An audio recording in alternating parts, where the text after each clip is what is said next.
So, is it okay? Just I bring my laptop here, Okay. and then I will read.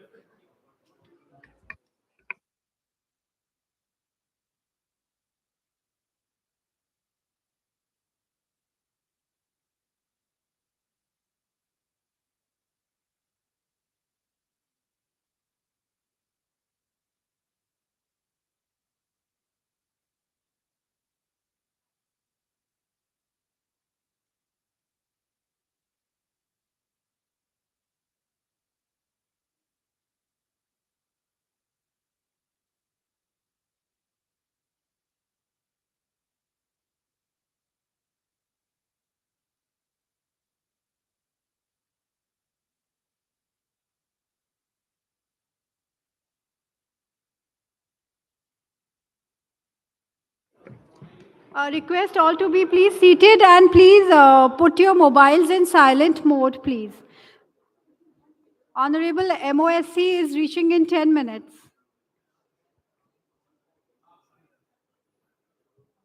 Jaspreet, please call everybody inside, those who are involved.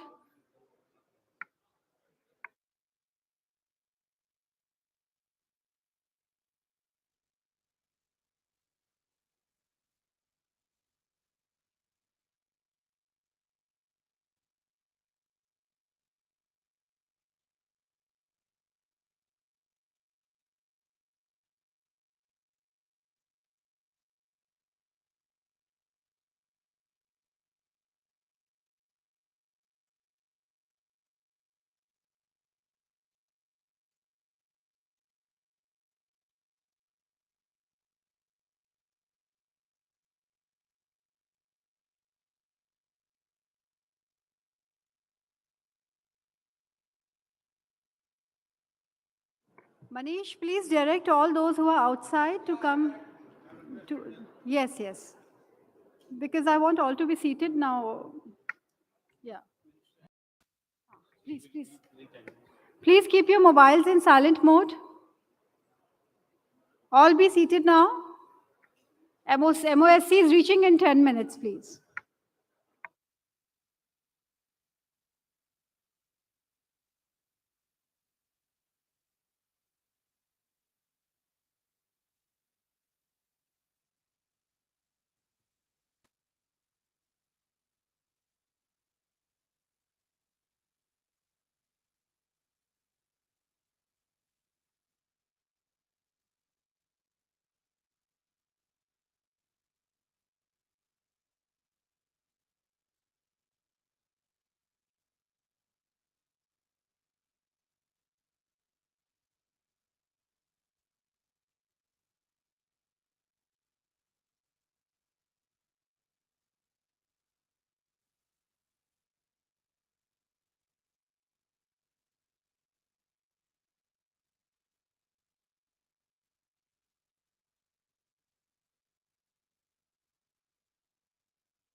Request all the guests to be please seated.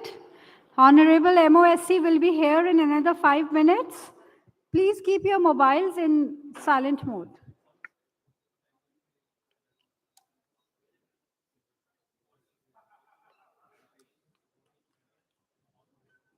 Jaspreet, I request all the probationers to be this side, wherever they have to. Yeah, so please be near. Manish, come here.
I request all the guests to be please seated.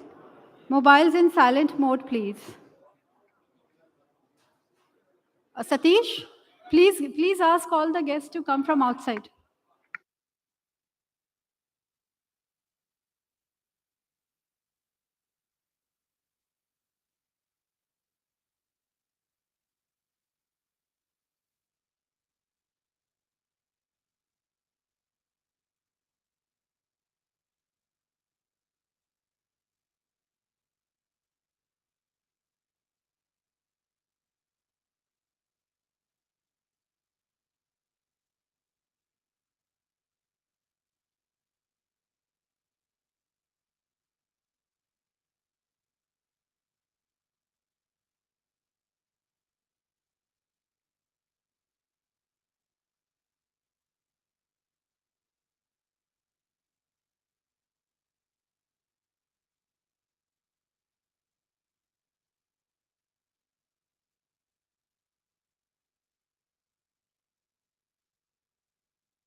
Satish and Jaspreet, please call everybody from outside. Time is less. Please be seated. Please call everyone inside.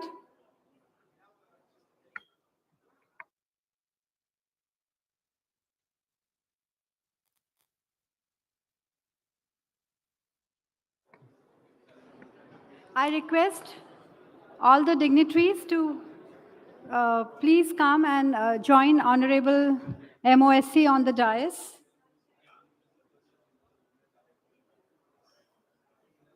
Honorable MOSC is here, so I request all of you to please take your seats.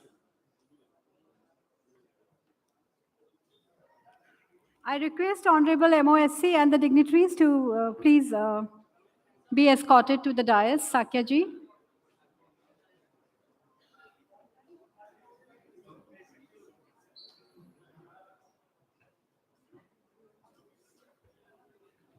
Namaste.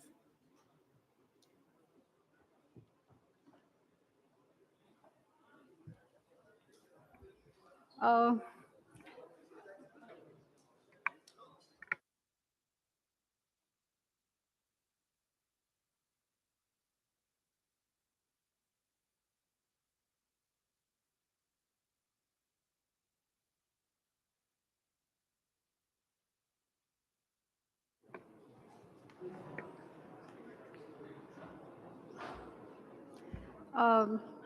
Namaste and a very good morning to all.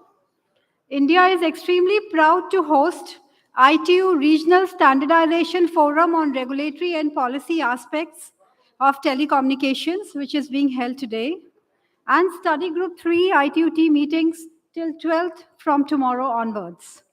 I welcome Honorable State Minister of Communications, Shri Devusingh Chauhanji, who has most graciously accepted to be amongst us today. Welcome, sir. I welcome Secretary Telecom K. Rajaraman, sir, Member Services, DCC, Ms. Atsuko Akuda, Regional Director ITU for Asia and the Pacific, Dr. Bilal Jamosi, Chief Study Groups ITU, and Shri S.K. Mishra, Advisor Finance DoT and Chairman Regional Study Group 3 ITU-T for Asia and Oceania. Welcome to you all, sir. I welcome Additional Secretary Telecom, Shri V.L. Kantarabji.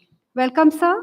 Now, also I welcome all the international delegates, dignitaries, senior officers, industry, and friends from media. I would request all the dignitaries on the dais to please light up the ceremonial lamp and inaugurate the event. Sirs.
Thank you, sirs. Thank you.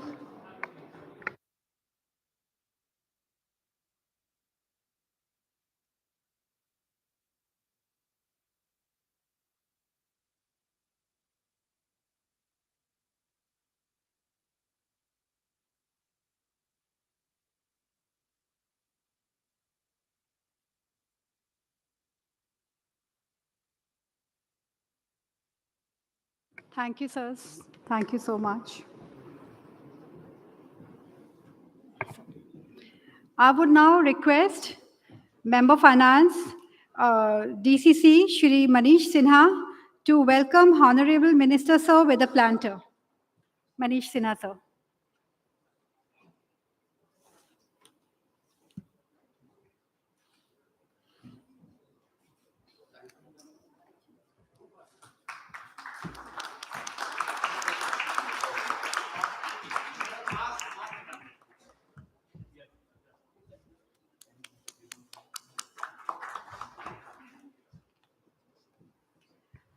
Thank you, sir. I would request Jaspreet Kaur to welcome Secretary Telecom, K. Raja Raman, sir.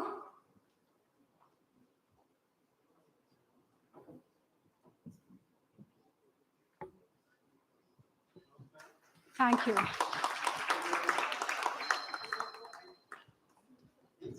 I would request our officer trainees,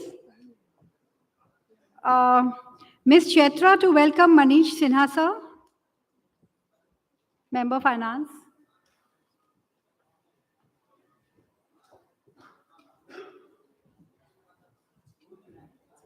Thank you.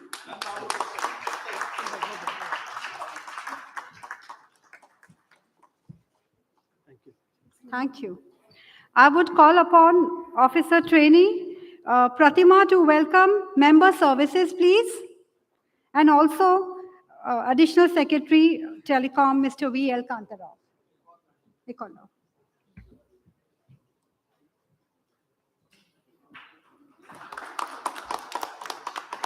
Welcome, sir. Please here. Chitra, please.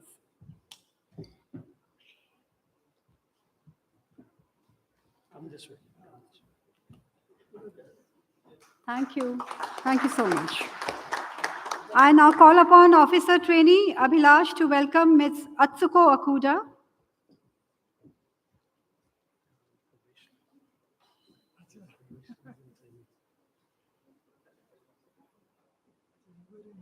Welcome, please. Welcome to India. I request Officer Trainee Alok Pandey to please welcome Dr. Bilal Jamosi.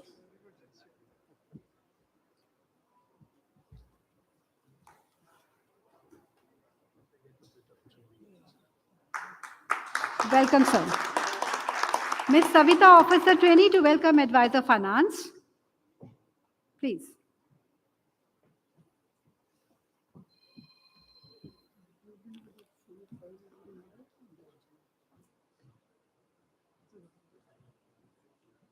So, thank you. I would request Secretary Telecom India, K. Raja Raman, sir, for his welcome address now. Sir, Secretary, sir. Okay. I didn't see that.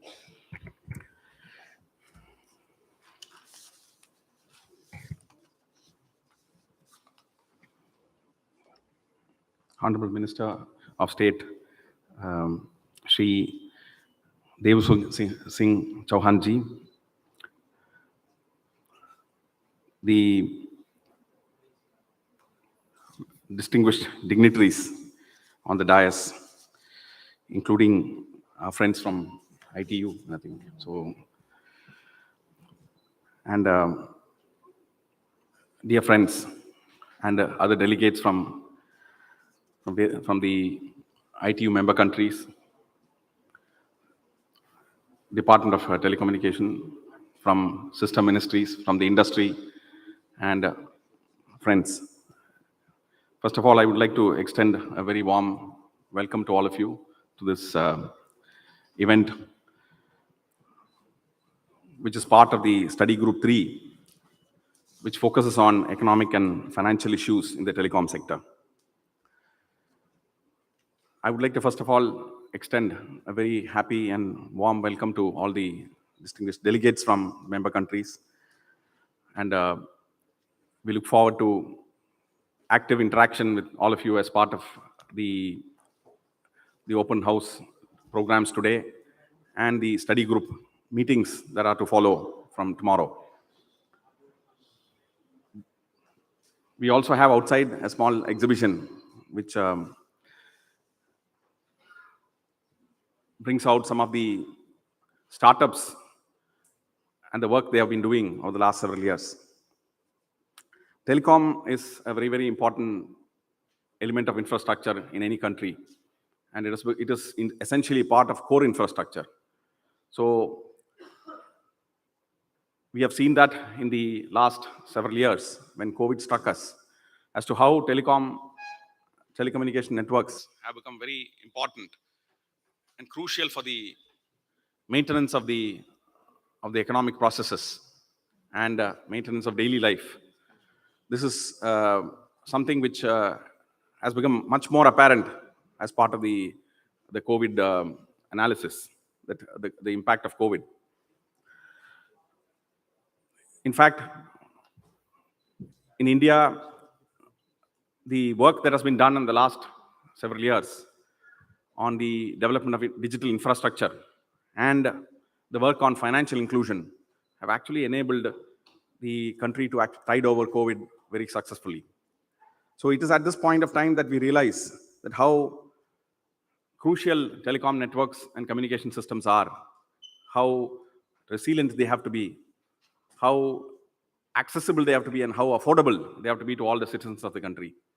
So from that perspective, the work that has been done in terms of coverage, in terms of the quality of service, in terms of the applications that ride on telecommunication infrastructure are all very important. It is not just enough that we have the core network in position. It is also very important that we have the policies in place, we have the applications and the systems and the procedures that are needed to actually make these networks and the services that ride on these networks to be affordable and accessible to every citizen of any country.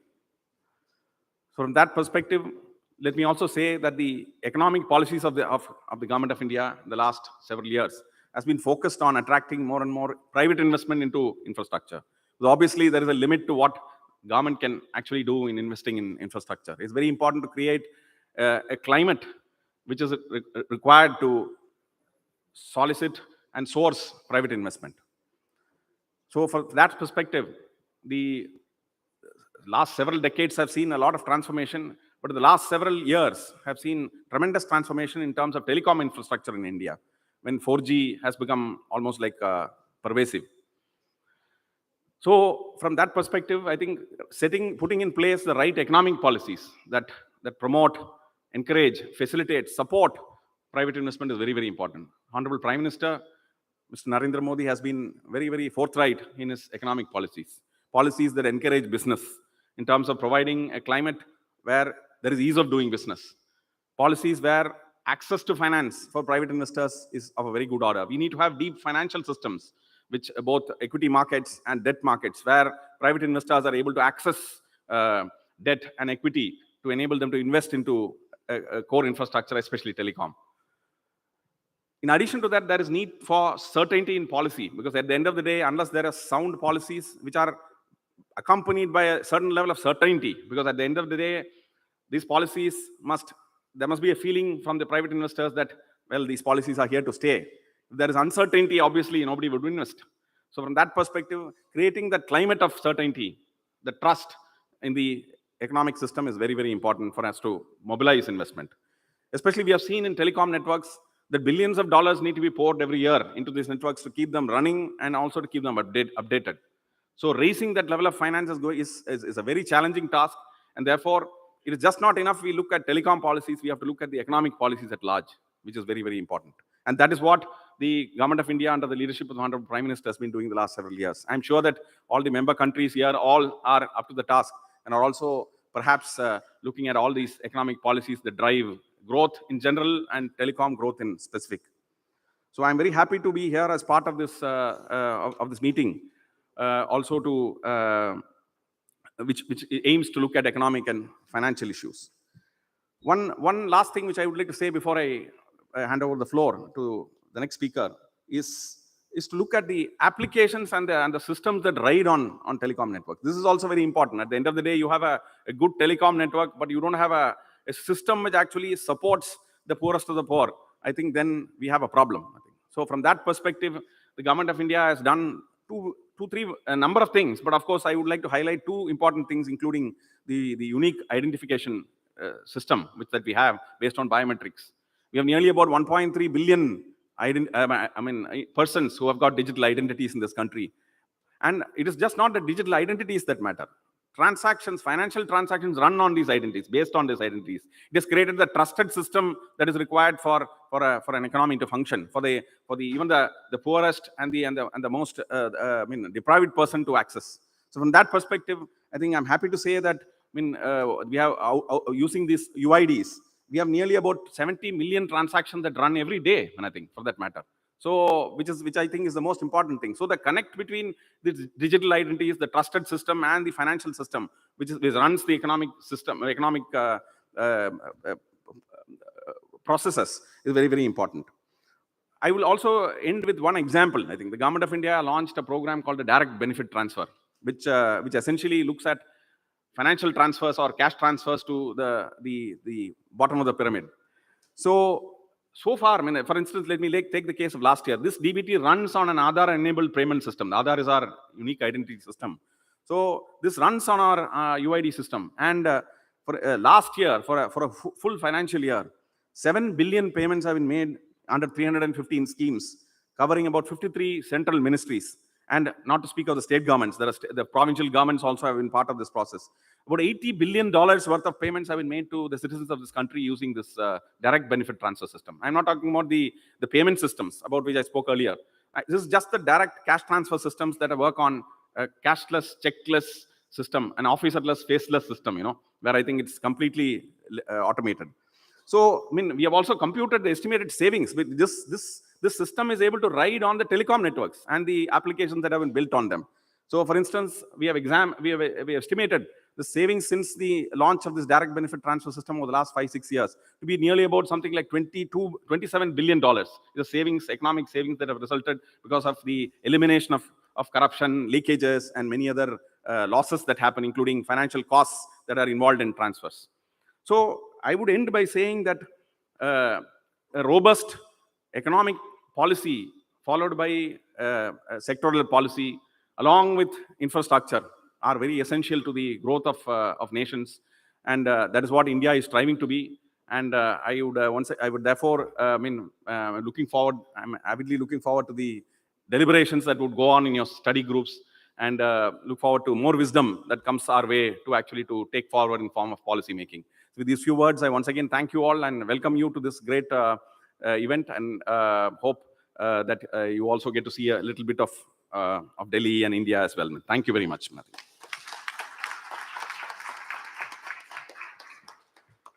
Thank you, Secretary Sir. Indeed, India is a robust economy, as mentioned by you, sir. Climate to global private investments in India is being created, especially for telecom infrastructure, with right economic policies, sound political interference, guarantee of government security. That is definitely the call of day. Thank you again, sir. I will now invite Dr. Bilal Jamosi, Chief of Study Group Department, TSB ITU, for his opening remarks. Thank you, please, Dr. Jamosi. Thank you very much. Excellency Devusing Chauhan, Honorable State Minister of Communications, Mr. K. Rajaraman, Secretary of the Department of Telecommunications, distinguished colleagues and friends, Namaskar. Good morning. Thank you. Good morning. It is really my pleasure to welcome you all to this ITU Regional Standardization Forum. I would like to begin by thanking our host, India's Ministry of Communications, both for your generous hospitality as well as the growing strength of our collaboration. India continues to offer increasing support to the work of ITU. This is my 5th visit to incredible India and my 2nd to Delhi on behalf of ITU. Prior to this, during my previous missions, I had the privilege of attending ITU meetings hosted in Bangalore, Chennai, and Hyderabad.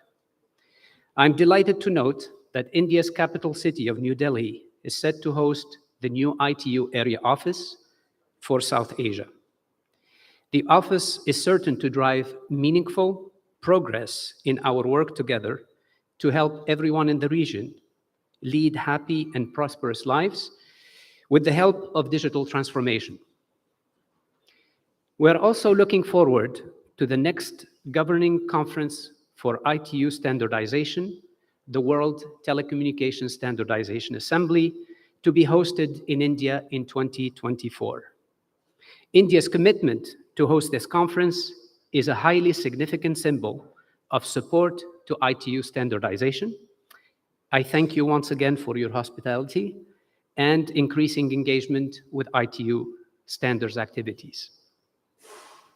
At today's forum, we will explore key policy and regulatory dimensions of digital transformation, with a focus on helping everyone take full advantage of this transformation: governments, industry, academia, and every citizen we serve. Our agenda highlights our ambitions. We are innovating to achieve sustainable future. We are working to give everyone access to the life-changing opportunities presented by affordable connectivity and digital financial services. Our health and quality of life are inseparable. We aim to ensure that digital transformation helps us bring health services to everyone, everywhere. One of our sessions today is dedicated to data value chain, but these value chains are relevant to all topics of our agenda. We are stimulating dialogue to determine how we could best draw equitable value from our fast-growing wealth of data. Our discussions today build on the fundamental understanding that digital transformation creates convergence. Industries are converging, creating an associated convergence in the responsibilities of policymakers and regulatory authorities. This is exactly why ITU works to bring together decision makers from converging industries and government bodies. Open platforms, such as the ITU focus groups, accelerate our standardization work in areas of fast-growing strategic relevance. Our membership-driven ITU study groups develop the international standards that give everyone opportunity to move forward together. We also bring together multiple perspectives with open forums, such as today's, and collaboration frameworks, such as the AI for Good, United for Smart Sustainable Cities, the Digital Currency Global Initiative, and the AI for Road Safety Initiative, to name a few. In ITU standards work, we see exactly why the United Nations Sustainable Development Goals, the SDGs, place such emphasis on new partnerships. ITU standards are supporting digital transformation in energy, transportation, healthcare, financial services, and agriculture. Our standards are key in progressing towards smart cities and communities, and our standards are helping all sectors to capitalize on advances in artificial intelligence and machine learning. The ITU platform continues to grow in value to a growing number of stakeholders. In this area of digital transformation and convergence, inclusive standardization processes are more important than ever. Working together on ITU standards, we are reinforcing the new partnerships essential to digital transformation and the achievement of the SDGs. ITU's membership includes the private sector, making us unique in the UN system. And thanks to our member states, we are also unique in the world of standardization. Our membership includes 193 member states and over 900 companies, universities, and international and regional organizations. And we are always working to grow in inclusivity.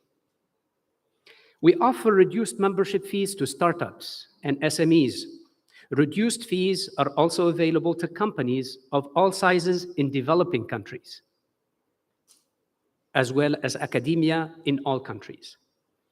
The development dimension of ITU standardization work is central to our mission and value proposition. We offer financial assistance to delegates from certain developing countries to support their participation in our work. We have developed guidelines on the establishment of the National Standardization Secretariat that helps countries increase their engagement in ITU. And regional groups within our study groups have proven highly effective in ensuring that ITU standards speak to the needs of all the world's regions. This forum will be followed by a meeting of the regional group of Asia and Oceania within ITUT Study Group 3, our expert group for economic and policy issues. And preceding this meeting, we will offer a training session on effective participation in ITU standardization work. I very much encourage you to attend. You'll be coached in practical skills that will help you to draw maximum value from your participation in our work. I have no doubt that you'll find these skills indispensable. Our world is highly diverse, and we convene at ITU in a spirit of collaboration and mutual respect. All voices are heard, and steps forward are determined by consensus decisions. Digital transformation now forms part of every discussion about our global future. The neutral ITU platform can help us unify these discussions. I look forward to our continued work together to give everyone a voice in the conversations to decide how new technologies should factor in our future. Let me conclude by thanking you all, our speakers, moderators, and all participants for giving life to our discussion today. We highly appreciate your work. Thank you. Dhanyavad, Shukriya. I wish you the most productive forum. Thank you, Dr. Bilal. India is indeed looking forward towards closer cooperation with ITU, and also we are looking forward towards hosting 2024 Standardization Forum. India has already formulated the SDG goals, and our Honorable Prime Minister has set up a roadmap to attain carbon neutrality in near future. In fact, many of the milestones in India have been achieved before time. Thank you, Dr. Bilal. Now I would call upon our guest of honor, Honorable State Minister of Communications, India, Shri Devusingh Chauhan sir, for his inaugural address. Minister sir.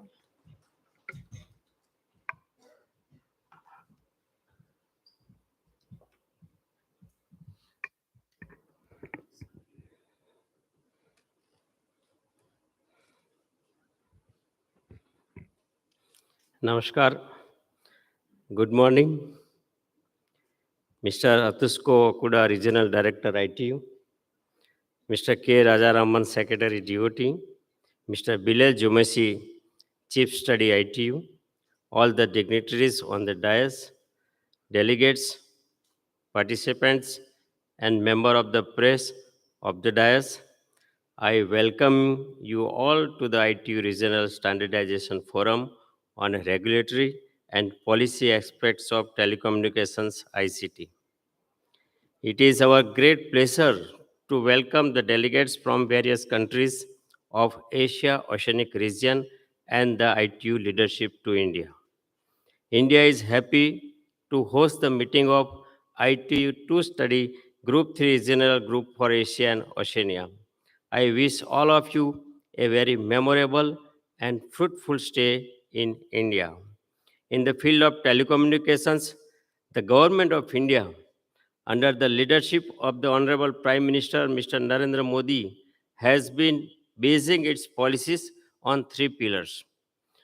Pillars of ease of doing business for the industry, pillar of ease of living for all citizens, including those who are living in rural and far-fetched area, and pillar of Atmanirbhar Bharat, that is self-reliant India. Every action of the Ministry of Communications has been driven by this philosophy. The growth of telecom sector in India has been a great success story. Today, Indian telecommunications network is the second largest in the world with the most cost-effective rates. The growth has been spurred by the market-friendly policies of the Modi government. Last year, to facilitate ease of doing business, we initiated a number of structural and process reforms in the telecom sector. These have been able to promote healthy competitions, protect interest of consumers, infuse liquidity, encourage investment, and reduce regulatory burden on TSPs. These reforms have created a very positive and forward-looking environment for telecom industry. As a result, recent 5G spectrum auction in India has faced bids of $20 billion. This very well reflects the confidence and sentiments of the Indian telecom industry. We are committed to continuous proactive and pro-market reforms. We are aware of the capacity and potential of telecom and ICT in transforming the lives of the people and in ensuring the ease of living for the people. However, the challenges lies in extending the state-of-the-art telecom facilities to the last person of the society. This core belief of Antyodaya drives every policy of the government of India. That is why the Honorable Prime Minister of India, Mr. Narendra Modi, has laid down a clear roadmap to address the digital divide, which includes taking optical fibers to all 600,000 villages of the country and also cover all these villages with 4G mobile communications. Around 175,000 villages are already provided with the optical fiber, while around 560,000 villages have 4G mobile facilities.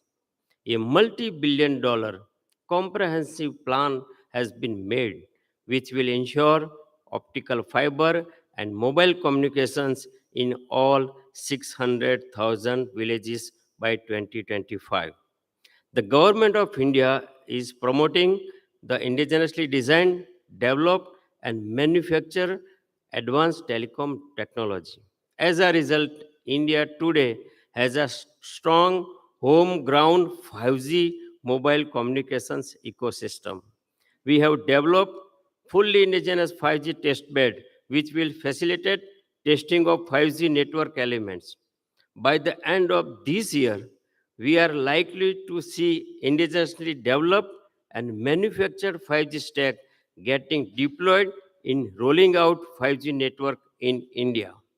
Our engineers have developed a set of 5G standards which will facilitate the spread of 5G networks in rural area.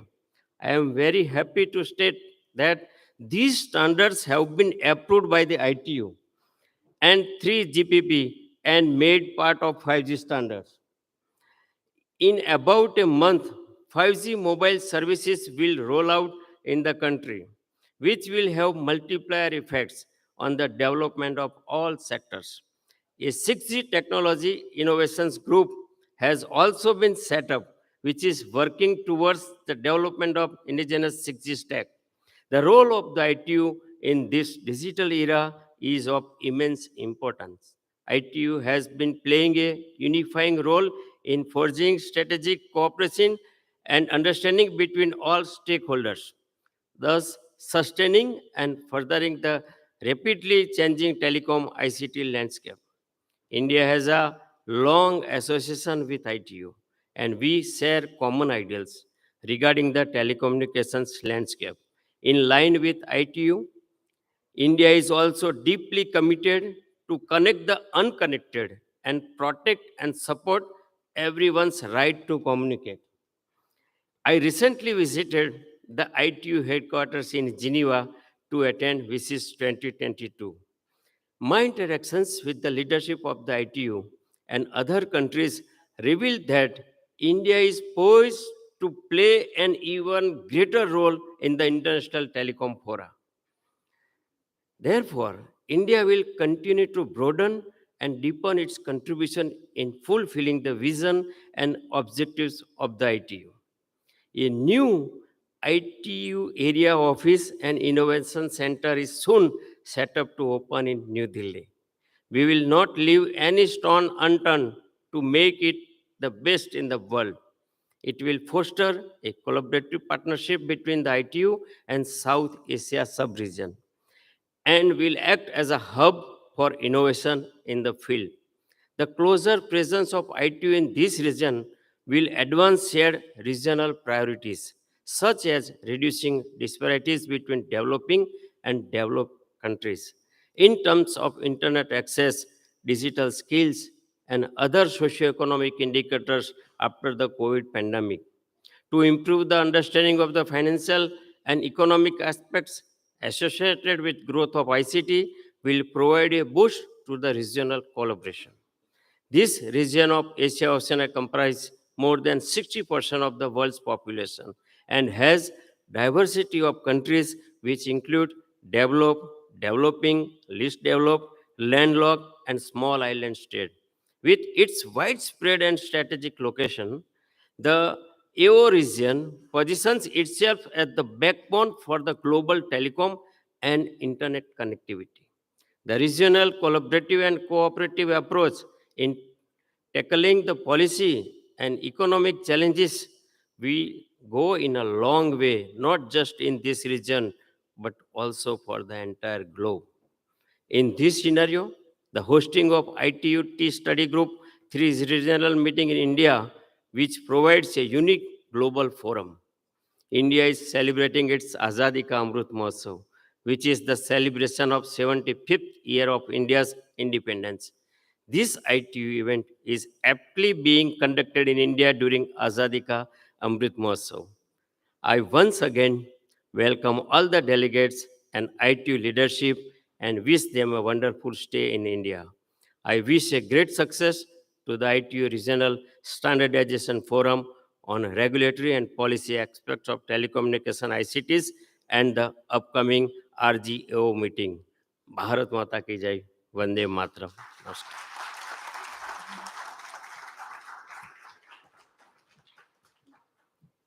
Thank you, Honorable Minister, sir, for your kind wishes and support. We are indeed proud to be second largest telecom network in world.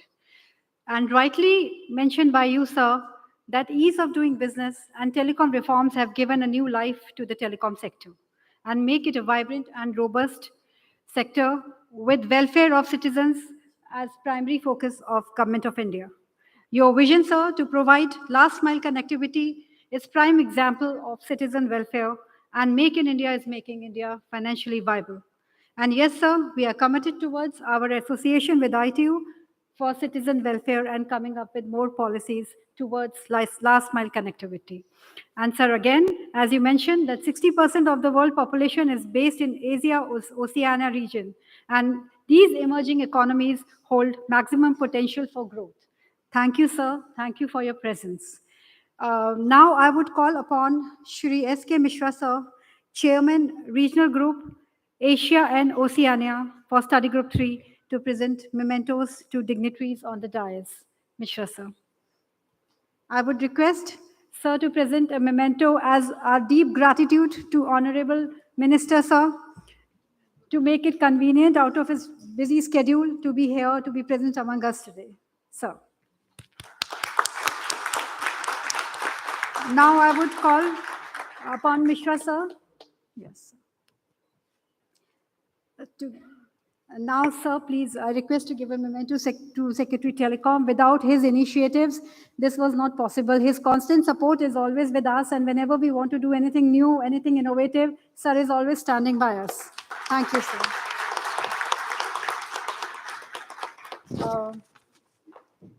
Now, sir, a memento to Member Finance, Digital Communication Commissions, Shri Manish Sinha, sir.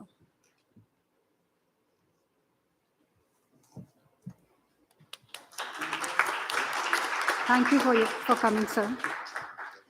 Memento to Ms. Atsuko Akuda, Regional Director, ITU for Asia and the Pacific. Yeah. Welcome to India, ma'am. A memento to Member Services, sir. Member Telecom. Member T, sorry, sir. Thank you, sir. Thanks for your presence.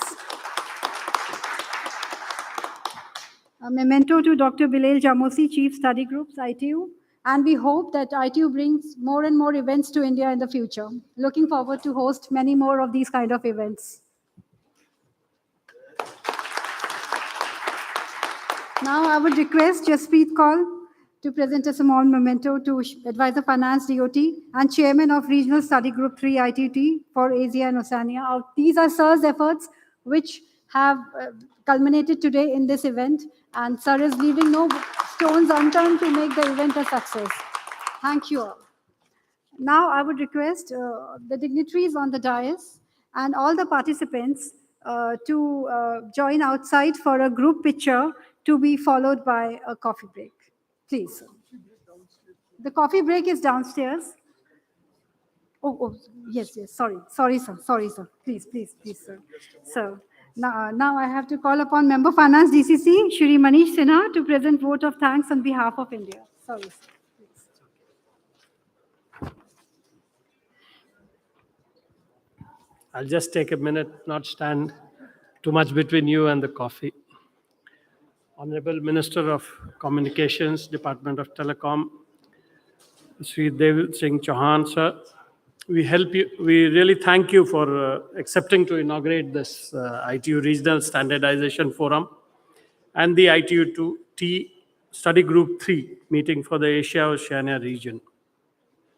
Sir, your valuable guidance and leadership on all such occasions has helped us a lot in hosting this international event in a successful manner. We sincerely thank ITU management, Ms.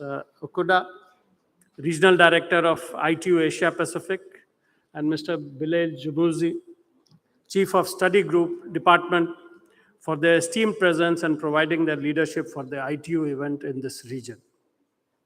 A very special thanks to Secretary Telecom for his words of wisdom that define where the digital India is going.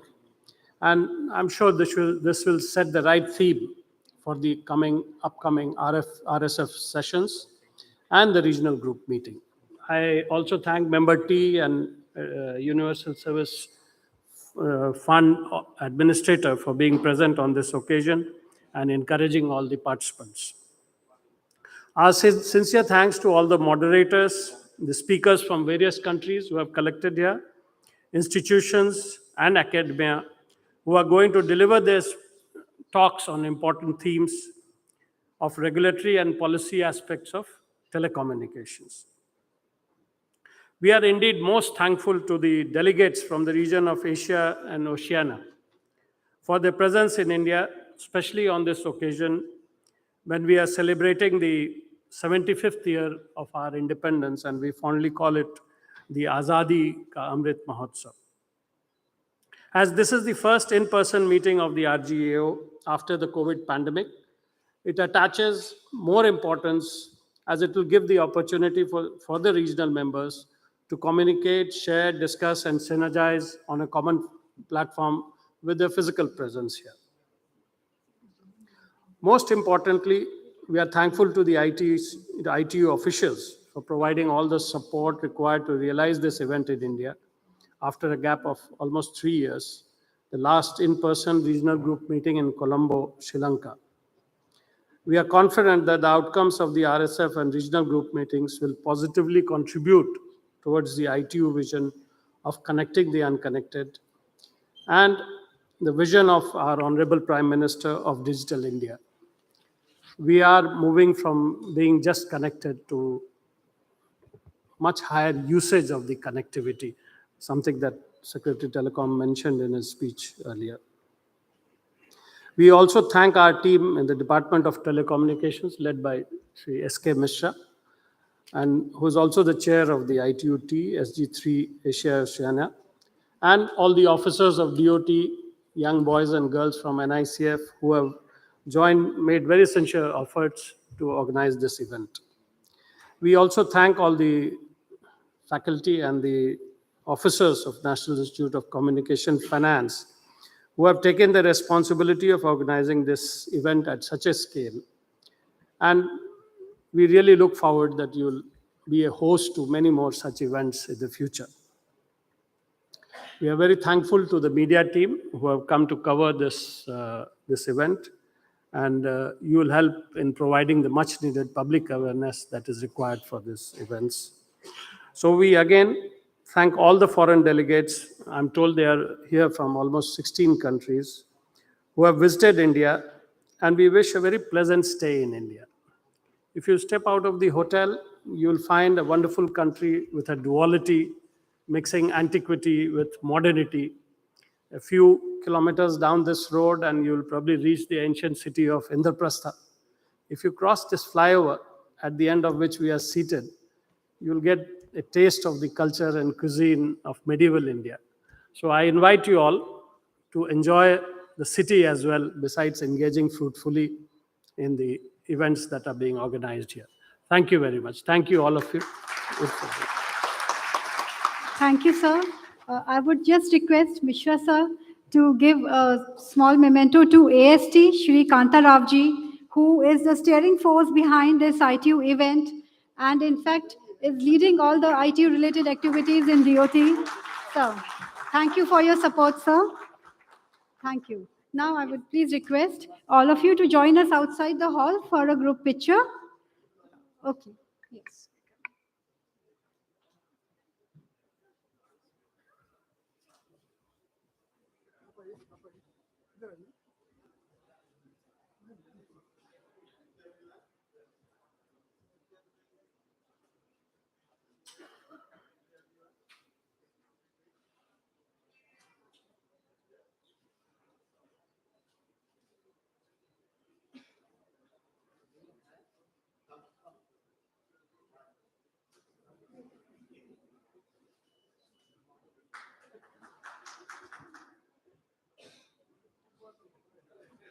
Please join us outside for a group picture and request all the delegates to be outside immediately, please, and take their places.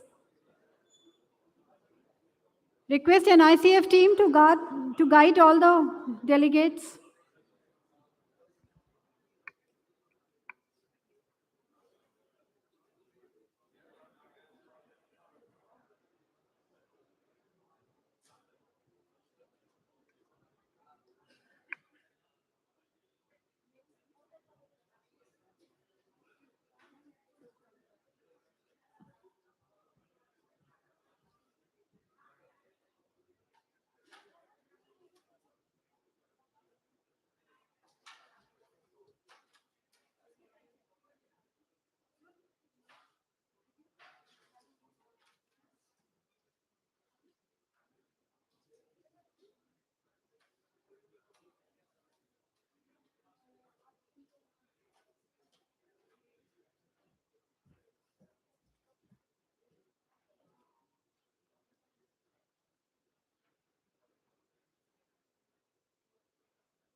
Check, check.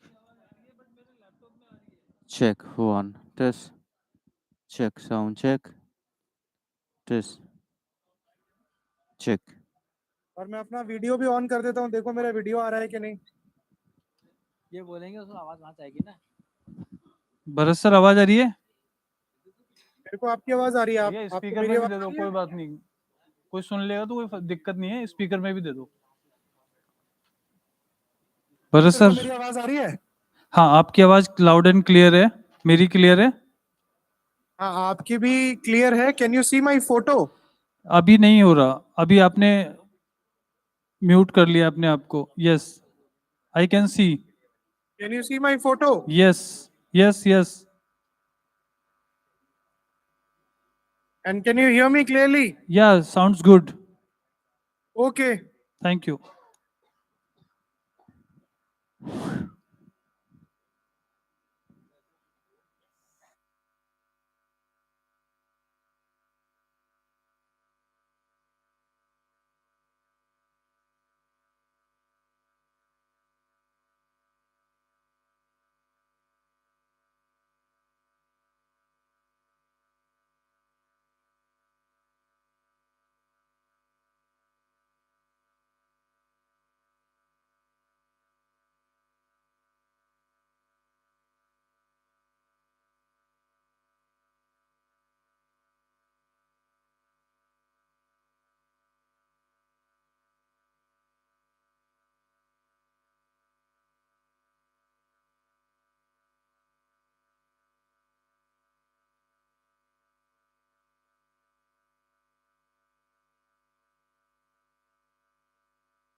Ladies and gentlemen, please have your seats.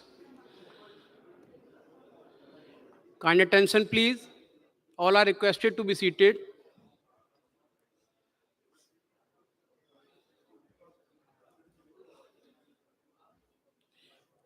Ranvijay, please ask outsider to be seated.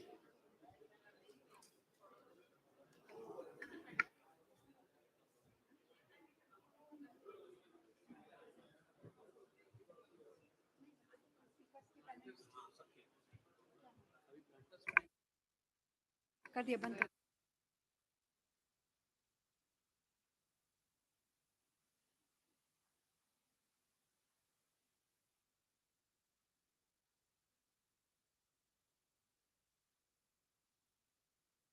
क्योंकि इनको already दे चुके, इनके सबके memento.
Request all to please join for the next session. Ranvijay, please, Ranvijay Kunal, please call everybody inside. We are starting in 2 minutes.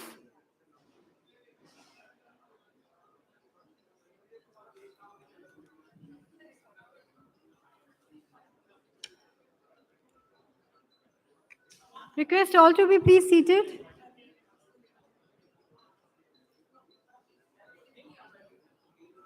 Jaspreet.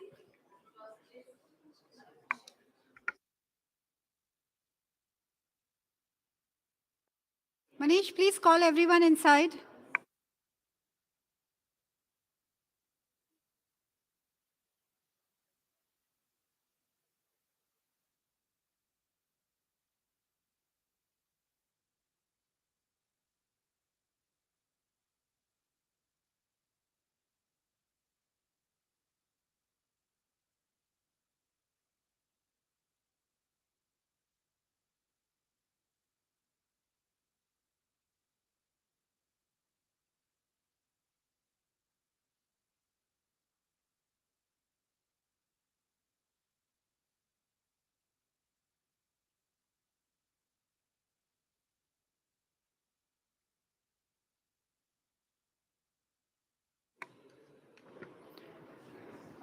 Request all to be please seated.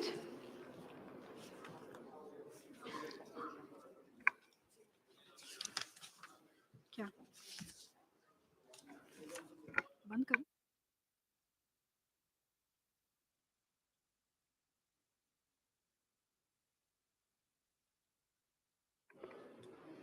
May I request, Mishra sir, may we start?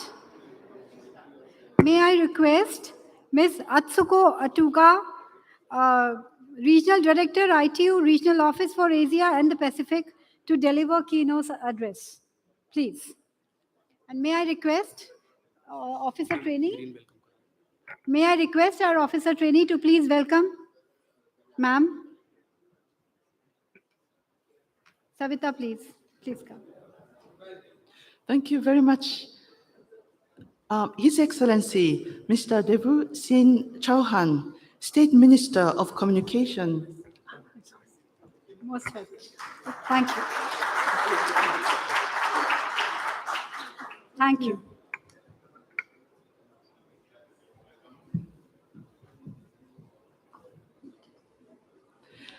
State Minister of Communications and IT, Mr. K. Rajaraman, Secretary, Department of Telecommunications, Ministry of Communications, Mr. Manish Sinha, Member Finance, Department of Telecommunications, Ministry of Communications, Mr. V.L.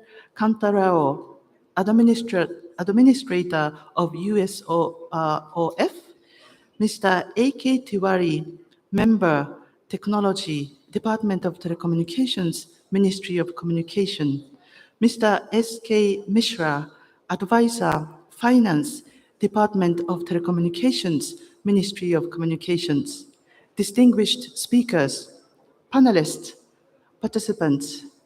Good morning to everyone. Namaste.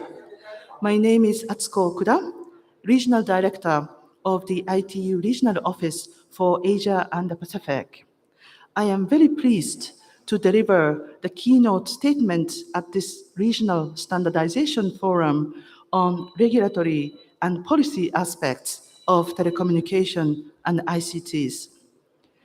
May I first express my deep appreciation for His Excellency Mr. Devu Sin Chauhan's presence and insightful and inspiring statement. I also wish to take this opportunity to express my sincere gratitude to the Department of Telecommunications, Ministry of Communications for physically hosting with ITU this regional standardization forum for the first time since the pandemic outbreak started in 2020. Ladies and gentlemen, despite the phenomenal achievements we have made in terms of ICT access and youth during the COVID lockdowns, the digital divide still remains a formidable challenge in Asia and the Pacific, as well as in other parts of the world. Our ITU 2021 Facts and Figures report revealed how the internet access has expanded under the COVID pandemic. In 2019, 4.1 billion people, or 54% of the world population, were using the internet. Since then, the number of users has surged by 782 million to reach 4.9 billion internet users in 2021, or 63% of the population. However, 2.9 billion people still remain offline, predominantly in developing countries. In Asia and the Pacific, this is almost 1.7 billion people, or around 58.6% of the total unconnected population. Only 54% of females are using the internet in this region, compared with 59% of males. The urban-rural digital divide is also stark, with 75% of urban residents using the internet, compared with only 39% in rural areas. To tackle these multifaceted digital divides in Asia and the Pacific, international standards play a vital role to ensure that technological innovations spread widely within society and provide digital connectivity and digital services for all. The important work being undertaken by standardization organizations, especially in ITU's Telecommunication Standardization Bureau, serves as a platform for facilitating discussions and building consensus to ensure interoperability, convergence, access to technology, and innovation globally. Such platforms help bridge the standardization gap and ensure that developing countries, especially least developed countries, landlocked developing countries, and small island developing states have better access to and participate in the development and use of international standards. It is hoped that the discussions today and this week will promote regional cross-fertilization of ideas and co-creation, as well as facilitate regional cooperation among the participants and participating member countries, building on the great work accomplished at the World Telecommunication Standardization Assembly and Global Standards Symposium held in March this year. The work ahead of us requires cross-sectoral, multi-stakeholder partnerships, collaboration, and cooperation. In this regard, I am delighted to mention that ITU signed a host country agreement with the Government of India in March 2022 to open a new area office and innovation center in New Delhi. Through the generous contribution of the Government of India, this office will not only bring ITU closer to our membership in South Asia, but also will promote digital innovations throughout the Asia-Pacific region. By leveraging best practices from India and the other parts of Asia and the Pacific. I am also delighted to cite another example of collaboration and cooperation with the Government of India. From September 2021 to May 2022, ITU co-hosted a webinar series with the Telecommunications Standards Development Society, India, on digital technology innovations, case studies from India and the Asia-Pacific region. This series was successfully organized through the support of the Department of Telecommunications, various ministries of the Government of India, and partners from the academia and the industry. Over 600 people from 35 countries attended the series, with eminent speakers highlighting key aspects and essential ingredients of successful digital technology innovations across a wide range of technology, including digital financial services, terrestrial and non-terrestrial connectivity, 5G, and fintech, among others. The Government of India has also been providing valuable support and technical assistance to other countries in the region. Last year, the National Information and Communication Technology Authority, NICTA, of Papua New Guinea, requested assistance to formulate policies and regulations addressing consumer-related issues to affordable connectivity and new technologies. The Telecom Regulatory Authority of India, TRAI, kindly agreed to assist the country with their extensive experience and expertise in this area, focusing on the two main problems of bill shock and rules for advertisement. TRAI, together with ITU, NICTA, and the Independent Consumer and Competition Commission of PNG, held several virtual consultations to identify and design rules linked to these two issues, which eventually became the Draft Consumer Protection Rule 2021. This presents an excellent example of South-South cooperation, and I look forward to similar opportunities of our collaboration and cooperation in the future. Ladies and gentlemen, today's forum brings our close collaboration and partnership between ITU and the Government of India to another level, with specific focus on regulatory and policy aspects of telecommunications and ICTs. This topic couldn't come at a more opportune timing, as we are moving towards digital transformation, which requires collaboration across the government and society. The COVID pandemic has demonstrated the importance of and demand for digital connectivity and services across a wide range of sectors. It would be difficult to achieve inclusive and sustainable digital transformation without involving the concerned and relevant sectors and stakeholders. Digital transformation, therefore, requires a whole of government, a whole of society approach, especially when it comes to policy and regulation.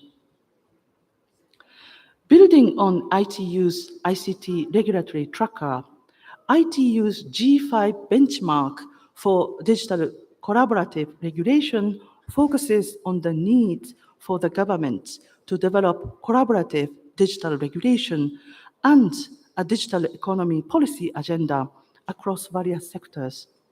The 2021 edition is available online and serves as a tool to stimulate the discussions on collaborative policy and regulation for inclusive and sustainable digital transformation.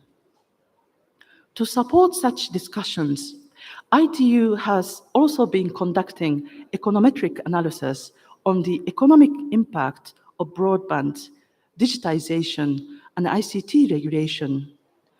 In addition, ITU continues to collect ICT data with the new ITU Data Hub, featuring hundreds of ICT indicators on connectivity, markets, affordability, trust, governance, and sustainability.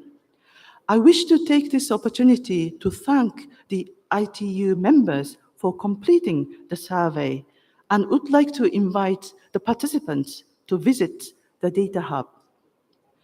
The ICT statistics plays an essential part in supporting data-driven, evidence-based ICT policy making. Furthermore, it provides the basis for cross-sectoral, multi-stakeholder discussions and consultations essential for the development of collaborative regulations and policies. Ladies and gentlemen, such collaborative regulations and policies also support digital applications and services which deliver the socio-economic benefits of digital technologies to users. And the importance of digital services is also reflected in today's agenda. The last session today will discuss digital health. As some of you know, ITU has been working closely with WHO and UNICEF to deliver telemedicine and AI applications under the Mobile Health or mHealth program. However, this digital service, along with other services such as e-agriculture and e-learning, can only be delivered if connectivity is expanded to rural and remote areas and provide access to unconnected communities.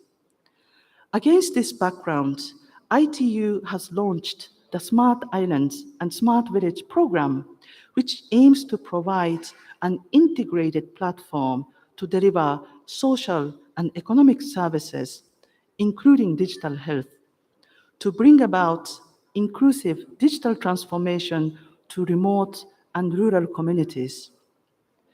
This is just one example of how collaborative, whole-of-government approach can deliver concrete actions and results towards inclusive and sustainable digital transformation. In order to discuss issues pertinent to ICT policies and regulations, ITU also organizes the economic experts roundtables focusing on the importance of enabling environments to address affordable digital connectivity for sustainable development and accelerate digital transformation. The last roundtable focused on economic and physical incentives to accelerate digital transformation, and the outcome report of this roundtable will be launched during the upcoming Global Symposium of Regulators, GSR 2022, which will be held online from 21st to 23rd November this year. The theme of this year's GSR will be regulation for a sustainable digital future.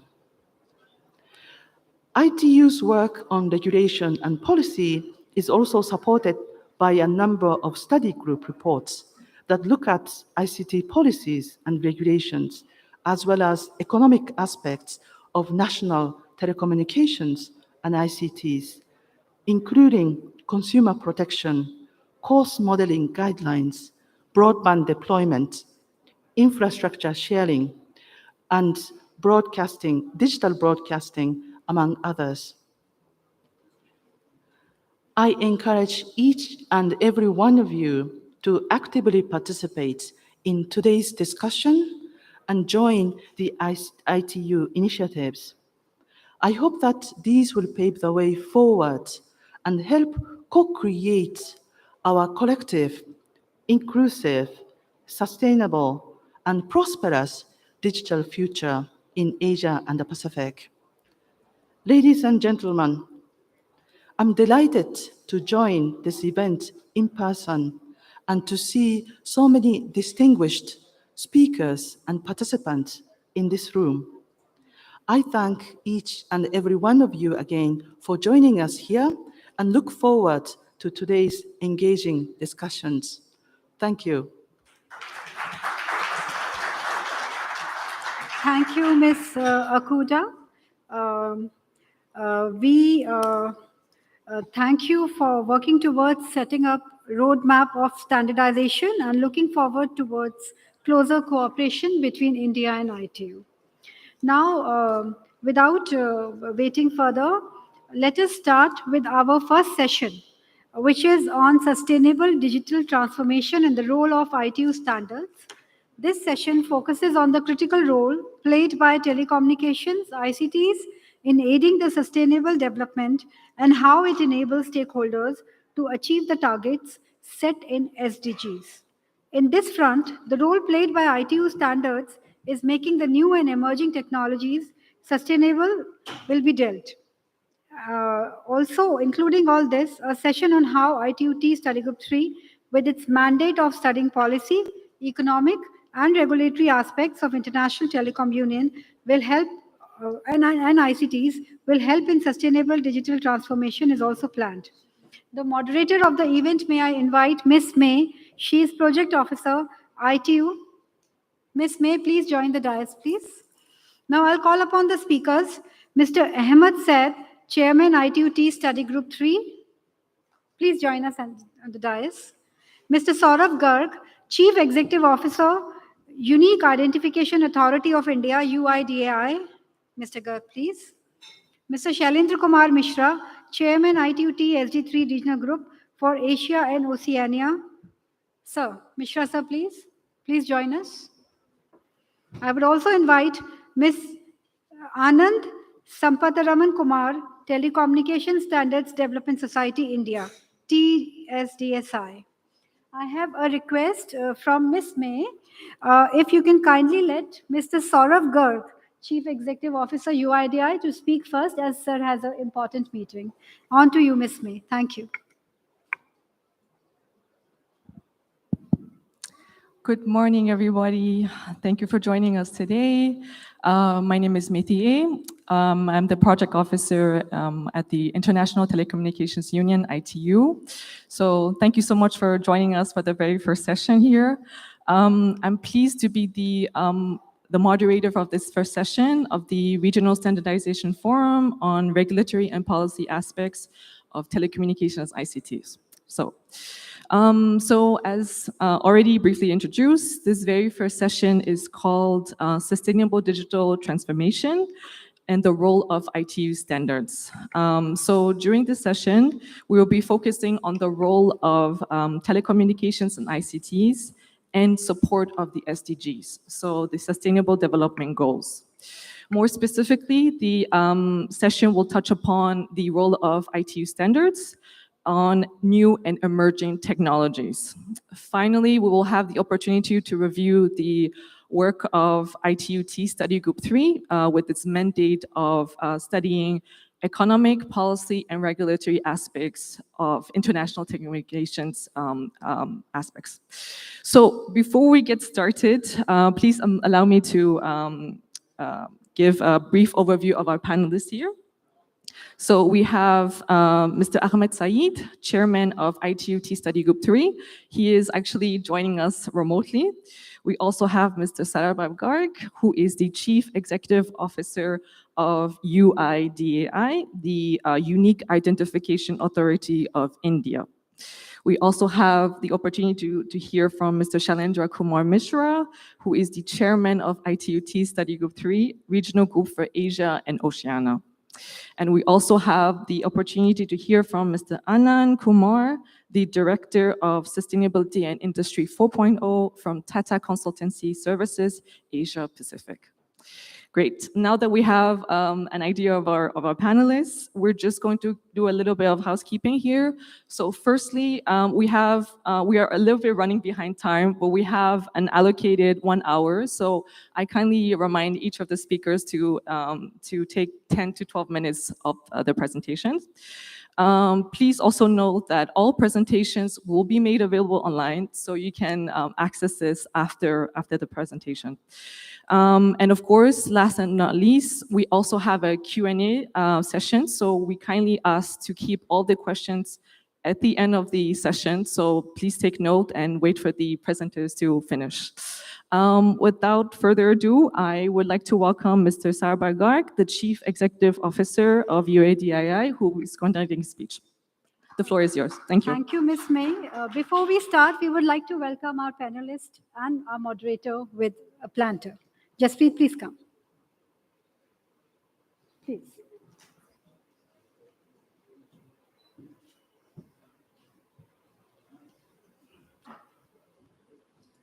Thank you. Thank you for coming. Most welcome.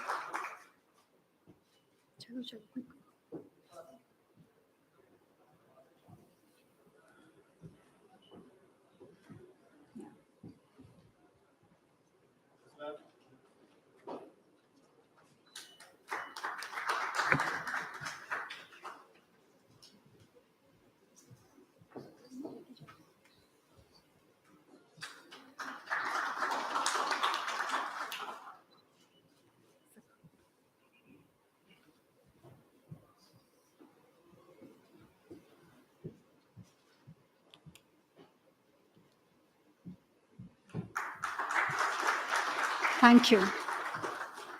On to you, sir. Thank you.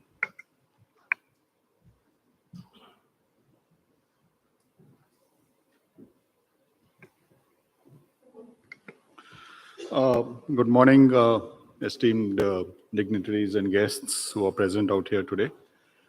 First of all, thank you to the ITU for giving me this opportunity to speak about India's digital identity, Aadhaar, and how it's helping sustainable digital transformation in the country.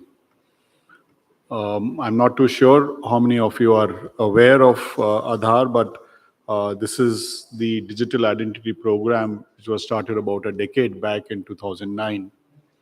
And over the past 10 years or more, we've reached a stage that every resident in India who's an adult has an Aadhaar, has this digital identity. We've issued 1.33 billion identity Aadhaar numbers have been issued. And we've reached that stage, as I mentioned, that 100% of adult Indians or adult residents in the country have an Aadhaar. Even in the 0 to 18 age group, we are about 92% of the people have Aadhaar, and that's a ongoing work since every year we have around 25 to 30 million births. And within the age of 0 to 5, we try to ensure that everyone has this digital identity. This digital identity, we collect minimal information. We just have 5 fields of information that we collect. And apart from that, we have the biometrics, the fingerprints, the iris, and the face. And using the demographics, that's the name, age, gender, and address, authentication services are available 24/7, 365 days a year. both in an online mode and an offline mode. So because of that, I think it's the most vulnerable who feel empowered to be able to say and authenticate who they are. They no longer have to have discussions among themselves to prove who am I. And I think that's extremely empowering at the margins for the most vulnerable. Because of linking of this digital identity with the financial ecosystem, it's helping in a number of ways. And I'll just give one or two examples. During COVID, the government could transfer a lot of funds to individuals into their bank accounts by using the unique identity which was linked to their bank accounts. And more importantly, because of the fact that there are these micro ATMs or point of sale machines available in every village, people could access their bank accounts and draw money even if there was no brick and mortar branch available in their village. So both in terms of transfer and in terms of accessing their bank accounts, it's been extremely helpful. And a lot of the government programs, in fact, 1,000 government programs and schemes use Aadhaar to deduplicate and remove ghost beneficiaries. So the benefits that have occurred are over 2 billion rupees over the past 3 to 4 years that have accrued to the government. So in terms of the identity, it's become a universal identity, which is authenticable anytime, anywhere. It's removed the doubts on what is whether it's a driving license or a ration card.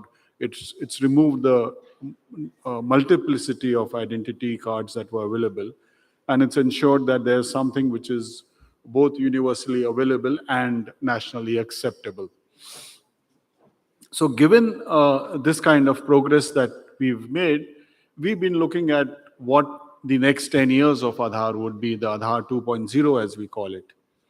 And while we will continue our resident centricity to ensure that services are available much more effectively and easily for people, look at new use cases. As I mentioned, 1,000 odd programs of the government and the state governments to ride on it. Look at what can further improve the ease of living of residents. And of course, look at what technologies and stay on top of it. But most importantly, I suppose for a forum like the ITU, which would be extremely relevant, is the fact that we are looking to develop international collaborations with different countries on this, on the Aadhaar architecture that we have. A number of countries have been in touch with us. We keep having delegations nearly every fortnight from some country just wanting to understand the Aadhaar architecture. Some countries have already adopted it and are going ahead with implementing the architecture. And I think what is really useful from a third world perspective is the fact that we use open source technologies, so that ensures that vendor lock-ins are limited, and that helps in a number of ways. We use open standards, which ensure that it will be, whatever we do will be nationally, I mean, they will own it nationally rather than it being residing somewhere else. We are ensuring interoperability across various systems, whether we are working on the education side, on the health side, on the e-commerce side, and a lot of that rides on the digital rails provided by the Aadhaar. And of course, it's scalable. I mean, we've already done 1.3 billion, and we hope that interoperability will ensure that there could be even cross-border mechanisms to identify people. Security and privacy are two areas that we keep paramount in our activities. Obviously, various firewall systems, both hardware, software. I don't need to get into the details, but that's something that we give a very high prominence to it. And more importantly, privacy. In fact, the Supreme Court has also gone into the entire issue of the privacy and the privacy standards that are being used by Aadhaar, and it achieved the touchstones set by the Supreme Court. So I look forward to engaging more with the ITU and other members of the ITU. And on our part, the UIDI would be very happy to be able to give more details as and when required on the architecture we are following, the technology that we are using. And I must say that we've been able to do it in a very frugal manner. The kind of benefits that have accrued to the central or the state governments are multiple times the expenditure that has been incurred by the government in developing this system. I would have loved to be here longer. Unfortunately, I'm not able to say, but my colleagues are here and they would be happy to answer any questions. But once again, thank you to the ITU. Thank you for inviting me, and looking forward to a greater interaction between UIDI and the Telecom Union. Thank you so much.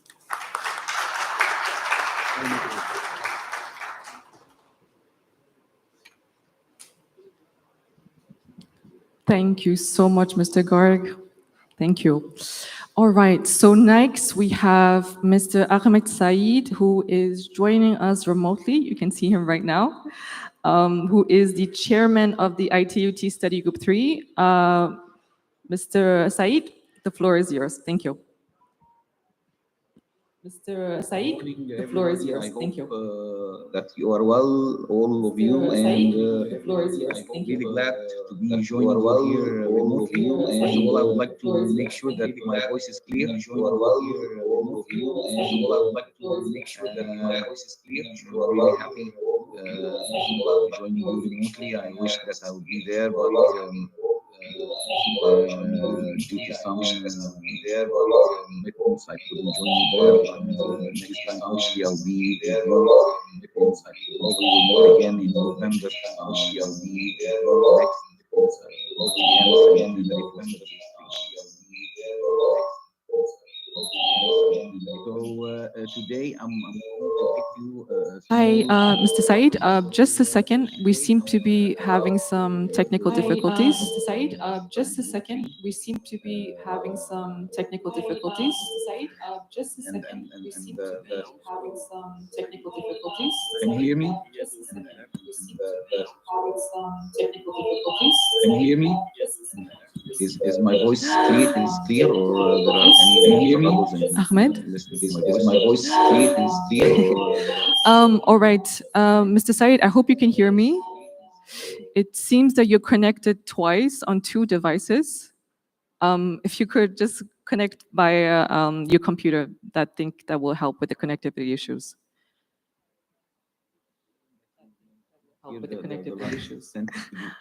Fortunately, we cannot hear you. Fortunately, we cannot hear you. Fortunately, we cannot hear you. should I continue? Or Echo. Fortunately, we cannot hear you. should I continue? Or Echo. Fortunately, we cannot hear you. should I continue? Or Fortunately, we cannot hear you. should I continue? Or Fortunately, we cannot hear you.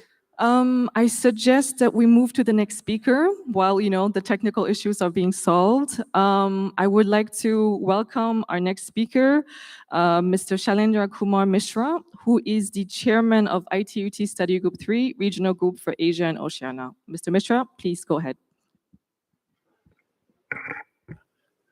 Ahmad, just wait. We are trying to sort out the problem and maybe we'll get back to you.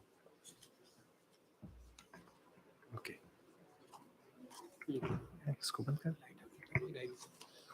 Okay. So,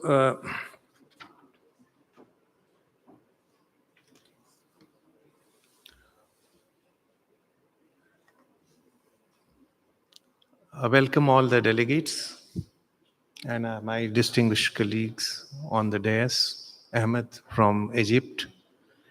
A lot of things have been already, what I am going to say, some of it has already been said in the keynote address. I'll just try to re-stress and try to focus on the role that ITU plays on with regard to sustainable development.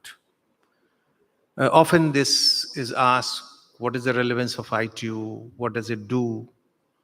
And why still ITU should be there? Often questions are raised because there are other agencies, and people say that, okay, there has been, ITU came up as a international body initially with member states, then it spread over to, as Dr. Bilal mentioned in the morning, that there are more than 900 companies and other institutions associated today, but still people ask whether there is a need for ITU.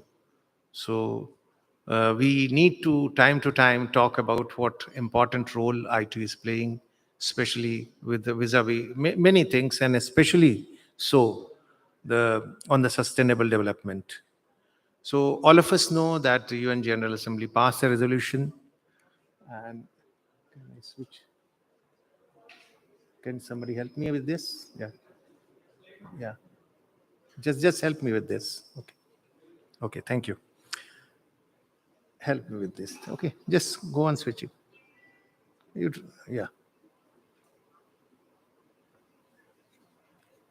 Yeah, thank you. Okay, you can do it.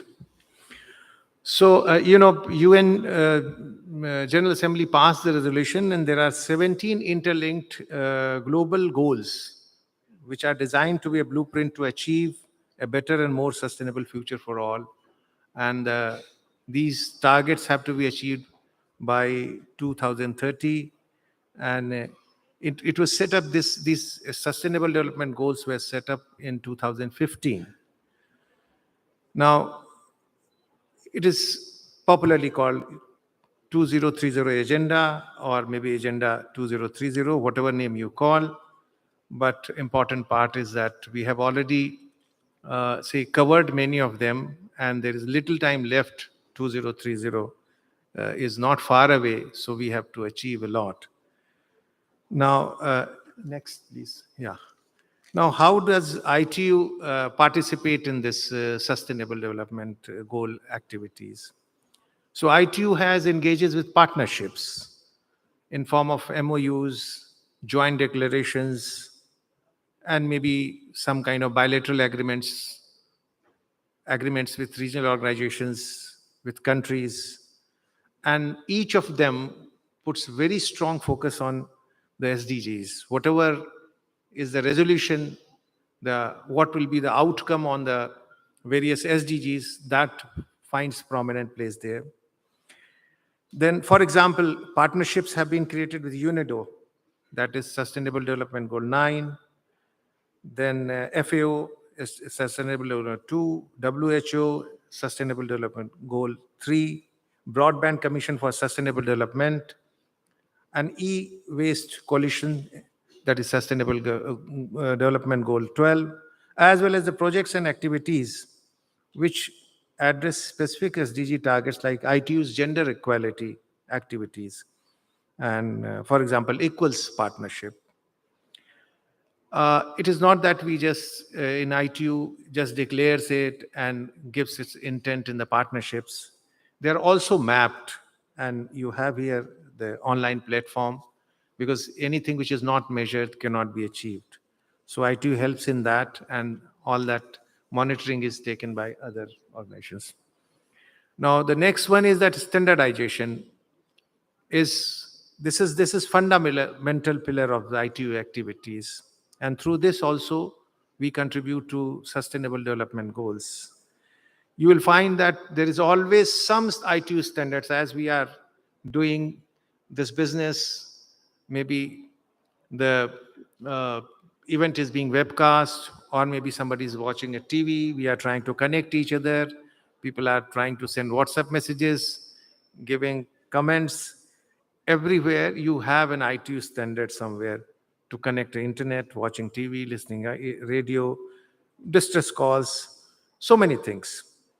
And the way everything is getting dependent on, say, maybe ICTs today, interoperability is one of the key things that has to be there. And that's what is one of the always targets of standardization, that whatever standards, ITU standards comes, they are interoperable. These standards open up global markets and they promote innovation and growth. They're good for developed and developing countries and all stakeholders. And they are helpful in harnessing RCTs effectively in accelerating SDGs. Now, the standards are member-driven. ITU does not say that you propose, ITU does not propose a standard. They may promote, they may help you out. But essentially, the standards come out by the contributions that members, member states, other members, they propose. Then there is a consensus, there's a collaborative approach, there is a goal to include everybody. And no country, even the smallest country, has a voice. Smallest organization, they may not have a voting right, but then they are heard. And we know that there are many organizations, stakeholders, and they have proposed something, some contribution, and it has gone and become ITU standards. Next, please. Then ITU comes out with normative, analytical, technical assistance, or even capacity buildings activities. All over the world, you will find that there are activities going on. In the morning, some time ago, Atsuko mentioned about one partnership between TRI and NICTA. There are so many partnerships going on, so many activities. So national entities are, help is provided by ITU, expert help. They also put, sometimes they will put, maybe expertise is available in another country, they will put you together to do that. They help us out, the ITU experts help us out in innovative strategies, policies, and regulations aimed at leveraging ICTs in development work that supports SDGs. There is another important activity, which of course tomorrow will happen. That is a very key activity. That is bridging the standardization gap. ITU has been striving very hard in all the, these years, and they have been carrying out BSG training sessions where they train the newcomers and even the, old-timers like us again and again to see that we are participating effectively and we can see that our contributions go further and there is a positive outcome. But apart from that activity, most of the key documents we have free online access policy. So they are disseminated very well to a broader public. And especially in developing countries with financial and technical constraints, it's very useful. ITU has come out with publications in regulation, statistics, capacity building, national emergency telecommunications plans, spectrum management, digital transformation, e-waste management. As Dr. Saurabh Garg was talking, I informed him that ITU has, on digital identity, a standard, which he was pleasantly surprised to know that, okay, and that has a lot of features which Aadhaar has. So ITU is continuously working on that. There are many publications. Please, next. So then there, in sectoral strategies, one of the key work done by ITU is to mainstream the SDGs, like WSIS process. So WSIS process is a joint effort by many UN organizations, and ITU is playing a very key role there. It's one of the UN entities, and there are so many other organizations supporting WSIS process. So they have come out with WSIS SDG matrix. They have, TSB continues to map ITUT objectives, outputs and results to SDG growth and targets and WSIS action lines. Today, there is no international comprehensive methodology to assess the environmental impact of the ICTs at sector level, to assess the aggregated positive effects of ICT sectors on other sectors of the thing. If you don't have a standard methodology evaluating the positive aspects of ICT, the ICTs in the fight against global warming will be only partially achieved. So we have ITU recommendations that they provide. They provide maybe way ahead, and we can use it. And ITU will be coming for some more recommendations, more work on that. Next. So, and then say for anything, say anybody related to ICT, I don't have to say that if you have to depend upon data about the ICT sector, how globally things are happening, the most reliable data, which ITU of course collects from member countries, members and all, but then they provide it to on a reliable basis to everybody that is available. ITU comes out with many reports which are very useful in, say, furthering many of these SDGs. And they continue to do national, regional, statistical and data skill development workshops for capacity building in various countries. There are 2 expert groups on data and statistics already functioning. One is expert group on telecommunication indicators doing still the work. An expert group on household indicators, they are working. Then another work is is use of big data for capacity building in health, development and other areas of application. The Global Cybersecurity Index measures the commitment of countries to cybersecurity development at a global level. This index is also used to raise awareness of the importance and different dimensions of cybersecurity efforts. As cybersecurity has a broad field of application cutting across many industries and various sectors, each country's level of development and engagement is assessed along 5 pillars: legal measures, technical measures, organizational measures, capacity building and cooperation. And once this is published, it motivates, say, member states to better themselves in these areas. Thank you. And then next.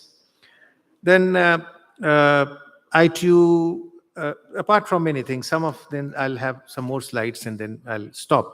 So I'm listing for your benefit, harnessing science and technology and innovation for SDGs. This is another area where ITU is focusing its work. So ITU has focus groups. Say there is a focus group on environmental efficiency for artificial intelligence and other emerging technologies. So it was established by ITUT Study Group 5. So then you have focus group on, say this focus group works on identifying the standardization needs to develop a sustainable approach to AI and other emerging technologies, including automation and all. Now these focus groups are open, like this forum, they are open events where they allow not only ITU members, but others also. So this helps in bringing in the expertise from all over, wherever it is available. They are loosely structured and they are very freely accessible by everybody. And such focus groups and forums help ITU in furthering the cause of sustainable development goals. WSIS Forum is another, a platform which organizes hackathons since 2017. This is one of the things, but then there are many others. And the theme of the hackathon for 2020 is Smart Sustainable Cities. And this hackathon will focus on hacking smart and sustainable solutions for cities around the globe. So you find that ITU has been alive to emerging challenges and it is continuously striving with cooperation with other entities, other sectoral players, other UN bodies and countries and regional groups. Now, next, multi-stakeholder partnerships. Now, this is one of the key areas I briefly mentioned earlier of, ITUs where they continue to function. This is a lot of resolutions are passed in that. So within ITU sector, whether it is R sector, radio, or development sector, or T sector, all the three sectors, they always refer to SDG goals, as I said. There are partnerships and MOUs, joint declarations, and then it's a key partner to many member states, sector members, like cybersecurity. Then you have partnerships of ITU with World Bank, WHO, United Nations Development of Economic and Social Affairs, UNDESA, World Economic Forum, and then ICSO, European Cybersecurity Organizations. There's so many. I can go on listing. There are private Mishra, organizations engaging with ITU. Mr. Mishra, sorry Yeah. to interrupt. Just a reminder for the time. Yeah. Thank I'll you. just finishing. So I'll just quickly go to next. Yeah. Yeah. Next. Go. Switch over. Yeah. Next. Yeah. Yeah. So ITU is responsible for coordinating the shared global role of use of the radio spectrum, which is one of the very, very key challenges right from the beginning of ITU.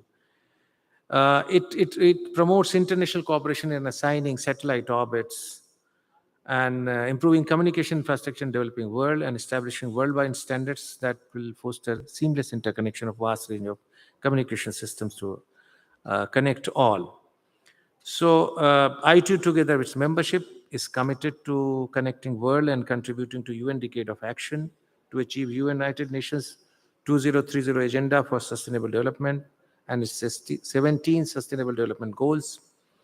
And of course, there are, to enable this vision, ITU counts with strategic plan for 2020-23. There are so many resolutions, and which are based on 5 strategic goals: growth, inclusiveness, sustainability, innovation, and partnership. Each goal has its own indicator that measures progress towards its shared vision. And of course, then there are, I've left something in us, links to certain slides. You can see that.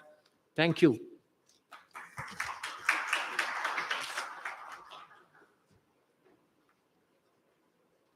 Thank you so much, Mr. Mishra. You touched upon a lot of activities within TSB, ITUT.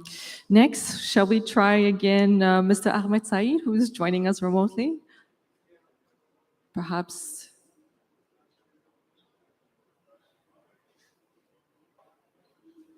Ahmed, can you hear us?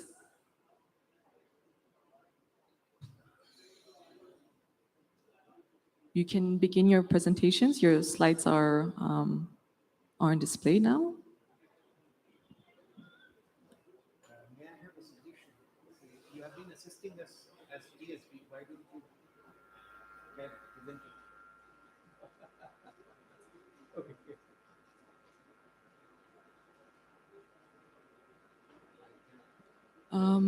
I do not hear Mr. Saeed. Okay, so let's try again. Thank you for your patience, Mr. Anand. Yes, your presentation is next, and you represent the Tata Consultancy Services Asia Pacific. The floor is yours. Thank you.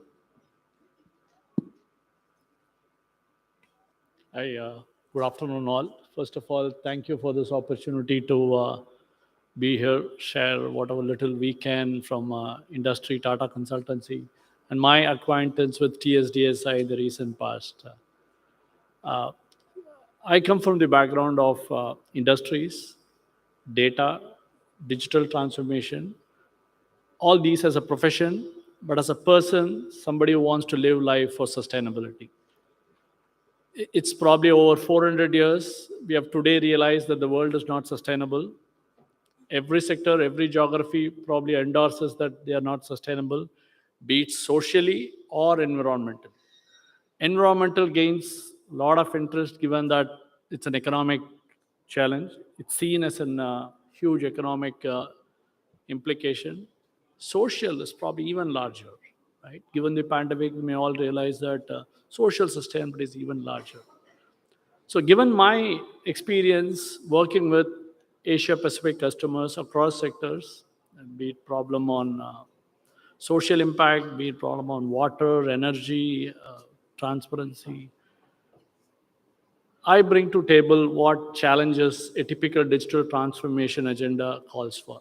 So here are a few slides to set some context. As I said, we all realize sustainability is a challenge.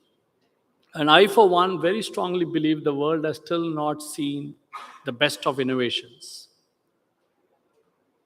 Given that we are not sustainable on one side, and given that we want to be sustainable, and when I say sustainable from a longer period, right? 400 years we have realized not sustainable. The decisions taken now are to be sustainable for even longer horizon. That said, how are innovations to happen? What can bring innovations, right? What can be the best way to kind of be an arbinger for innovation? Having said that, again, with my stint in the world of digital and my base as a chemical engineer from industries, I very strongly feel that digital technologies have significantly matured in the recent decade. You call it artificial intelligence, you call it basic data-related technology strengths, you call it advanced technologies like quantum computing. Many of these technologies have kind of leapfrogged and makes things possible provided we have a robust backbone. The backbone of ICT infrastructure, needless to say, is the spine. And here comes my passion to work with standards. How can standards address these problems which are at scale, right? The problem of social impact or economic impact, environmental impact. Today, in a digital connected world, all of these are to scale. And when there is a scale, I probably have an intuitive, instinctive feeling, and based on my experience with leaders in standards, standards do have a role to play. So that's the background in which I come into this subject. There are research reports which also kind of gives us the confidence that the impact of these ICT infrastructures and standards can probably make significant impact on all of the SDG goals. I'm sure we all know, Mr. Mishra was mentioning about the various efforts towards SDG goals, be it resilient infrastructure, be it data access. We all will certainly agree that affordable access to all probably will be the best that we should have as early as we can. That said, ICT infrastructure and standards have a significant role in kind of helping innovation. And innovation in all spheres, all shapes, all geographies possible. So that's the background. Having said that, next slide. This slide is to give a context of how we see a successful digital transformation panning out across various geographies and across industries. As industries try to get sustainable, they realize the need for sustainability in the context of be it integration, bringing in more transparency, accountability. And as they do that, they very soon realize that they need to bring in their value chain. Right? When I say value chain, it's their entire ecosystem of be it suppliers or customers or other stakeholders. As we move from a capitalistic world to a stakeholder-centric value creation, calls for significant amount of ecosystem enablement. And here is where the challenges come. Again, earlier speakers spoke about importance of interoperability. Right? Interoperability at scale, needless to say, is a challenge. And it's a challenge to be understood at various layers. Right? At the layer of devices, at the layer of network, network to network, network to equipment, then at the platform layer. We all know the hyperscalers are probably hyperactive, right? You call it, they are hyperactive. They are really trying to do all that they can to make the data, one, extremely affordable from a storage perspective, and they've made it extremely pricey from a computation perspective. Here is one sweet spot that I always used to think that standards can play. If standards can play a role in helping that computational layer probably simplified and brought in, abstracted at a standards layer, probably a huge economic change for various stakeholders. Having said that, we see a platform economy emerging. All of us are already experiencing platform economy in different social lives. Industries are also getting into platform economy for their own enterprise, platform economy extended to value chain, and going beyond to cross-sectoral and even beyond to kind of what we call as cross-sectoral with ecosystem. Technically, theoretically, digital world can make this happen. We can have one platform, you call it a global currency, you call it carbon as a global currency. Theoretically, it's possible. Thanks to the computing power, thanks to the data technologies, the world is emerging in such a way that these are theoretically possible. But is it required? Will enterprise need? All that time to come. Having said, how can standards come in between these layers of what I call devices, the network communication infrastructure, and the final platform, or what we call as a data platform layer, is certainly a space which I'll be investing time in the context of sustainability and digital. Next slide. Next slide, please. So this slide doesn't need an explanation to you all. You all know the need is for digital integration. You call it connectivity, you call it commerce, you call it services, be it financial services, and more importantly, workforce transformation. Right? It's a need for workforce transformation to happen. And the business ecosystem bringing together all of these are certainly going to prepare themselves for the digital economy. Asia as a larger geography, we are probably less than 10% from a digital economy perspective. Huge opportunity growth. Already developed countries have shown of the order of probably 30-40% kind of growth led by digital economy. And if we are today at 6, 7, 8%, we have that much of headroom to go even for leveraging available digital technologies. That said, what else will we need? The need is to harness these emerging technologies. Again, Mr. Mishra was mentioning about how are we going to enable harnessing the power of AI, power of data sharing, power of the new age digital servitization models, digital operations, digital products. Right? Many of these technologies have today been proven in different contexts, in different geographies, in different industries. Using these in other contexts is up to the kind of initiatives, enablement by policies, regulators, standards bodies. And as we speak, we strongly believe that's happening, and that's exactly why we are all here.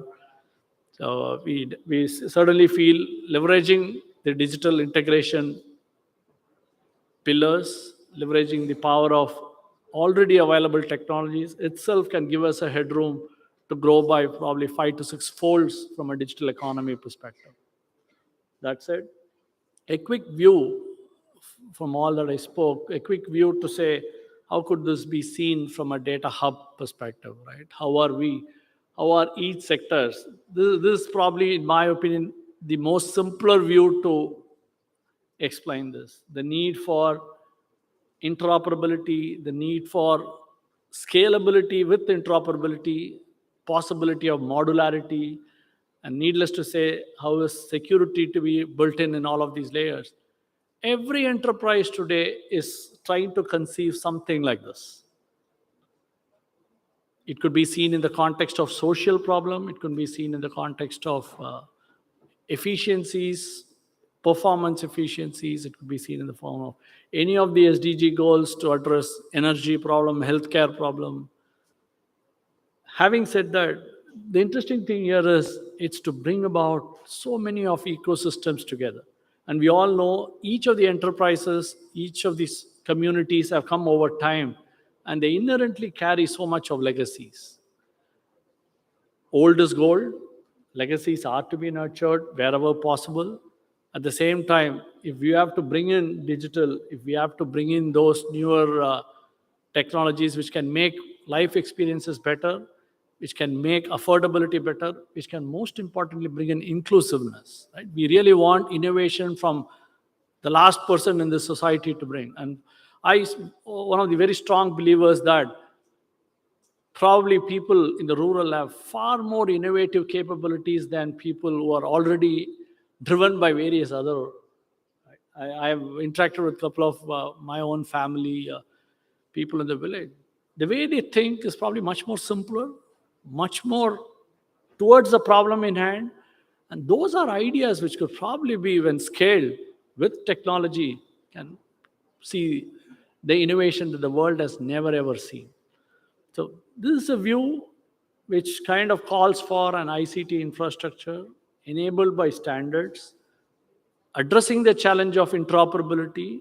And when I say interoperability enabling scalability. Right? Everybody is talking digital transformation. There is no industry, no geography which doesn't talk digital transformation. At the same time, my very personal view, not many are really successful at scale, right? Especially when you come to an industry context. A lot of consumer-driven things have seen scale. The primary reason, as I see, is interoperability, security, and interoperability with scale. So if we can all put our brains together, work on standards, get what I would like to call as a data schema, right? A data schema defined. When I say a data schema, I more mean a data schema methodology, a methodology in terms of how to put data, retrieve data, store data, process, query data. If that can be defined and if that can be usable across industries, I think that's going to be a phenomenal breakthrough from economics perspective of these kind of transformation, and all of the SDG goals aligned to that can be having significant benefits. So with that, thank you. We'll be happy to share any questions, any feedbacks, comments. We'll be happy to take. Thank you.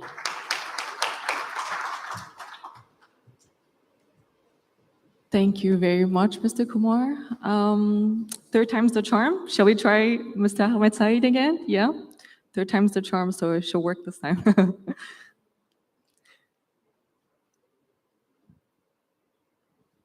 Again. The floor is Let open for me try questions, please. to mute the speaker here. So can you hear me quite well? Better? Is it better now? Yes, please. Yes, please.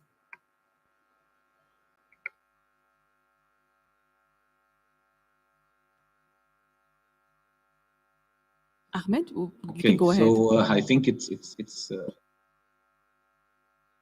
I can continue. Okay, so let me first thank you all for coming here, and let me first present myself. My name is Ahmed Saeed, and I'm the chairman of Study Group 3, and also the Minister Advisor of the Ministry of Communication and Information Technology. So today I'm going to give you a synopsis about the work of Study Group 3 on standardization and how are we moving on with the work of Study Group 3. So let me first begin with some definitions. So let me show. Could you go to the slide number 3, please? Sorry, slide 4, where we have some definitions that are of importance. To start with, we have the standard. So a standard is a document approved by a recognized body that provides for common and repeated use, rules, guidelines, or characteristics of for products or related processes and production methods with which compliance is not mandatory. For ITU, we have recommendations, which are standards defining how telecommunication networks operate and interwork. We have vast variety of recommendations in ITUT, starting from work to policy and economic aspects. So we have For the ITU-T recommendations, we have high compliance, level of compliance due to the international applicability, and also a non-mandatory status for sure until it's they are adopted by the national laws. Moving on to the other aspect of this presentation, the digital transformation. So we can describe it as the change associated with the integration of digital technologies to all aspects of society through the use of resources and optimization and operational efficiency that supports in the realization of sustainable development. And I think that the digital transformation is widely implemented now, or in many countries, especially in the developing countries that are moving toward digitization. So most of the governments right now are having plans and projects that are very active in this area. The next slide, please. So if we look at the key considerations for digital transformation, first of all, and one of the most important things for sure is the availability of funds and resources to bear the cost of these type of projects. Usually these projects have needs heavy budgets. Also, the level of existing and emerging technologies that is existent in the country, or also the expertise required for implementation, and also the most important thing that is related to us is the regulations and standards. Regulations and governance locally, and standards which are the international standards.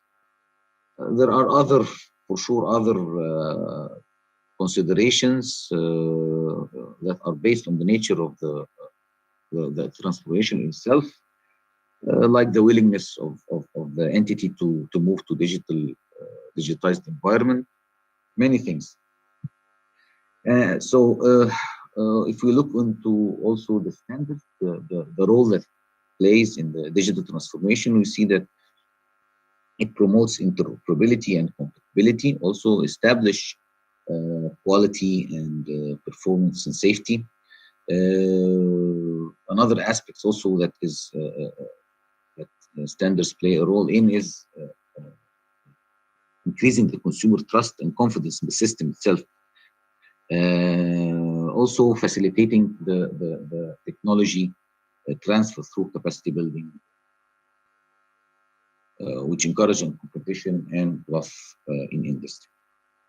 So the next slide, please. So here we will talk about the role of study group 3 in standardization. And if we, next slide.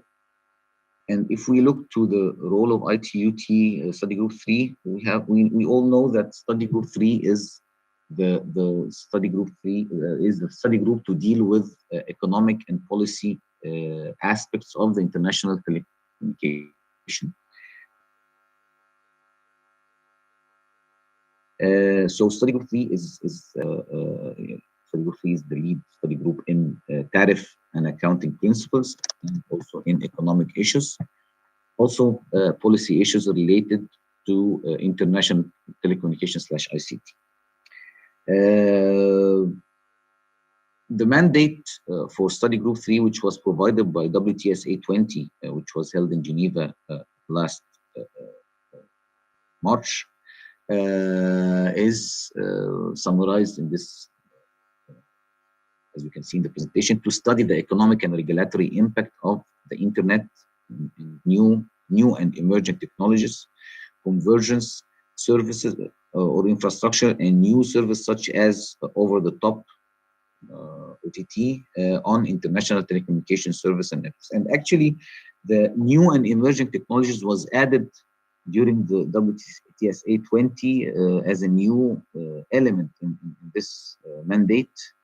And this was for a reason, you know, that the disrupted, now there are huge disruption in the technology area, and there are new technologies and more technical standards that arise from behind these technologies. So it was very important that study group 3 could accommodate all these changes, disruption that is happening in the ICT sector. So we move to the hot topics, and the most important topics that has been studied in study group 3. We have many topics that has been historically and until now studied, like the international and regional roaming, the international internet connectivity, consumer protection, competition. Also, we have some new topics that has been introduced to study group 3 in the past study period, which was like the digital identity and big data and the Internet of Things and M2M. And mostly we had like the one of the unique topics that were added to study group 3 like few years ago also, and we had moved ahead with this topic and introduce it to ITU in general, the OTTs. That was started in 2013, the introduction to the topic of the study group 3, and we moved on until we issued a recommendation on OTT, the first one on 2018. Also, we have the digital financial services.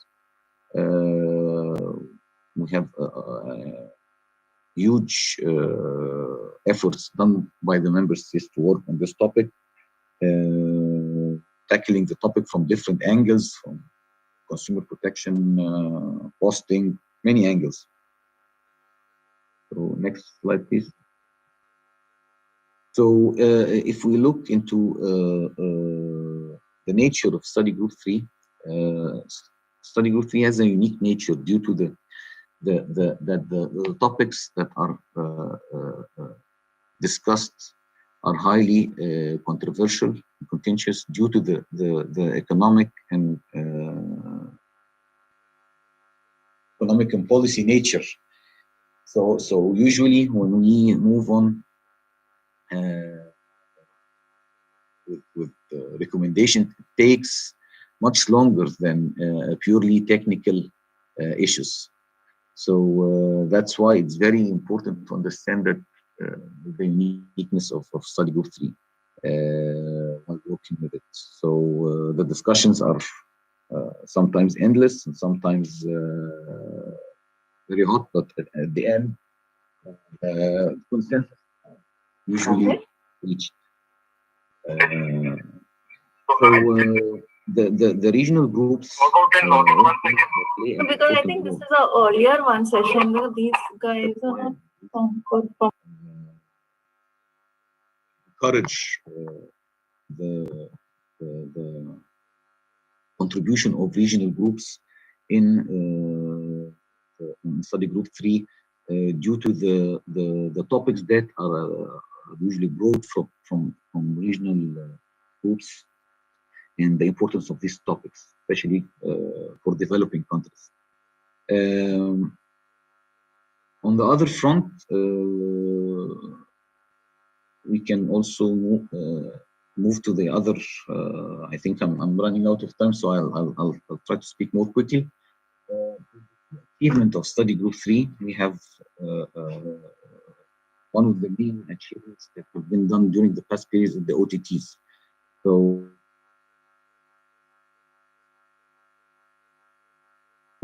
we had worked on several resolutions on the WTSA. Also, we have a resolution on the PP. For the recommendations we had since introduction of this document topic, the OTTs, in 2013, we had 3 recommendations which was approved by the group. We have D262 and D1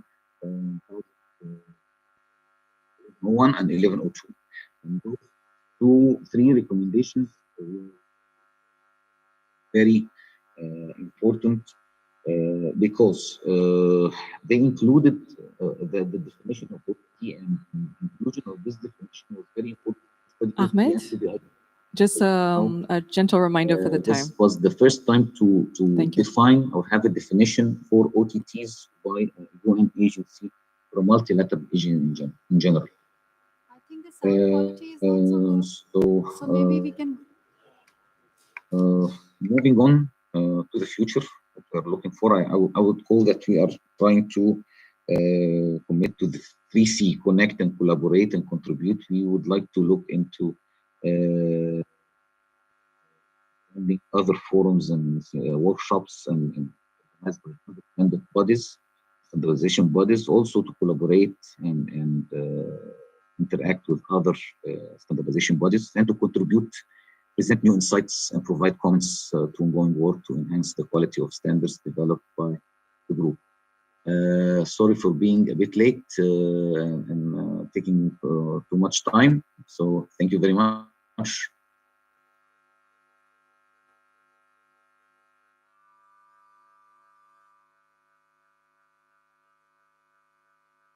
All right, third time the charm worked. So thank you, Mr. Saeed, for your presentation.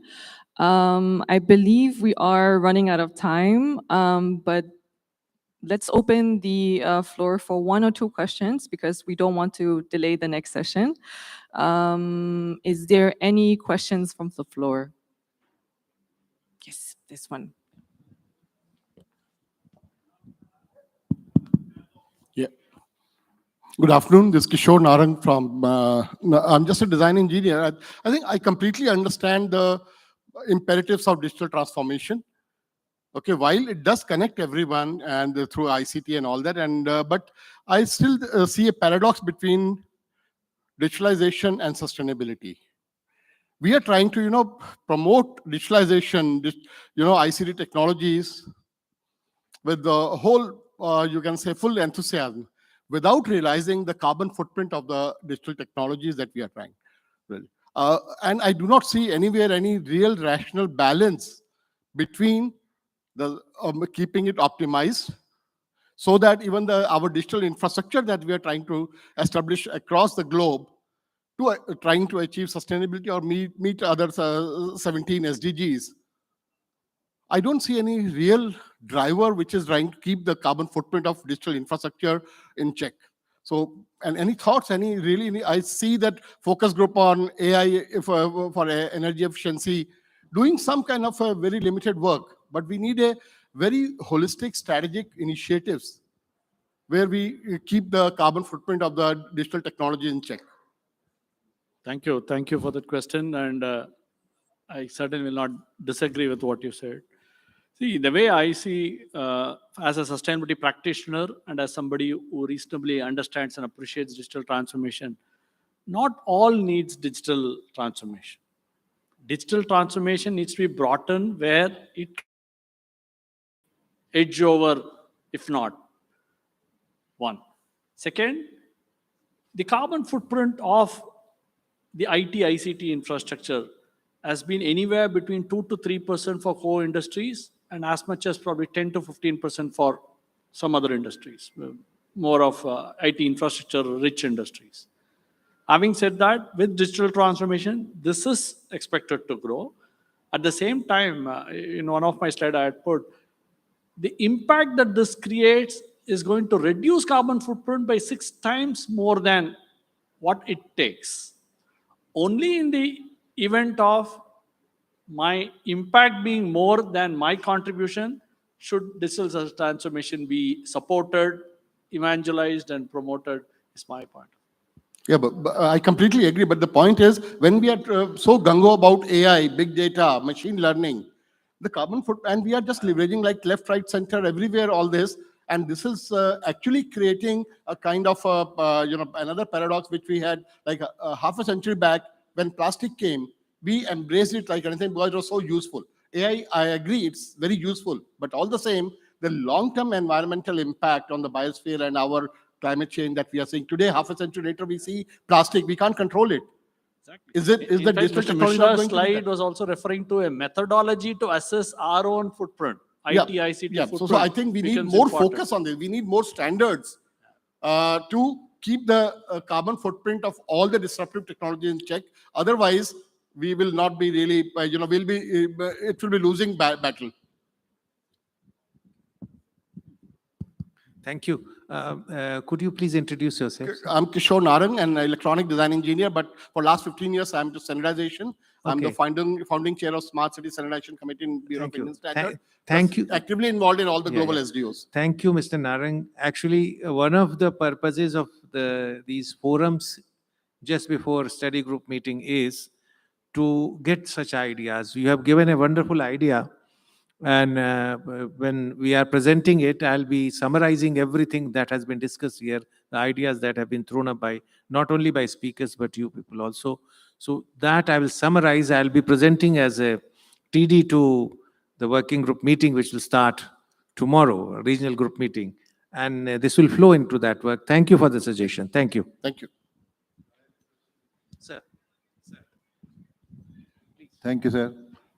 I think I congratulate Mr. Mishra for organizing this meeting. And I'm SD Saxena, and I was task chairman for the regional group in Asia and Oceania for 10 years.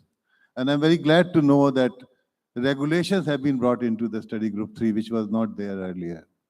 I have concern about a whole lot of technology. One that I would like to at the offset say, that digitization and telecom is actually reducing carbon footprint, as you said. It is not a concern, it is actually a boon for the carbon footprint. The other point which I wanted to really know about is what kind of regulations are being evolved in OTT, for example. I find OTT is pushing a lot of videos which are very corrupting and so on. So what kind of regulations are being evolved? If you can educate me or you can mail it to me if the time is running out. Thank you. Thank you, sir. And it's, I would say it's a privilege to have you here. And yes, so long ago when this group was called Task Group, you were, for a long time, you headed it very efficiently. So we are just trying to keep up the torch. Sir, I'll share certainly what is being discussed in greater detail with you, and we'll connect with you and brief you about this. Thank you, sir.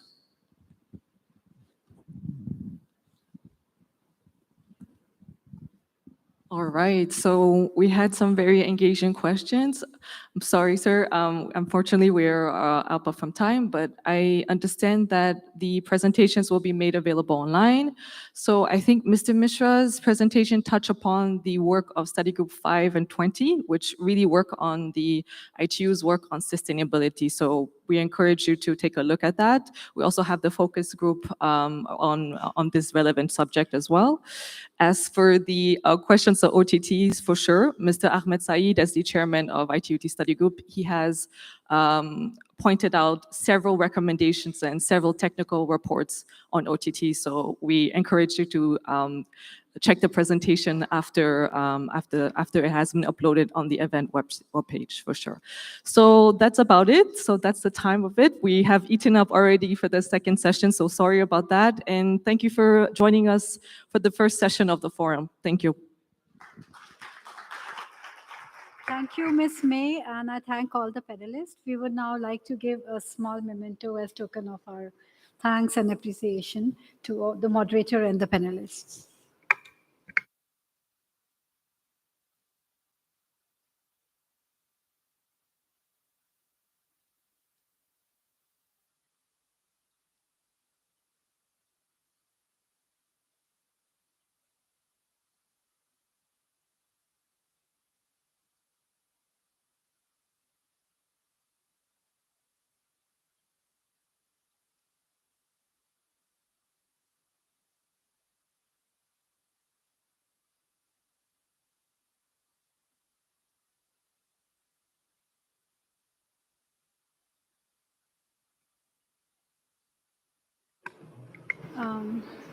Thank you. Thank you.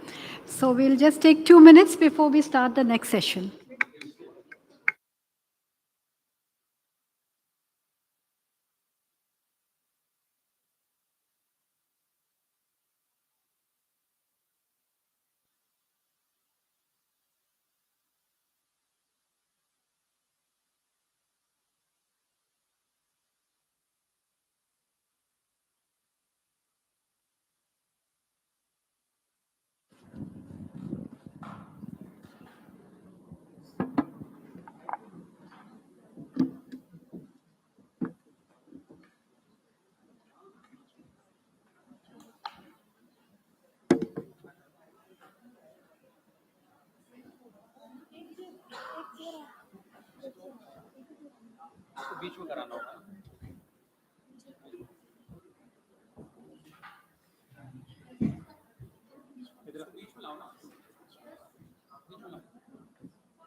I invite our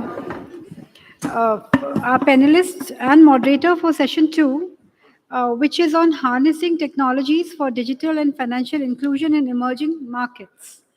Data has been the new basic necessity for every individual. There are various challenges in providing digital connectivity to all, especially in rural and remote areas. In addition to the access-related issues, there are issues pertaining to the cost of data, interpolarity, etc. This session provides opportunity to listen and interact with the experts on these important aspects. I would invite moderator Mr. Rajesh Pathak, Secretary, Technology Development Board, Government of India. I would invite Mr. V.L. Kantarao, Administrator, Universal Service Obligation Fund, India. So, Mr. Pavan Bakshi, India Country Lead Bill and Melinda Gates Foundation.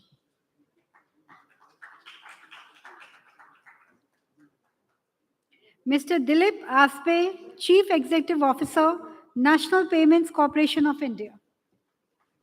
Okay. He will be joining us online. Then we have Ms. Anju Mangal, Regional Head, A4, A1 for Asia and Pacific.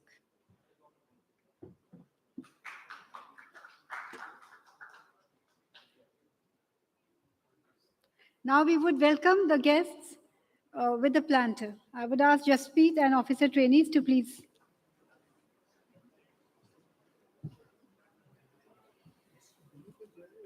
He is joining online.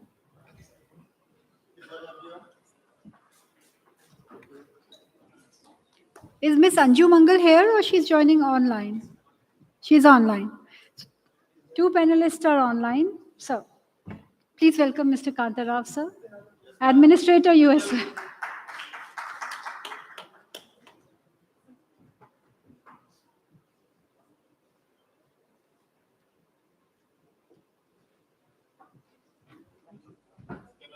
Welcome, please. So now we are on to you, Mr. Pathak. This is your session now. Thank you. Yeah. Thank you. We are already late by around half an hour.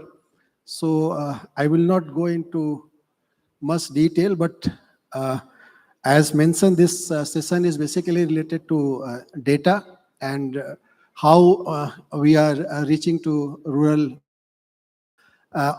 and financial inclusions services. So we have eminent personalities in this panel. I just want to introduce you briefly. To left of me, Mr. Pavan Bakshi. He is the India Lead Financial Services for the Poor at Bill and Melinda Gates Foundation. He is a PhD holder and MBA also, and he has more than 25-year experience in financial inclusion and fintech mentor. To my left, Sri V.L. Kantarao ji. He is Additional Secretary, Department of Telecommunication, and as well as Mr. Yusuf.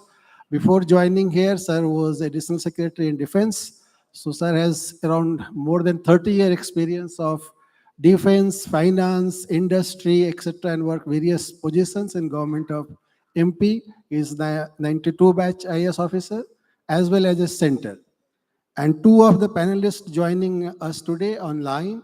One is Mr. Dilip Asbe. He is MD and CEO of National Payment Corporation of India, and he was a pioneer for development of this VIM app or UPI or IMPS, etc. So his presence is amply required for this session. And the one more speaker we have today is Mr. Anju Mangal. He is Regional Head for Alliance for Affordable Internet World Wide Web, and he is joining us online. So with the brief introduction of my panelist, I would like to say what are the brief challenges we are going to discuss in this sessions. What I foresee is basically for financial inclusion, especially rural area, already it was briefly addressed by the keynote speaker. As far as developed country versus the developing country, there is a wide gap. Around in India itself, we have around 70% penetration in rural, in urban area as far as internet user is concerned, whereas the rural area it is around 35%. So there is a big difference, not only in India, in Asia Pacific region. There's a data shown by our key speaker in his note address. So there are four basic challenges I perceive. One is the digital platform, one is the infrastructure, and mainly that human resource, who are human interviews are going to use, basically rural areas, they have poor income capacity, the data usage, connectivity. There are lots of issues, challenges are there. With this opening remarks, I would like to hand over first to Kantarao sir, because sir is involved in the massive rural connectivity program. Anything, the data usage has to be first dealt with the connectivity. So sir, floor is yours for that opening. Sir, here also sir, no problem. Let me go there.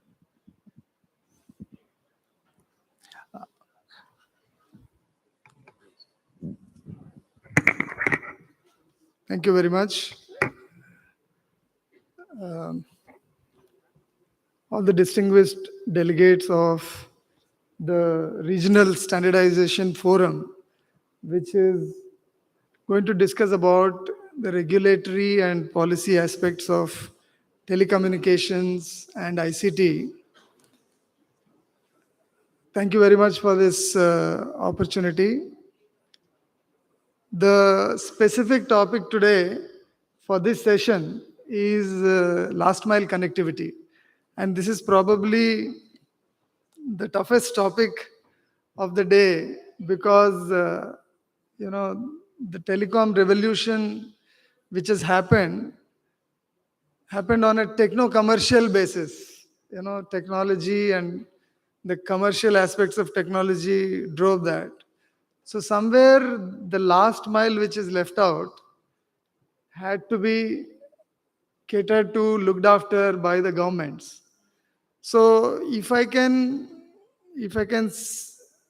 begin by saying that my job as administrator of a particular fund to ensure last mile connectivity is to provide access to telegraph services to people in remote and rural areas at affordable and reasonable prices. So we have to ensure that while the telecom revolution, ICT revolution is happening all around the world, how do we make sure that no people are left behind? So we have done a lot of work. I mean, India is proud to showcase the kind of technological revolution that has happened and still happening. The exhibition outside is a small glimpse of that. So let me try to present a picture as to what we have done and what we are planning to do, and also discuss some of the ways and methods that we have used, some of our success stories. And the idea is to exchange, the stories from across the world. Some of the international delegates here, some of the industry representatives here, some of the academics, all the people who are present here, please give us some ideas, some solutions as to how we ensure that the last mile connectivity is there for every citizen, even in the remotest of the area. So we'll talk about the telecom sector scenario, what we have done, some of the government initiatives, something that we have done on the last mile connectivity, what are the challenges that are still left there, how can we use some of the new technologies that can provide better access in rural and remote areas. One or two success stories from India, and then the way forward, what we are planning to do in future. And in the end, I would hope to, either during the session or during the lunch break or in the next 3-4 hours, hope to get some ideas from across the world, from the people around in the conference, so that we will try and make sure that the goal of providing access to telegraph services to the people in remote areas is achieved. So there are a few numbers that I want to show. My minister briefly mentioned in the morning that we are the second largest telecom network. We are the second largest number of subscribers. So I would like to reiterate that at 1.17 billion subscribers, we have reached out to 85% of our population. So 85% of population, the teledensity, of course, has some multiple SIM cards and all that. But broadly, you will find that more than 100% of the population in urban areas and about 60 to 70% of the population in rural areas have telephones, mostly mobile phones. We also say that 98% of our population is covered with telecom connectivity. We also say that 93% of the population has broadband connectivity. So 3G and 4G in rural areas, even through wireless broadband, is covering about 93% of the population. We have also surveyed the number of villages in the country that do not have connectivity.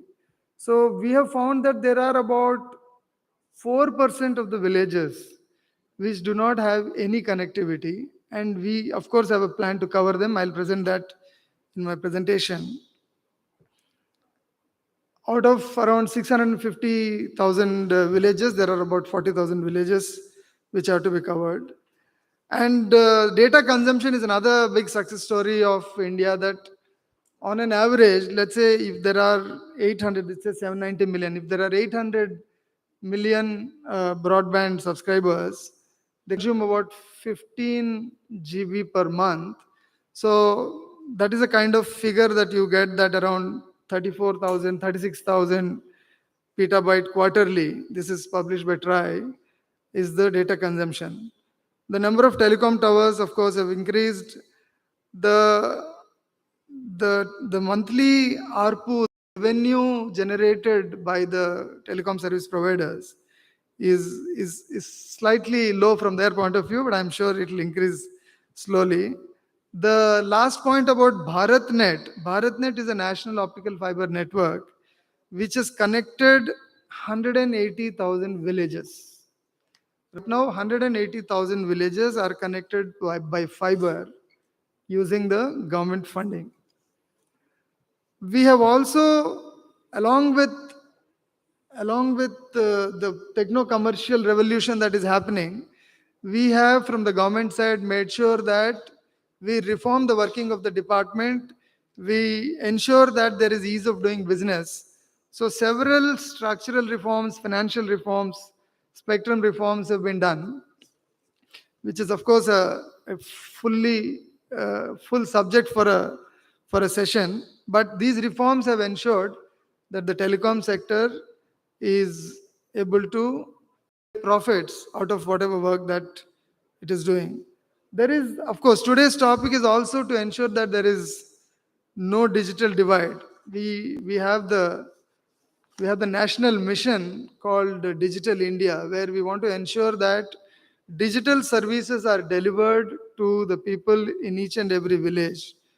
And these services require a telecom backbone. And we want to make sure that the backbone is provided both in urban and rural areas. So I'm happy to share that the growth in rural areas on the subscriber base is much better than the growth in urban area. And on the growth in broadband connections in the rural areas is 10 times that of the urban areas. So we are improving day by day the connectivity of rural areas. I just wanted to give a small snapshot of how does this move? Yeah, snapshot of what has happened in the last, say, 7 years. That what kind of increase that we see in the growth of broadband subscribers, this is all India, and the growth in smartphones, the growth in the data consumption, which I mentioned some time back, and of course the lowering of rates, the affordability part as to how the tariffs are going down, and the improvements on the infrastructure side on the telecom towers, BTS, and the optical fiber cable. So with this, which direction? Yeah. So with this, I want to come to the topic, the job that I do, that is the Universal Service Obligation Fund. The Universal Service Obligation Fund basically is a fund created to provide access to telegraph services to people who live in rural and remote areas at affordable prices. This was created in 2002, and we started funding telephones, providing telephones in rural areas, one telephone connection in one village. That was the kind of work that we started with. And then, of course, we moved on to providing optical fiber cable and providing mobile towers for mobile connectivity. And now we are doing some of the pilot projects. Some of the exhibitors that you find outside are the pilot projects funded by us to make sure that we get newer technologies and to connect villages. How much time do I have? Patak Sahab? I know that it's a close plan. So we have discussed this.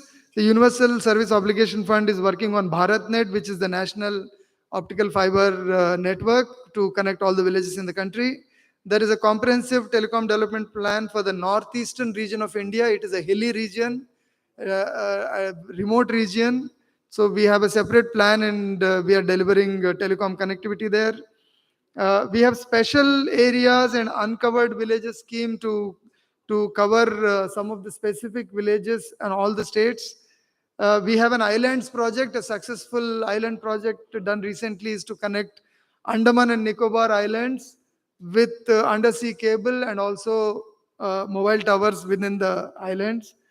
Then there is what is called aspirational districts. Some selected 112 backward districts in the country are being monitored, and special schemes are being implemented for those villages. We are also implementing mobile tower connectivity in that. BharatNet project, the National Optical Fiber Network project, is a massive project trying to cover what are called village local government gram panchayat. These are basically local government headquarters in villages. They are about 250,000 out of the total 650,000 villages. So we are covering these 250,000 village headquarters first, and then we will be rolling out and reaching out to the other villages. This is through optical fiber network, connecting all the villages of the country through optical fiber network. Then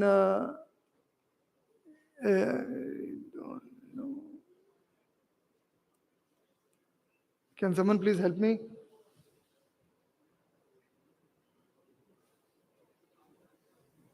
Yeah. So we also have other initiatives of giving special assistance to state governments, that is subnational governments, to ensure last mile connectivity. We are also providing Wi-Fi hotspots in villages, and also the fiber to the home connections in the villages funded by the fund. Yes. Okay.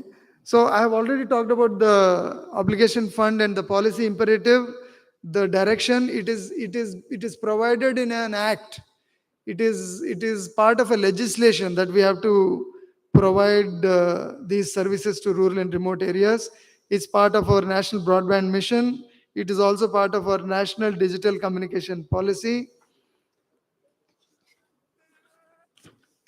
Yeah. Okay. So this is the slide probably that is most important from my organization point of view, that I have to deliver these things. We have done about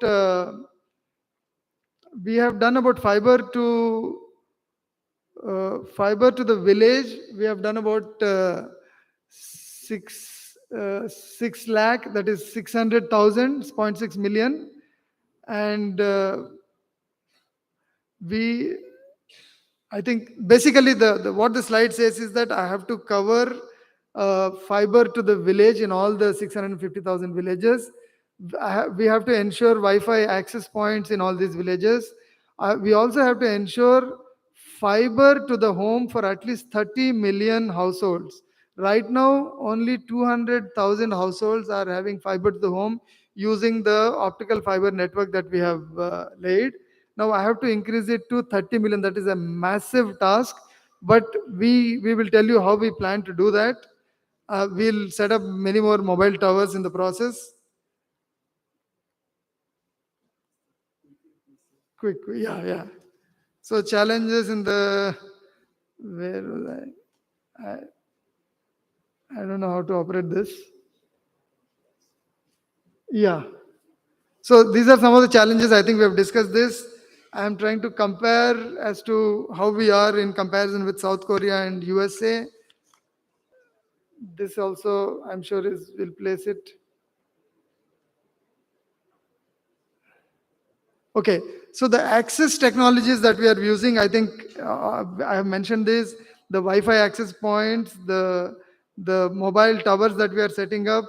There is a fixed wireless access we are trying out. One of the exhibitors outside called Astrom can explain it to you. The first stall as to how we are trying to connect from the village headquarter to the nearby villages without fiber, trying to use the E-band spectrum.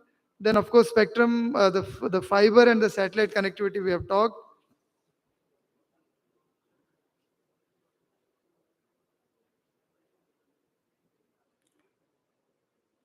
Okay, so some of the best practices that I wanted to mention, one is this, that how we have used submarine cable and how we use the fund to connect the islands from the mainland through a submarine cable, and also running fiber within the islands, and where we cannot take the fiber to some of the islands, mobile connectivity. This is a project that we have done for Andaman Nicobar. The one on the right side, the blue portion on the right side is Andaman Nicobar. And the left side is a project which is just started to cover the Lakshadweep Islands. That is the southwest part of the country. We are doing some pilot projects. I have mentioned some of the pilot project people are outside. They are developing 4G radios and also some fixed wireless access technology. What is the way forward for the Universal Obligation Fund? This is my task for the next 3-4 years. One is that we have said that we will spend some of the fund for research and development. 5% of the Universal Service Obligation Fund has been earmarked for funding research and development. Mr. Patak, who is the moderator here, is an expert on funding projects for research and development. He's from the Science and Technology Department. We have borrowed a lot from the kind of work that he does, and we are going to roll this out shortly. And we are, as I said, I have covered about 200,000 villages. We have to cover another 400,000 villages for fiber connectivity. There are in the beginning I mentioned that there are about 40,000 villages which do not have mobile connectivity in the country. For those 40,000 villages, we have come up with with an approval for about 25,000 crore, that is about 4 billion US dollar, on connecting all these 40,000 villages using mobile towers of 4G technology. We're going to roll that out. That is a big task ahead. And we are also planning to create a telecom development fund. The universal service obligation currently talks of rural and remote areas, but we are also thinking of expanding the scope of this fund to urban areas as well, the poorer areas in the urban cities, and also include skill development measures, R&D, so on and so forth. So these are some of the future tasks that we are planning to do. Thank you very much for all your attention. Thank you. Thank you, sir, for covering, even though US of itself is a whole day topic, but covering it 15 minutes. And sir, as you said, last mile connectivity with affordable price. So Technology Development Board has recently financially supported Mr. Strom Technology for 4G and 5G gigamesh technology development. And if it is successful, from village panchayat to the villages, the communication will be much faster and with less affordable cost. This project was mentioned by Honorable Prime Minister in his Mann Ki Baat speech as well. Sir, with this now, may I invite Mr. Dilip Asbe. He is available online. And Mr. Dilip is MD and CEO of National Payment Corporation of India, and he was instrumental in developing Veeam app, an IMPCS, UPI interface, and a vast knowledge of around 20-30 years. And he holds a master degree in global management from London School of Economics. And now over to you, sir, for your insight into financial inclusion using these apps. Over to you. Thank you, sir. I hope I'm audible and visible both. Okay, thank you. Just to give a brief background on what NPCI is and what NPCI does, the RBI decided to start a retail payment umbrella institution in 2007-8, at the same time when the Payment and Settlement Act was getting enacted, right? And in the Payment and Settlement Act, RBI had listed that they will start such a clearing house, and such a clearing house, will have, and during the debate, it was also decided by RBI that NPCI will be set up as a public good, which means that it will be set up as a not-for-profit institution. It will make the profit, but it will redeploy the profits back to the good of building infrastructure, building innovation, and driving the inclusion. So once the NPCI was initially started, and I would break the NPCI journey into three formats, three time zones, and the initial few years of NPCI was actually to build the RBI was doing certain activities in the payment system, and those were the activities were hyped up by RBI to NPCI, and that included the check truncation system, the building the NACH, which is actually the kind of centralization of the decentralized version of ECS, which RBI offices used to run. And the third one was a national financial switch. So these were the three activities which was run by RBI. And being a regulator, RBI thought it's better that he hive off these three activities to NPCI. And actually, what helped to NPCI is to build the initial momentum, initial traction, and initial kind of scale what we needed to start off and settle the initial entity. The next phase of NPCI built up quite a few utilities, and if I have to name few, NPCI started building the RuPay card scheme. That was, for a country of the size like us, the RBI felt that NPC, we should not be fully dependent on the foreign networks, and that was the self-sufficiency journey which NPCI started with the RuPay platform.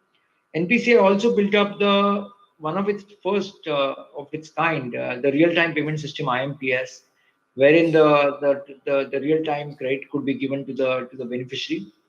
And third is we started working with very closely with UIDAI to build up on the inclusion agenda which UIDAI was driving by building a direct benefit transfer platform, and second is by building the AEPS, which is the Aadhaar enabled payment system, which allowed the users to kind of withdraw the money at the rural location using the Aadhaar as its authentication mechanism. So this was the second phase. NPCI built up a lot of platforms to kind of drive the what I could call about the localization, a local adaptation of the payment system because for a country like India, we couldn't have just taken the payment systems of West and built up the local platforms. So this was a true kind of an initiative to build what is required for India and build it for India, right? The direct benefit transfer program, all of us are aware that it has proven its mettle, whether it's COVID time, transferring the large benefits to the poor and needy when the mobility and jobs were not available back in the country. And similarly, the kind of bringing the efficiency by getting the more benefit transfers which were available more on the informal ecosystem, informal financial system, to bringing it back to a formal system. The third stage of innovation, and actually a third stage of NPCI, which happened truly based on innovation scale and building up the platforms, taking the platforms which had been built by NPCI to a truly citizen scale. And if I just have to build up a few platforms, right? One is UPI. All of us are fully aware that UPI today is kind of building the what you call the citizen scale system of 250 million customers, 50 million plus merchants, and similar scale on the platform. The second is we started also the toll collection. Some of the platforms like Bharat Bill Payment, toll collections, scaling up the direct benefit transfer program with the support of government, building up the Aadhaar enabled payment system again with the support of the ecosystem. So we built up this the large scale citizen scale platforms, and today we are able to see that the Indian payment systems are recognized worldwide with a kind of and all this could happen because of the innovation led policies of and the focus of the government and the regulator RBI in that sense. And now if I just have to dwell a couple of minutes back on a next year, and I think now while the systems have proven their mettle to drive large scale inclusion, large scale platform, we want to actually look at truly a citizen scale systems, which is can we do the population scale volumes on our platforms like UPI and some of the other platforms. And we are seeing that there is a possibility that we should be, and we as a country must aspire to look at the billion a day kind of a system, which is 100 crore transaction on a daily basis. And I think that the dream is not very distant now. And I believe that next 3 to 5 years, we as a country must aspire and look forward to process billion a day digital payment transaction. The second is the whole innovation and innovation-led journey of NPCI. Whether we can look at some of the decentralized technologies like blockchain, some of the AI, artificial intelligence technologies to be used for the kind of population scale what we have. And last but not the least is continue to drive the NPCI journey on 3 core pillars, which is one is the efficiency, Second is the affordability, in terms of driving the inclusion, expanding the ecosystem, and last but not the least is the innovation, right? Because we have a 1.2 billion population, and the multiple payment systems, and what truly will drive inclusion is kind of keep on improving the system so that the last mile user has the ultimate faith and trust, and we are able to deliver the customer experience to the last mile user. So this is the whole bit from NPCI and what NPCI does, how it has traveled last 10 years journey, and what we look forward in this digital payment ecosystem. And I believe we are at a nascent or a breakout stage that we are looking at a 10x growth in the existing payment systems what we have today. So thank you, and I will be more than glad to take some questions from the audience at the end. Yeah, thank you, Dilip ji, for taking us in to the journey of NPCI and our homegrown UPI system is for India and by India. And we have seen the usage during the COVID time has gone multiple times. And I'm hopeful that with latest technology of blockchain, AI, as you mentioned, NPCI will come out with further improvement on that. And no wonder for your pioneer work, you have been awarded that Changemaker of the Year award as well as ET awards for 2018 for policy change. Thank you very much. We will take a question at the end. Okay. Yeah. May I now invite Ms. Anu Mangal. She is joining us from Fiji, and she is waiting for us for last few hours. So may I invite her for? She is online. Are you listening us, Madam Anju? Hello. She is online. Yeah. No. Hello? Yeah. Am I audible?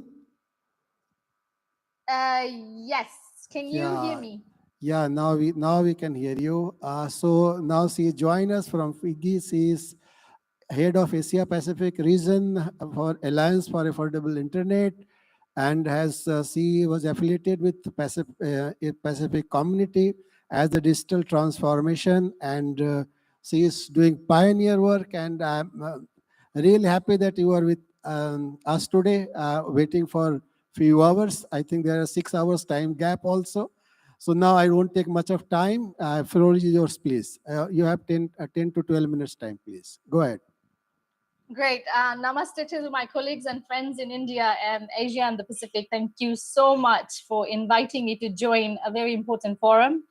I am thankful to the chairman, Mr. Mishra, Satish, and team working behind the scenes. I wish I was there in person, but unfortunately, I'll be traveling from tomorrow, from this week onwards for work, so it wouldn't have been possible for me to be there. It's nice to be in the virtual room with experts from India. I'm also looking forward to learning from you. And also congrats to India for being at the top 5 at the Commonwealth medal standing this year. Well done. I'm really, really proud of India. So just a brief introduction about the work that we're doing. So I work for the Alliance for Affordable Internet. We are the broadest technology sector alliance working to drive down the price of broadband. And we do this through policy and regulatory frameworks. We have over 100 member organizations that are partnering with us. And we continue to make affordable broadband internet a reality. So we also have our key partners such as ITU working closely with Atsuko-san and the global ITU team. We also work closely with NICF, APC, ICT, ISOC, GSMA, and other key partners. So we have, again, like I said, 100 plus members, and we are also focusing on making affordable broadband a reality. A lot of the work that we do is we focus on a multi-stakeholder approach. So in each member country, we form a national multi-stakeholder coalition, and then we work together to identify key barriers to affordable access. And we look at delivering tailored solutions to drive prices down. We work to tackle many gaps. So one of the things we continue to do is encourage the adoption of ambitious affordability targets to drive the prices and increase access. We work with the national coalitions and stakeholders on the ground. So it's public sector, private sector, government, civil societies. We also bring in key stakeholders like persons with disability, women who are doing online businesses or online, entrepreneurship, to develop policies to improve affordability. And also we improve collection of gender and poverty disaggregated data to track this progress. And in some cases, we also provide advice and we also advocate on expanded public access initiatives. And one of the ones that recently happened was always happening till I think till October, is the community networks, which is initiated by the Digital Empowerment Foundation, Osama and his team. Today's topic on harnessing technologies for digital and financial inclusion is really important because during the COVID period, many of the small businesses were going online, but a lot of them still struggle to have access to payment gateway systems, particularly in the small island nations. And when we talk about digital and financial inclusion, we cannot address this without connectivity and access. So digital inclusion is a core part of our work, and we look for solutions to bring down the cost of data. We think about quality and affordable access to digital connectivity, and a lot of the work that we are doing is targeting the low income individuals that are not necessarily having access to this digital financial systems or even data, etc. So when we are focusing on tackling the affordability challenge, we try very hard to close that growing digital divide. So working with governments is not our only priority, but is also working across various partners who are already working on ambitious targets, encouraging, commitment to invest, and this also translates to SDGs in reality. The good news is that when we did the affordability report for Asia and the Pacific, we did research for more than 25 countries. We track the affordable internet, and India meets the 142 affordability target, which is great. But there's still room for improvement. High affordability index scores correlate with the reduced broadband cost on both the industry side and also for consumers. So there is a positive and significant correlation between a country's ADI score and the affordability of 1 GB mobile prepaid broadband plans. So we need to reaffirm that improving policies and regulations to lower the industry cost should be a priority for all, and particularly for communities that that don't have a high income. But the good news also is that when you look at the affordability target across Asia and the Pacific, you're ranked as the top 10, which is amazing, and you meet the infrastructure sub-index. It is when you compare, because one of the ones that we compare with is Malaysia in Asia and the Pacific. We also look at Thailand, etc. But your infrastructure sub-index is around 60, and your access sub-index is around 75, and the ADA score overall is 72, which is really good. But of course, that doesn't mean that we've reached the percentage that we need to connect. And when we also did a study with the ITU, we looked at around what are the investments needed to achieve universal access? So we came around $428 billion to achieve universal access to broadband connectivity by 2030. And then that looks at skills, it looks at infrastructure, mobile infrastructure, and South Asia and Sub-Saharan Africa account for around half of the connected population. So we need investments in these regions. And if we look at the India figures, I will definitely send my presentation later. I'm not presenting right now, but I'll send the reports after this after my presentation. But when we look at India's population, which is covered by a mobile network, most of India's population is covered by mobile network, and as you know, the previous presenter had already also talked about it, but of course, like 46 to 50% are still not connected. So connecting the whole population of the country will demand around $100 billion by 2030, placing India as the country with the largest investment requirement to achieve this. So this is when we're talking about the investments needed across, not just the infrastructure, but we're looking at digital skills, we're looking at literacy, we are looking at also, what are some of the challenges in terms of connecting, like if you're looking at digital financial inclusion, so across all that.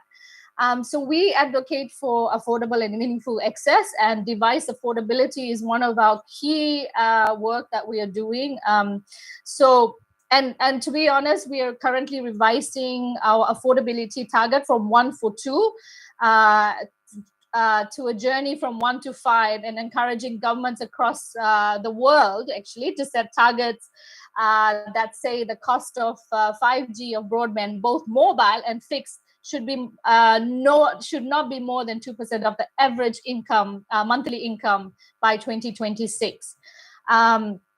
So we talk about meaningful access every time when we are trying to find the key solution. So what do we mean by meaningful access? Or what do we mean by meaningful connectivity? When a user has access to a smartphone, that means it's meaningful connectivity. And when you have 4G mobile internet, that is again meaning that you are focusing on the social environment, providing affordable and access through these mobile 4G connectivity, along with an unlimited broadband connection at home, school, or work every day. And people need to have the same experience as the ones that are already connected to 4G. So when I am in a rural place I usually, every weekend I go to this rural community, which is that's where my partner's family is. So 1 hour, 15 minutes. When I get there, obviously I'm wanting to do all these great Zoom meetings, but sometimes it's difficult because it drops to 3G, and then sometimes I have to go around to various places, to the different areas, trying to be making sure that it's closer to the base station, to the towers, etc., to get that connectivity.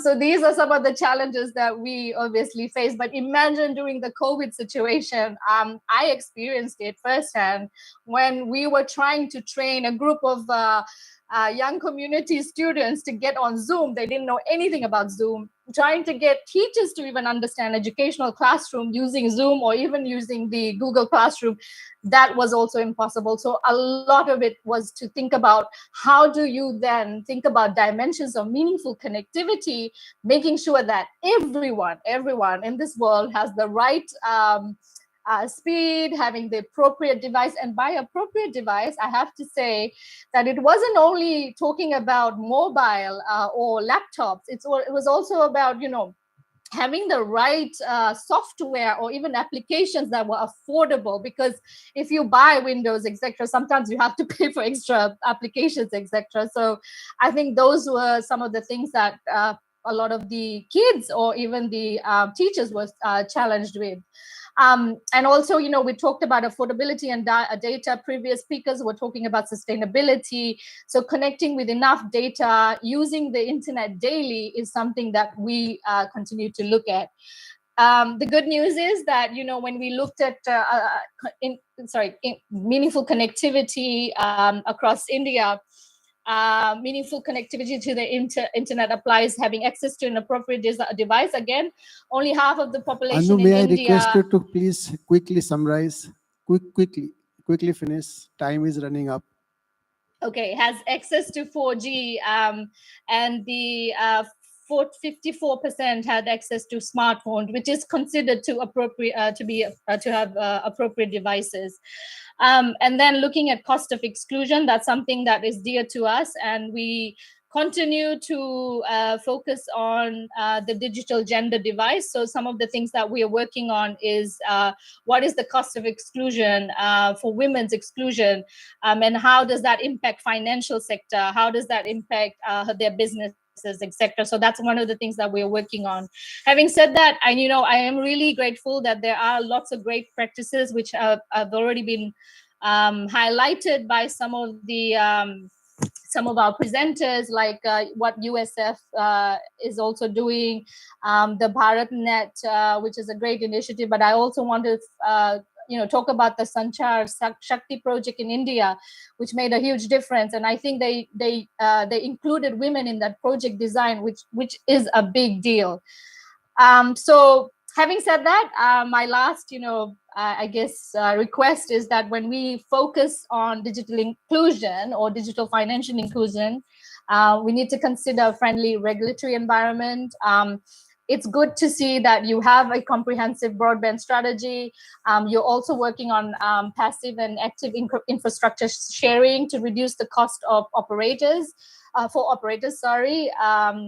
but I think, if we are to look at the last mile connectivity, we need to make sure that data is affordable and meaningful connectivities across the entire country, and also looking at device affordability and taxation issues.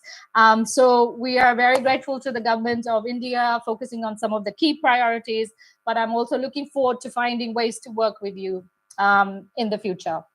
Thank you.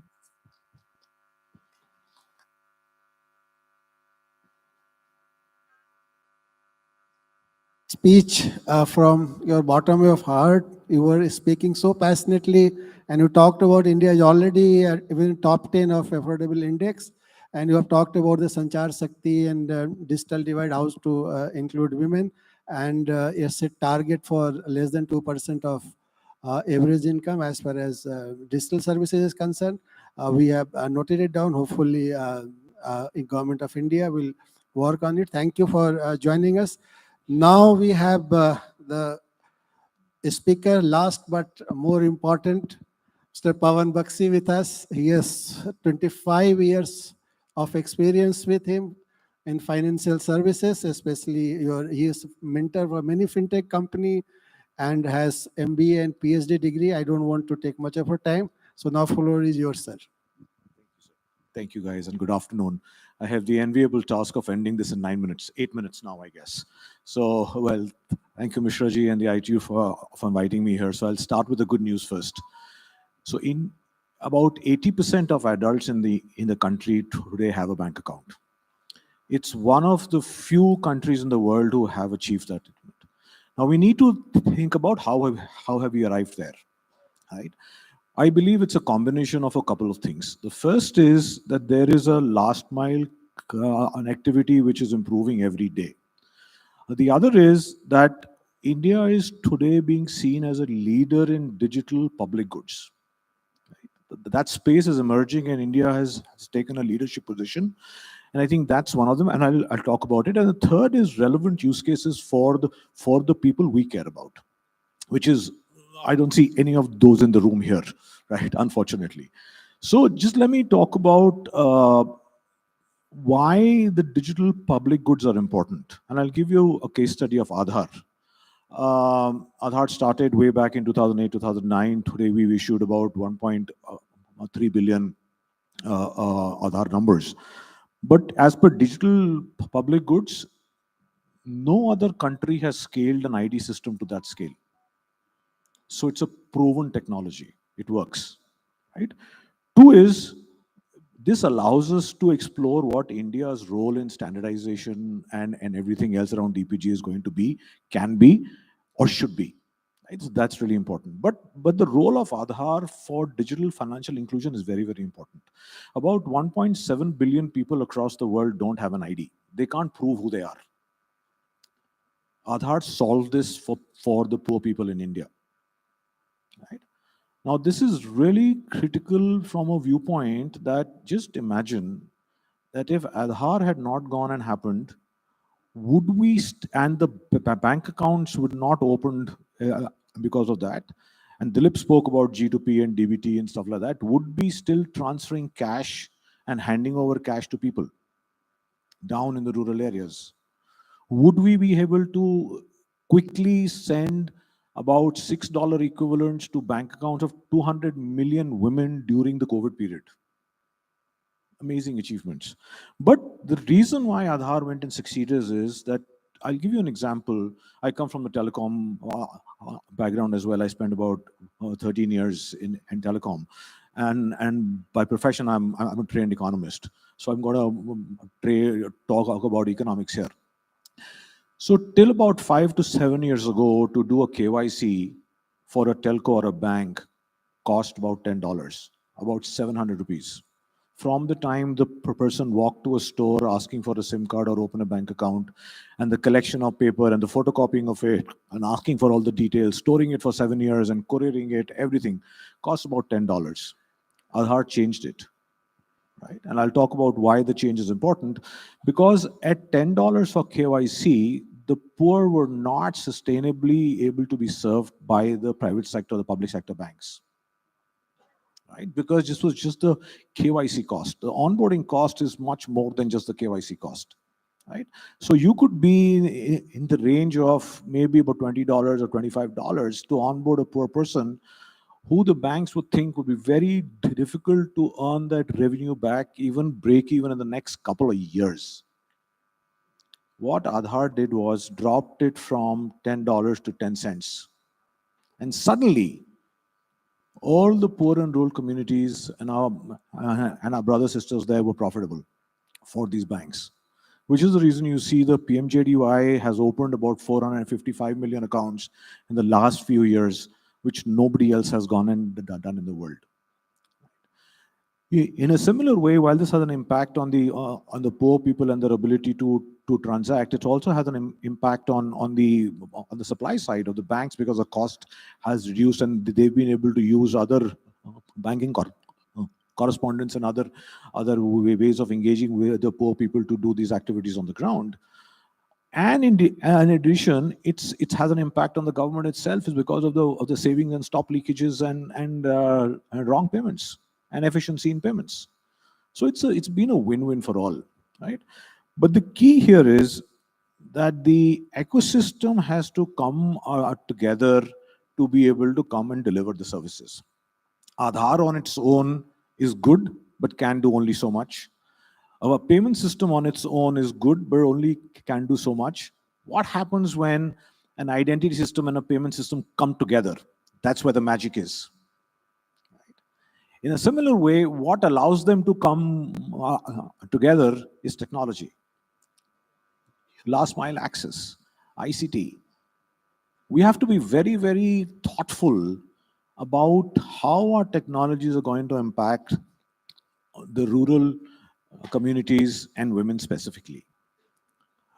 We have to give a special thought on what happens when a woman is unable to transact herself and needs help, assistance of a father or a brother or a son or somebody else to go and transact. It's often said that if it's designed for everyone, it's largely designed for men and not designed for the women. I'd urge us to keep women element in mind as we design stuff, including the last mile technologies. The other thing I'd like to add is that what is this last mile technology going to deliver for the poor people, right? So just try and imagine. I'm sure all of us have gone to a lot of villages in the country and we've stayed there and worked there and come from there. The poor farmer needs access to markets. Can technology help deliver that? The answer is yes. I'll give you an example. I was in deep rural in Bihar, and we went and saw this, in a farm of somebody's, and this poor man was only doing 1/4 of his 1 acre land. And we asked him, why just 1/4? And he said, look, I can carry only so much on my bicycle. And that's the reason the more I produce, the more I lose. So I'm not going to be able to produce. He has the ability to, but he doesn't, because he sees losses if he's not able to get access to markets. Price discovery in real time. Where should I go? North or south or east or west? Very important. It happens in real time now because the farmers can find out where the prices are. So I'm not going to talk too much because I'm just 1 minute away, and I'm going to hand it back to Rajesh to talk about this. But my sense is that this convergence of the last mile access and technology, the release of public goods, as we are talking about, the account aggregators, OCAN, ONDC, all the new technologies which are going to come up, and appropriate use cases for the poor is going to change the landscape of the country in the next few years. India by 2047 will look very different than India in 2022. I'm going to stop there. Thank you so much, sir. Thank you, Pavanji. You have talked about very pertinent issue of designing a digital service, especially which women's need. And you talked about that cost of KYC, how it reduced from $10 to 10 cents. And many more suggestions you have. Rather than posing questions, you have given many suggestions to this session. Now, with this, our panelist is over. Can hand over to my colleague for any question. Maybe one or two questions quickly before we. Yes, Mr. Goyal. I'm Professor N.K. Goyal, known as Chairman of Timar Telecom Association. It's not a question because there are so many countries present here. And we are also working with Anju A4AI. It is seen that we are so interested to go for new technologies, 2G, 3G, 4G, 5G, 6G, 7G, 8G. The basic need in the unconnected areas is somehow to connect. They are not supposed to go for YouTube or streaming or e-commerce. So is it not possible that we first connect them, maybe even by 2G or 3G, anything? That was the thought. Thank you. You're absolutely right. I think the first job is to connect those people. So we did a survey about 6 months back as to how many villages are there in this country which are not connected even by 2G, 3G, whatever G, no mobile connectivity at all. So after a lot of survey and asking the local governments and verifying and re-verifying, we found that there are about 40,000 villages which do not have any kind of connectivity out of a total of 6.5 lakh, 650,000 villages. But if you go, that's about, if you go and see the population-wise figures, then we have the mobile telecom service providers, they have already covered 98% of the population. But there is this 2% which is in this 40,000 villages. So these are basically sparsely populated and far-off villages, which because of technical or commercial reasons have not been connected. So we have now decided to connect them. Of these 40,000, there are about 15,000 villages which are getting connected in the next 2 to 3 years under various other programs, like I mentioned, aspirational district and other, Northeast region and so on and so forth. And also some of these villages are getting connected through the commercial programs of telecom service providers. So we have 25,000 villages left, which we have to connect, and we are using the Universal Service Obligation Fund, the about 25,000 crore, that's about $4 billion US, to connect these villages in the next 500 days. It's a big task with 4G technology, the latest. I think Anju made that point that, even if villages are connected, they should have good broadband connectivity. So you are right, and we will deliver this in the coming time. Thank you. Sir, this question of mine is, I am Major General Pritam Bishnoi, sir, to Mr. Kanta Rao, sir, Additional Secretary T, since he's dealing with the USOF and the connectivity which you talked about, remote areas which are inaccessible. So most of them are on the border areas, being from defense. So I would urge, since you were looking for certain suggestions from the audience, that in the border areas, in addition to the civil population, which is very thinly populated and does not fulfill the commercial the funds return on investment, so you may involve MOD and MHA for the national security also. That is point number one, sir. So this can be utilized for both the departments in addition to the civil population, because most of them are deployed on the 15,000 odd kilometers and the cost. That is one. Second issue is that in addition to the connectivities for 4G, particularly in the mountainous terrain, where the OFC part of BharatNet will be prone to the landslides, particularly in the northeastern region and the Indo-China border, you may use the satellite communication, even with 3G and 4G, that should connect the unconnected. That is number two, sir. Number three, now with the D2M for broadband broadcast convergence, even the entertainment, education programs can also be given to the students of the border areas. Thank you, sir. Thank you. Very good points. On the first point, we are connecting the border areas in such a way that some of the needs of defense forces posted there and some of the needs of the police paramilitary forces which are present there are also met. There are about 500 VSAT terminals already deployed there, which defense services are using. We are also covering about 2,000 villages where, because of some special requirement, special circumstances, the paramilitary forces are present. These are the left-wing extremism areas. So we are, your first point, you're absolutely right. We are making sure that the defense and the paramilitary forces are also getting connected while we are connecting the border areas. On the second point on using satellite, we are using satellites. In fact, there is a figure 180,000 that I showed in the presentation, of which around 5,000 villages are connected through the VSAT. So we will continue to use that.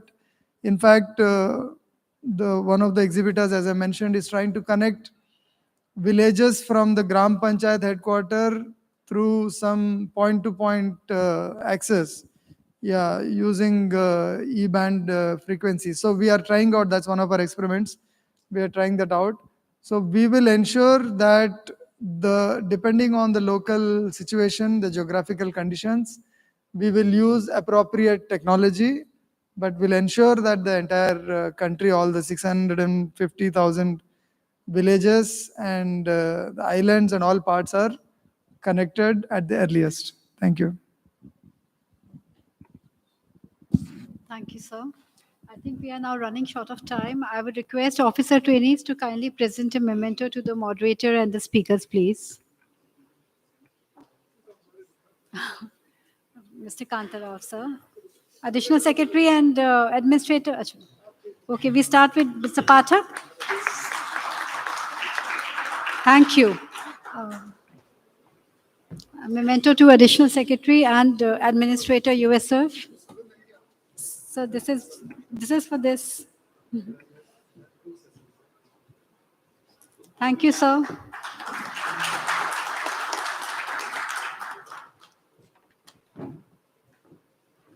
And to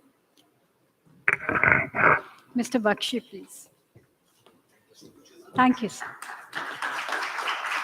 So now we may proceed for lunch, which is in the basement. I invite all of you. And before we go for lunch, there is a live demo of 5G in the exhibition outside. So I will request all of you to have a look first at the demo, and then we'll proceed for lunch. Thank you so much. Next. At 2:30. 2:30, we all will assemble here for the next sessions.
Check, check, check, check, check, check, check, check, check, check, check. Hello, sound check, check.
5G technology भी देश की governance में,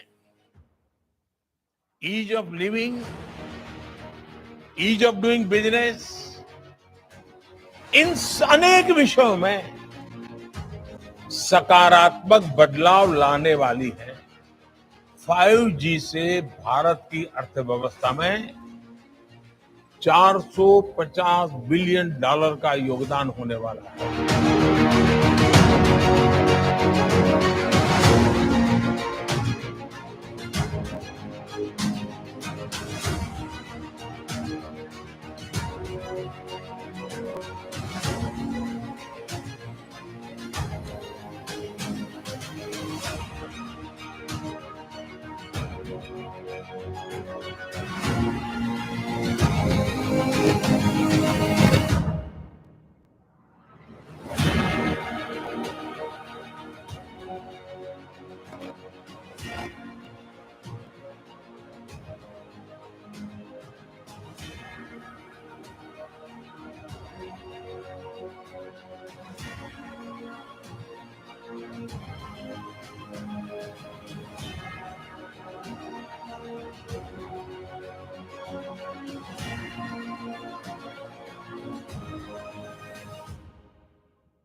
five G technology भी देश की governance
आ रहा है?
My name is John Markov.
Good afternoon. Request all to be please seated. The session is about to start in 2 minutes.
Request all those who are outside to please come inside. The session is about to start in 2 minutes.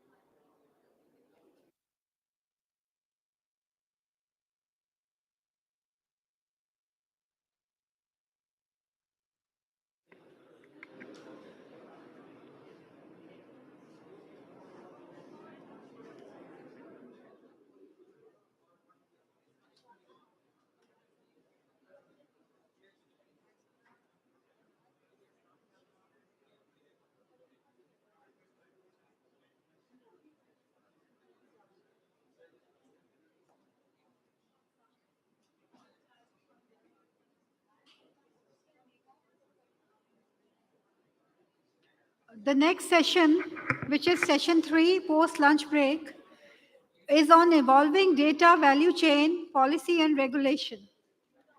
The exponential growth of digital technologies has provided huge opportunities as well as disruptions in the way in which the world was operating. The policies and regulations surrounding the use of data has been a bone of contention. This session dwells on the aspects of data, over-the-top services, consumer privacy, digital ID, and attempts to unblock the value in the data chain. The moderator for the session is Mr. Sunil Bajpai, Chief Trust Officer, Tanla Platforms Limited, ex-Principal Advisor, Telecom Regulatory Authority of India. I invite Mr. Sunil Bajpai.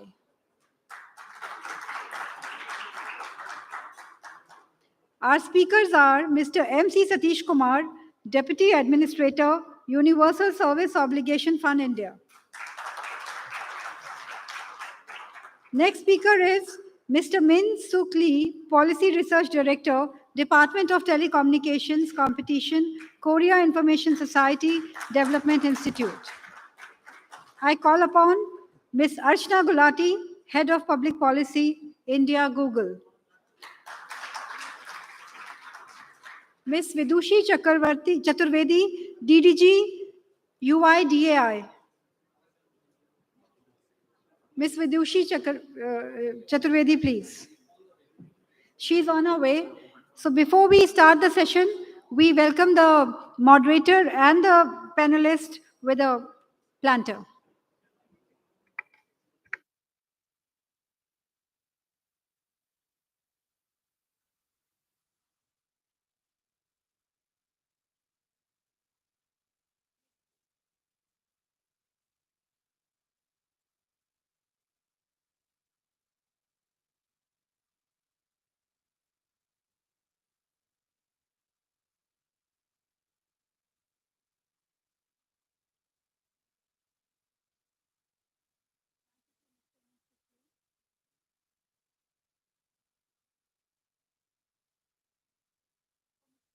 For Mr. M.C. Satish.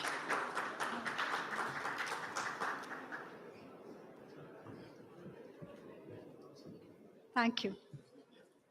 So now I will request moderator Mr. Sunil Bajpai to take over from here. Thank you.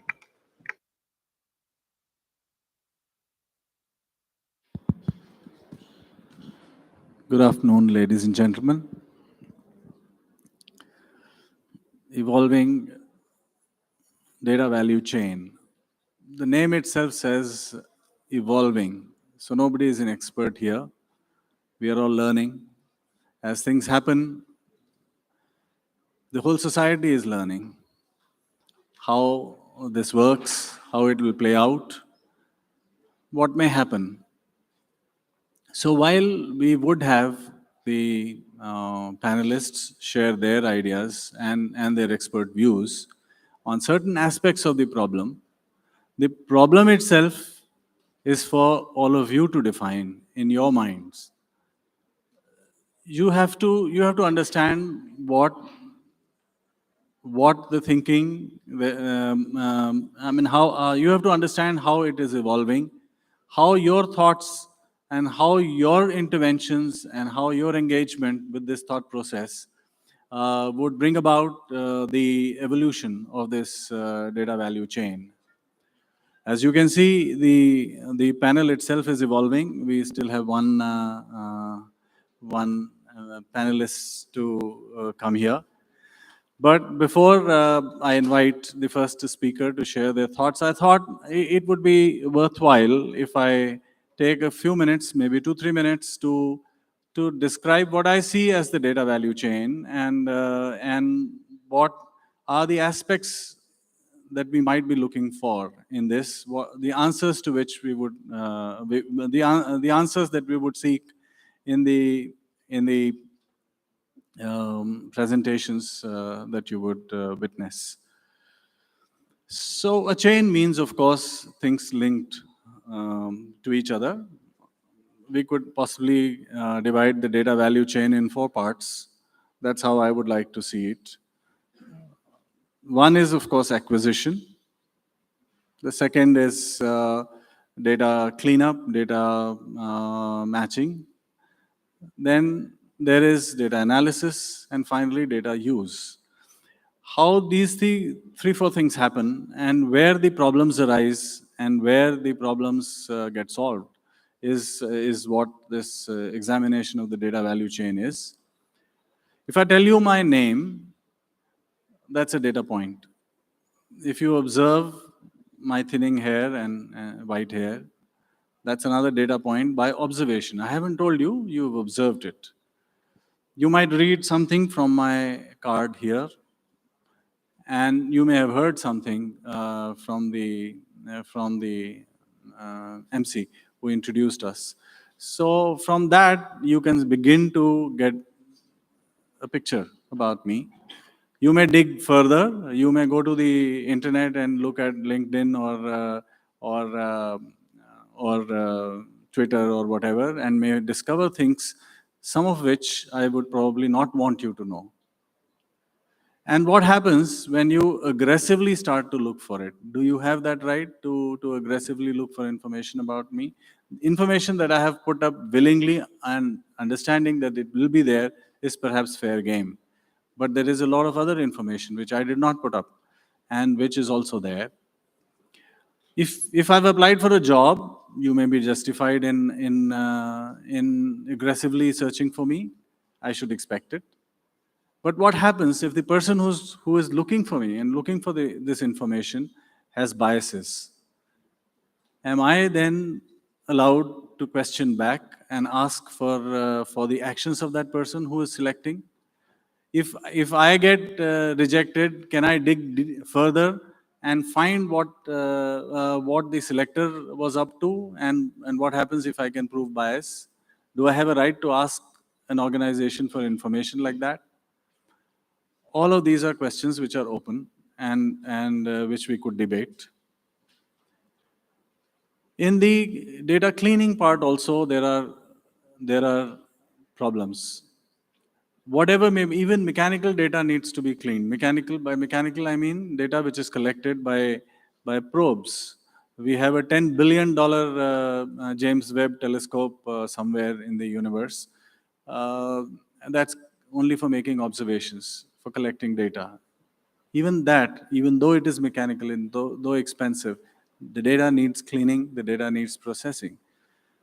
The data we collect about people, from various systems needs cleaning too, and it can be matched with other data sets that we may have about the person and about populations or about whatever, geographies, nations. And when you begin to aggregate that data, new data emerges, new insights emerge. And whose data is that? And what is allowed to be done with it becomes a problem question. You know, you've probably played this game, all of us play now on the internet, called Wordle. You guess a word and it reveals a little bit, 5 data points per word that you attempt. Sometimes you'll get all grays. Even that is useful. When you get all grays, it means that something is not so. Like location. Your location here is valuable data that you may not want to reveal. But the fact that you are not somewhere is also data.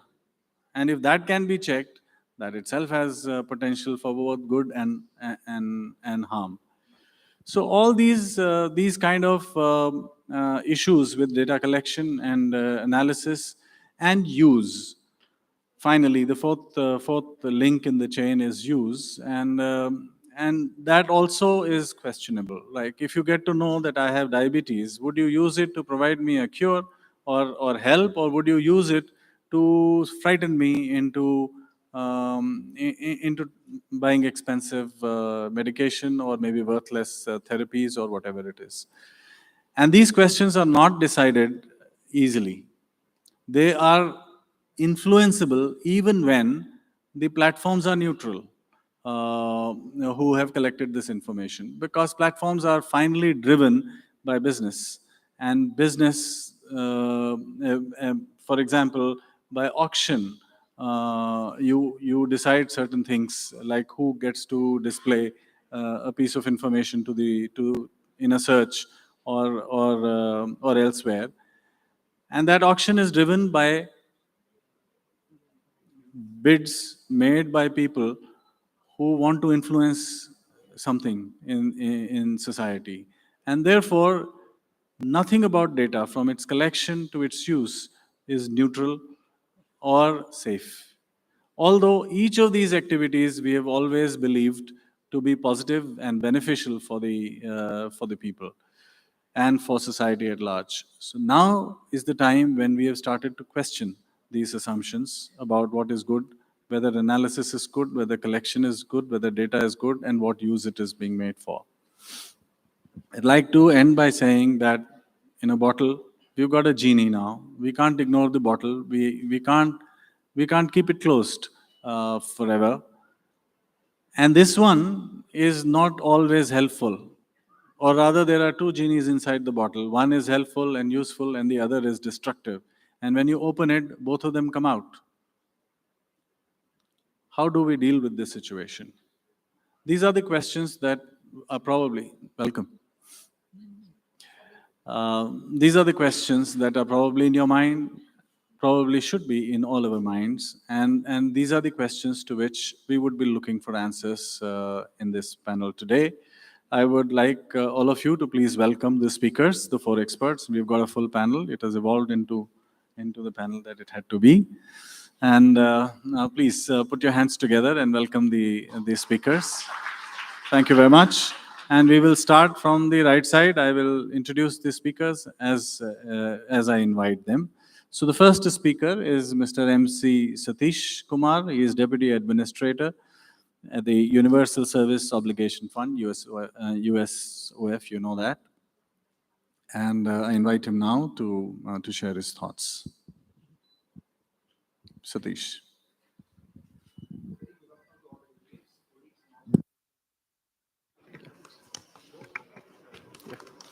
A very good afternoon to all the delegates present here, colleagues and the stakeholders. Like, I'm Satish Kumar, Deputy Administrator from USOF. And first of all, I would like to express my gratitude to Ms. Vinod Kotwal. She is the Secretary, National Pricing Farm Authority. She was supposed to be here to deliver this speech, so I'm trying to fill in her shoes and try to do it to my extent possible. The topic we are discussing in this session, in my session, is open data and data reuse. So the roadmap of my presentation will be like having an overview of what is open data and what is data reuse. And then we'll talk about what is open data. Then we'll have the features of open government data, what are the principles involved in that, and what is the policy discourse which is like going on in this domain of open data. And we'll see some examples from the global levels as well as at the local level in India. And then we'll have some way forward.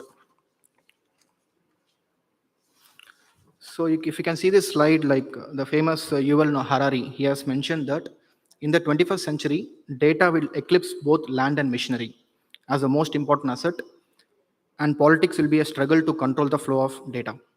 So this is a very powerful statement made by him. Like over the ages, like we have seen, there are traditionally 4 factors of production, which are the land, capital, labor, and enterprise. So these were the factors which was like creating the economic value in any society. As we go forward, like these were like creating the base infrastructure for the entire economy. But however, in the digital era, the ecosystem of entire economy is being transformed at every possible layer. More than the factors of productions, the traditional ones such as land, capital, labor, and enterprise, technology is creating a very big, is becoming a big factor. So from traditional factors of production, we have now come to the 5th factor of production, which is data. So data is acting as a very big factor for any of the sector. Now we'll see like what is open data, how it is defined. If you can see some definitions of open data, like it is defined as publicly available data that can be universally and readily accessed and redistributed free of charge. It is structured for usability and computability. So in other words, like open data relates to the idea of keeping data freely available for usage, remixing, and wider distribution. At most, the open data may have some minimum requirements such as share alike and attributable. So what are all the the features of open data? If you see like one of the main feature of open data is like it will be available and accessible. Data must be available as a whole and as to no more than a reasonable reproduction cost, preferably by downloading it over internet. And then second thing is reuse and redistribution. Data must be provided under terms that permits use and redistribution, including intermixing with other data sets. And it should be made machine readable. And then the third feature is universal participation. Everyone should have access to usage, reusage, and redistribution. There should not be any kind of discrimination. Now coming to what all the kinds of open data we can have. Literally in every domain we'll have data which is being produced. Some of them are like the cultural data, the scientific data, the financial data, environmental, weather data, and statistics. These are some of the examples of the kinds of open data which we can have. Now, I just want to go to another interesting concept is we are in the stage of 4th industrial revolution, the 4th revolution. In our history of mankind, we had 4 revolutions. Like in the 1700s, we had the first revolution where it was due to the steam engine invention. So that created some kind of landscape for economy. Then we have come to a mass production phase from 1800s to 1900s, where it was driven by electricity. The invention of electricity came up and so many industries could flourish and we could do mass production. Then we came to the automated production, which was due to the invention of electronics and information technology. Now in this current generation, we are in this new technologies, which is creating a cyber physical world due to IoT, artificial intelligence, 5G. So in this 4th industrial revolution, data has become the new fuel, which will drive the entire economic engine. And data is such a interesting topic that it can act as an input, it can act as a process, it can act as an output. So it can play role in many layers. So that is why we are talking about open data, how important it is. And from where this data is being generated and being used. Since this study group deals with international telecom and ICT, this is where the telecom technologies, the 5G technology, artificial intelligence, the Internet of Things, the big data analytics, edge computing, blockchain, all these are all the new technologies which are going to use data in a very huge way. in an unimaginable way. So now coming to the topic of open government data. So what do you mean by open government data? Like there are many individuals and organizations which are collecting broad range of data. Like however, government is particularly very significant because because of the quantity of data it is collecting and also the centrality and the authority through which it can collect data. So that's why the openness of government data has a very substantial effect on the data development and utilization. So open government data is creating value across areas, and some of them which we try to capture are the improved efficiency and effectiveness of government services.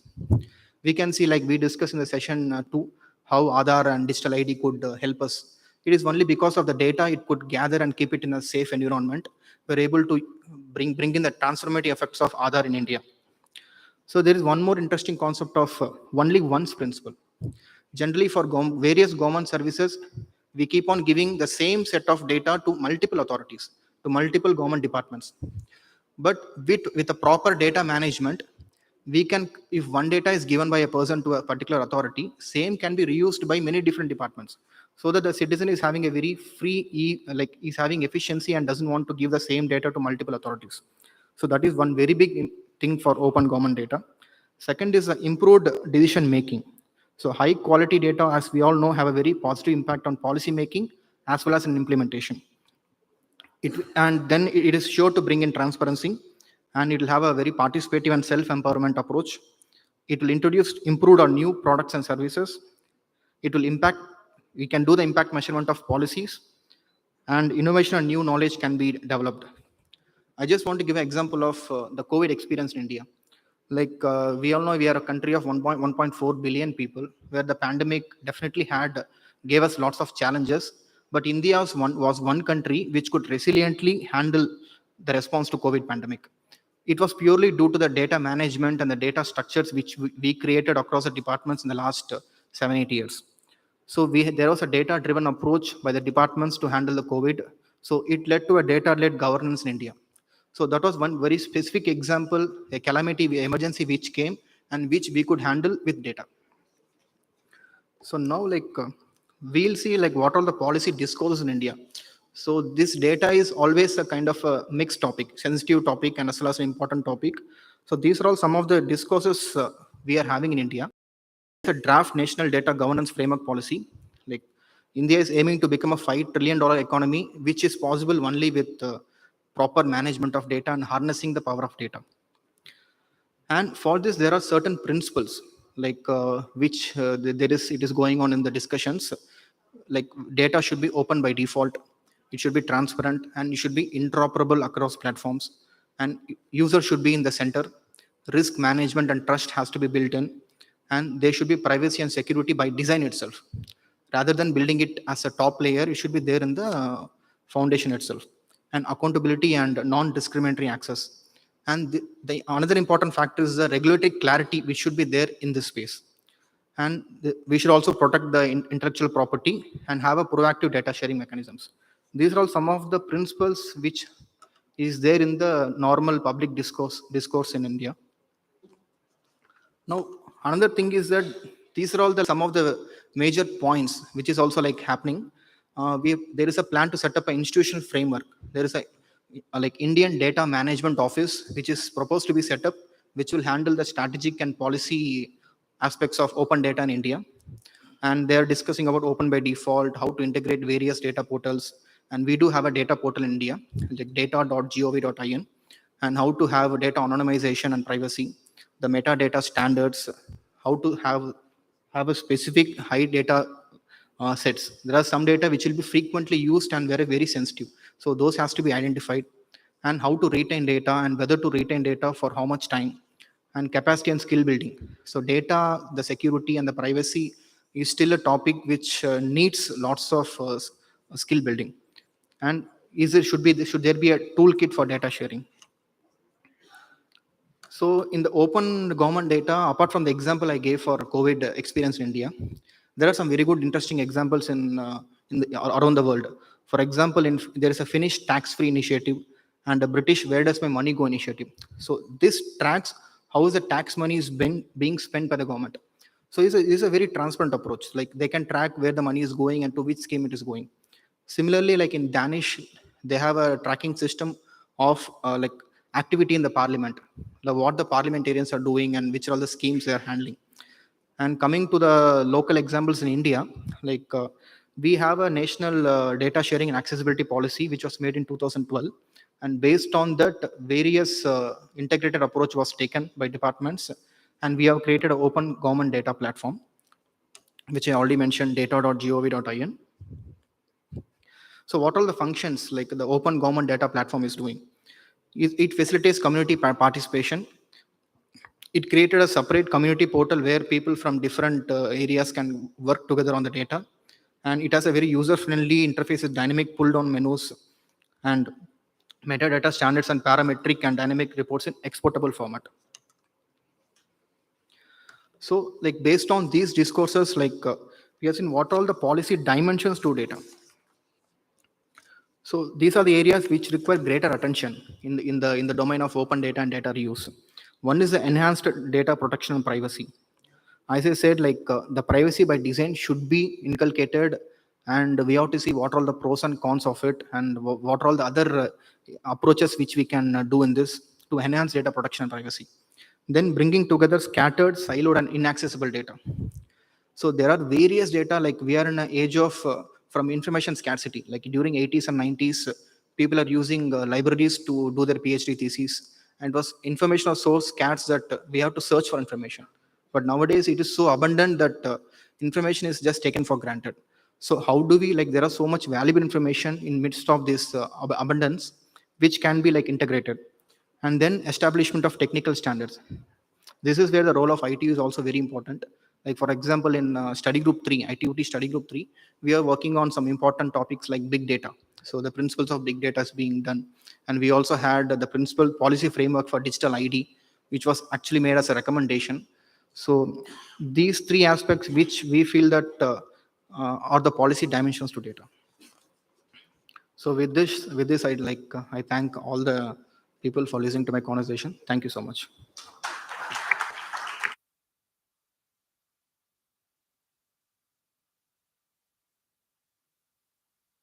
Thank you, Sadish. Can I ask a couple of questions while it is still fresh in his mind, and then we move with the next speaker? Very quick question.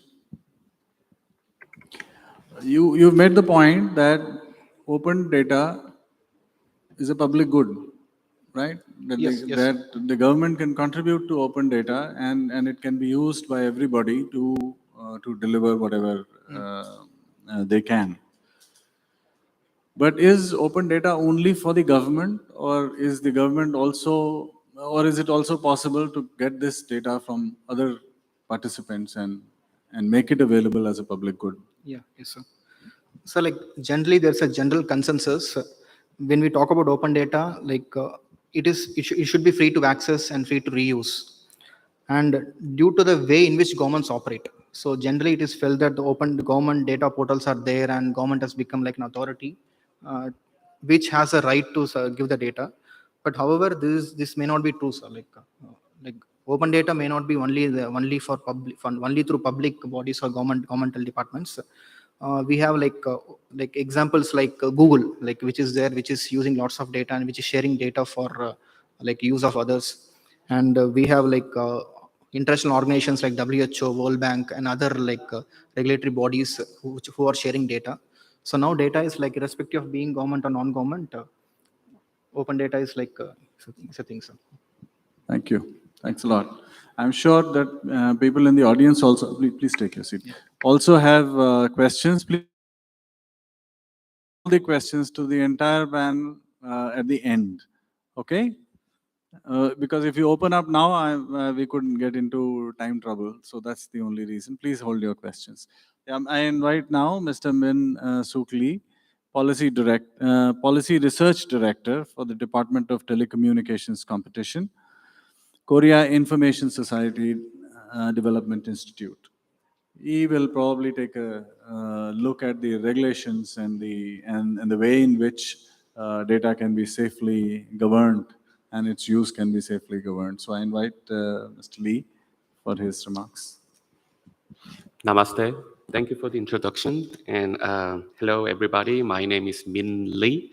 And actually, I prefer to go by Min instead of saying Min Sok Lee. I'm from KISTI, which is a government-funded research institution in Korea. And we are studying regulatory and policy issues in ICT sector. So before I begin my presentation, I firstly have to apologize for the presentation. If I knew that the topic was much more about the data, then I would have prepared different presentation. But today I have prepared some OTT and platform regulatory issues in Korea. And I also would like to thank the government of India and also Mr. Mishra, the chairman of SG3RGAO, for their hospitality and very warm welcome. Okay, today I would like to talk about two regulatory issues of OTTs and platforms in Korea. The main purpose of this presentation will be sharing the challenges to which Korean government is facing now, and I hope this will provide some insight about regulating issues that may currently exist in India or may coming in near future. So, okay, firstly, I would like to share a picture of current status of Korea. This is about data traffic and also internet use. As you can see on the left, mobile data traffic keeps steadily increasing with more variation after COVID-19. So I have highlighted with a red square, that is after the COVID-19. They have much more variation before the COVID-19. And it now almost reached to 1 million terabyte per month, which is very huge in Korea. And if you look at on the right side, this shows traffic shares by content types and OTT traffic, which is appeared as blue color. That consists of more than 50% of the total internet traffic at the end of March 2022. So, and one survey shows that over 90% of the internet users in Korea has an experience of using OTTs, and the average time of its use was 6 hours and 20 minutes per week. And of course, 68.9% of users responded that they have used SNS, and over 70% internet shopping, and almost 78% banking, and over 50% food delivery applications. So the bottom line is OTTs and mobile applications running over smartphones become more and more necessary in everyday life. And hence, most issues in ICT sector are much related to these OTTs and platforms, and especially to giant online platforms.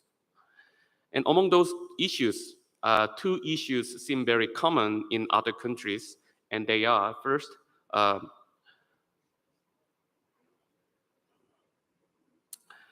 rapid surge of internet traffic causes new issues about a network usage fee and investment. And this is related to the question, who has to contribute to the increased internet traffic? Does it have to be telecommunications, telcos only, or should we include other ISPs related stakeholders? Second, giant online platforms create new issues, normally known as the problems caused from two-sided or multi-sided markets, and they are all about anti-competitive behaviors and protection of users. In Korea, maybe this is unlike other countries, OTTs and online platforms have been lightly regulated compared to the other telecommunication services. The internet-based services have been classified as value-added telecommunication services. So it is one of telecommunication services in Korea. So with didn't have to make another classification to regulate these OTTs and platforms. So if you look at that table, the value-added services that is on the lower line, lower row with the red shape, they can start their business just with notification or even exempt from the notification obligation. And their regulation approach has been very light. So basically there was no regulation. And that's why they have been very successful in their business so far. And those examples include, of course, Google. And in Korea, we have two very popular online platforms who are called Naver and Kakao. And those problems seems common in other countries. And I would like to share two countries' approaches. And one is EU, it's not a country, of course, but EU and United States of America. EU proposed a Digital Service Act, which I will call it DSA, and also Digital Market Act, DMA, in December 2020. And recently, European Parliament approved both on 5th July. So DSA defines very large online platforms. So I will call it VLOP, to be online platforms which provide their services as a number of average monthly active recipients of the service in the union equal to or higher than 45 million. And of course, they are obligated to identify, analyze, and assess any significant systematic risks stemming from the functioning and use made of their services in the union. And also they are very much regulated compared to the other intermediate services like other online platforms. And also DMA, Digital Market Act, they define gatekeepers to be a provider of core platform services satisfying specific conditions, and those conditions include strong economic position, significant impact on the internet market, and active at least 3 member states of EU countries. And strong intermediation position, meaning it links large user base to large number of businesses, and has intrinsic and durable position in the market. That means there are 2 criteria. And those criteria should be met in each of the last 3 years, then they become gatekeeper and they are obligated a lot of duties. So there's one table, this is also appeared in EC website. As you can see, the very large online platforms, they are obligated with a lot of obligations. And I would like to highlight only one because this section is about data. They have to share their algorithms. I can't really see it, but there is one that showing that they have to share their algorithms. And basically, if someone asks how their algorithms, say recommendation algorithms is made, then they have to open their algorithms. So to make it clear to the end users how they get their recommendations from, for example, their searches or their shopping list. Okay. And of course, United States of America, they have not enacted this bill, but in June 2021, the House of Representatives introduced 5 independent bills regulating monopolies of digital platforms. And those 5 acts are Ending Platform Monopolist Act, Platform Competition and Opportunity Act, American Innovation and Choice Online Act, and Augmenting Compatibility and Competition by Enabling Services Switching Act, quite a lot.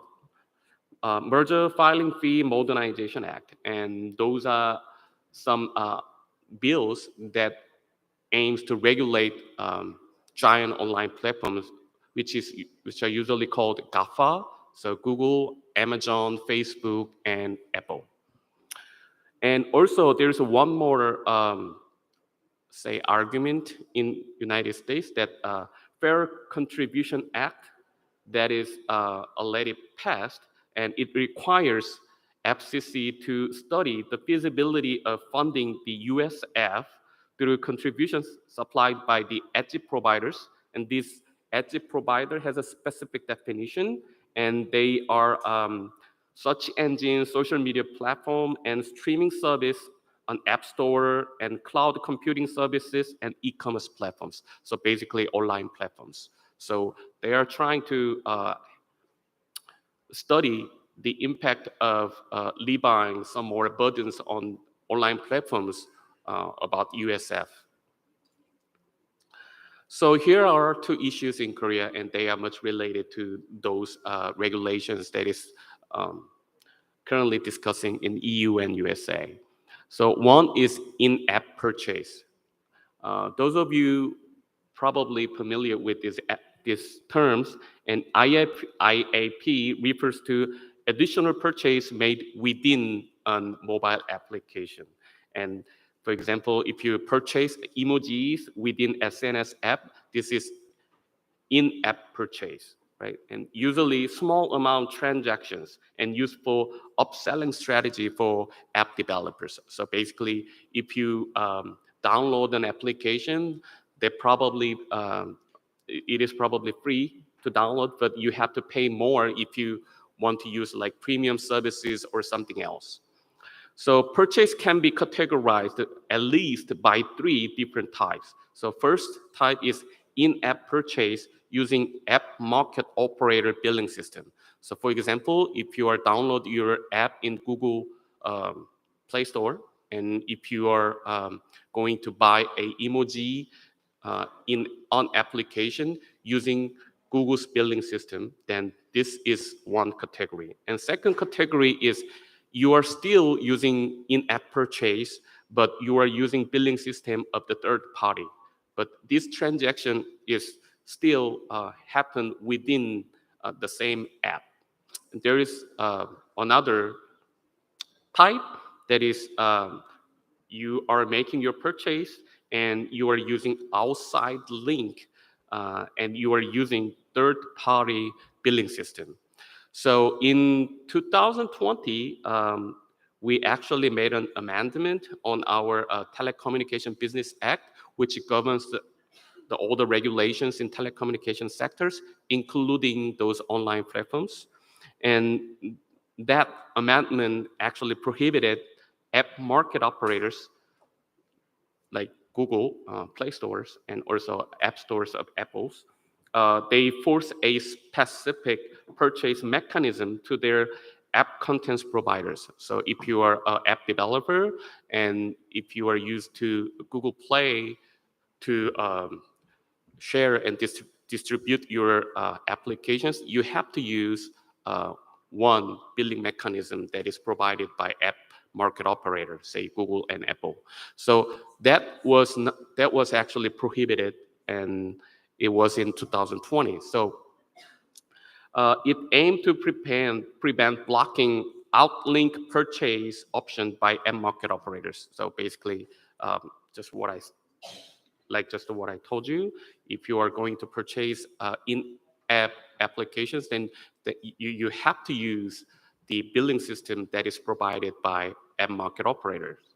But now, because of this amendment, we expected to not to force that in-app purchase, and instead they should have provide an ability to pay to buy their emojis with outside links. However, app market operators, they bypass this regulation by allowing the second type of in-app purchase. So they provide another option that you still use, you still make a purchase within the same app, but use other parties' billing system. Okay, but so basically, I think this is a business model of app market operator. They actually collect a little portion of the transaction from this in-app purchase. So in Korea, Google, they charge up to 30% of a transaction. And also, if you are using the second type of in-app purchase, Google also, Google also, I think it is around like, it's a little bit lower than 30%, but it's above 20% fee for each transaction. Okay. So this is one issue in Korea, and I guess this is also becoming a big issue in other countries.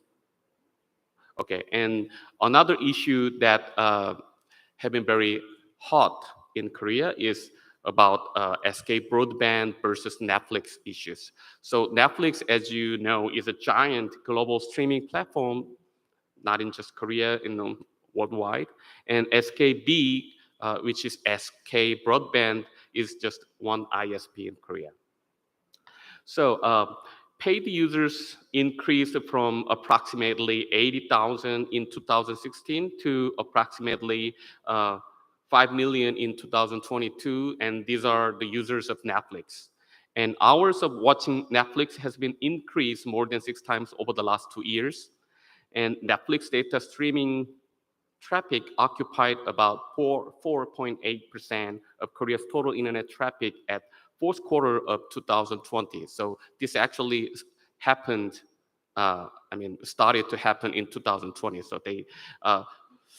and of course, Netflix traffic caused a lot of burden of bandwidth. And there are 2 approaches to lower this bandwidth burden. One approach is Netflix often provides their CDNs, cache servers. So they are called Netflix Open Connect. So you can use CDNs to lower your, an ISP can use CDN to lower their traffic burden, or just to make a bilateral contract based on monetary compensation about network usage fee. So there are 2 types of compensation on an extra burden of traffic. And SKB, which is an ISP in Korea, they claim that Netflix has to pay extra burden caused by increased Netflix traffic. And data traffic of Netflix had increased about 15 times over the past 3 years. And SK Broadband had to invest for the rapidly increased traffic by Netflix without any contribution from Netflix. Thus, SKB, they claim that Netflix has to share these extra burden. So those are the main points of SK Broadband. And Netflix also claimed that the maintenance of network is not responsibility of CPs. And the burden that SKB claimed can be solved by their own CDNs. So network usage fee is about a connection, not a transaction, not a transmission. So basically they claim they pay them all, okay? So Netflix does not have an obligation to pay the burden that SK Broadband claims. So those are the main points that 2 companies had made. And there had been one judgment by the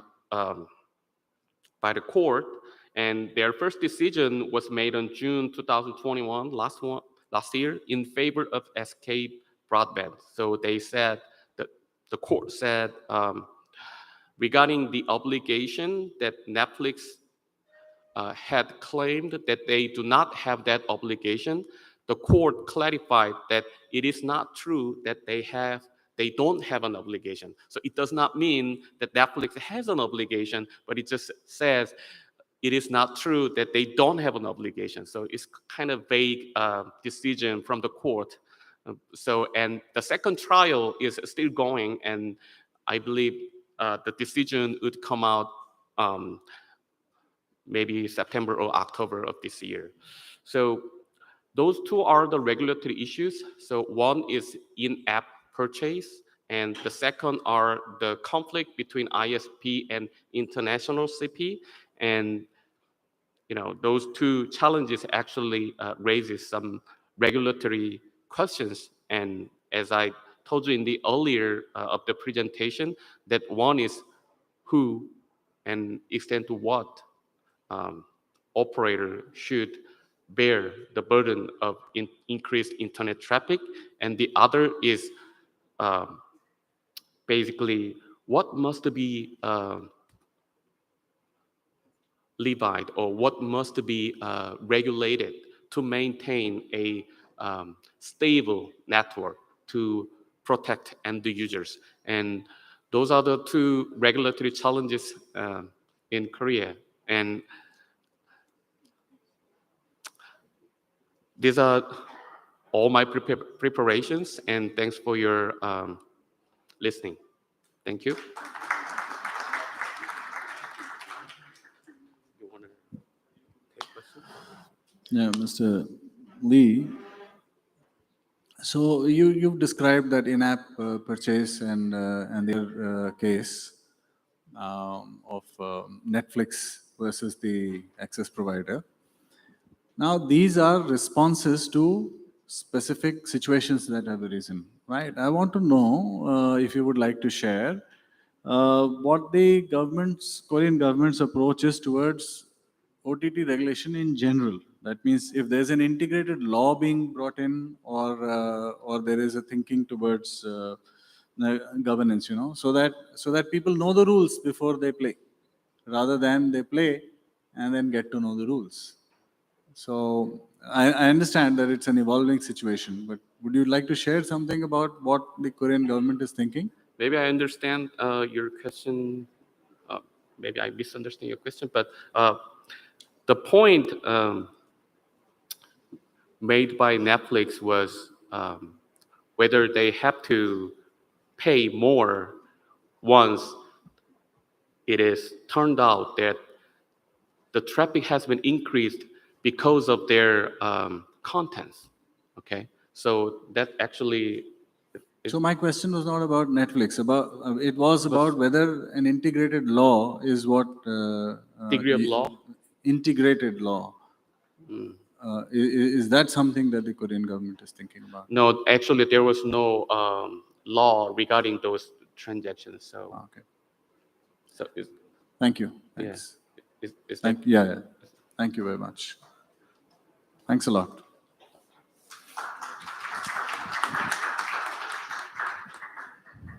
So, our third speaker is not here. So let's move on, and I would invite Ms. Vidushi Chaturvedi to come. She is the DDG, Unique Identification Authority of India. Welcome, ma'am. Are you loading my PPT?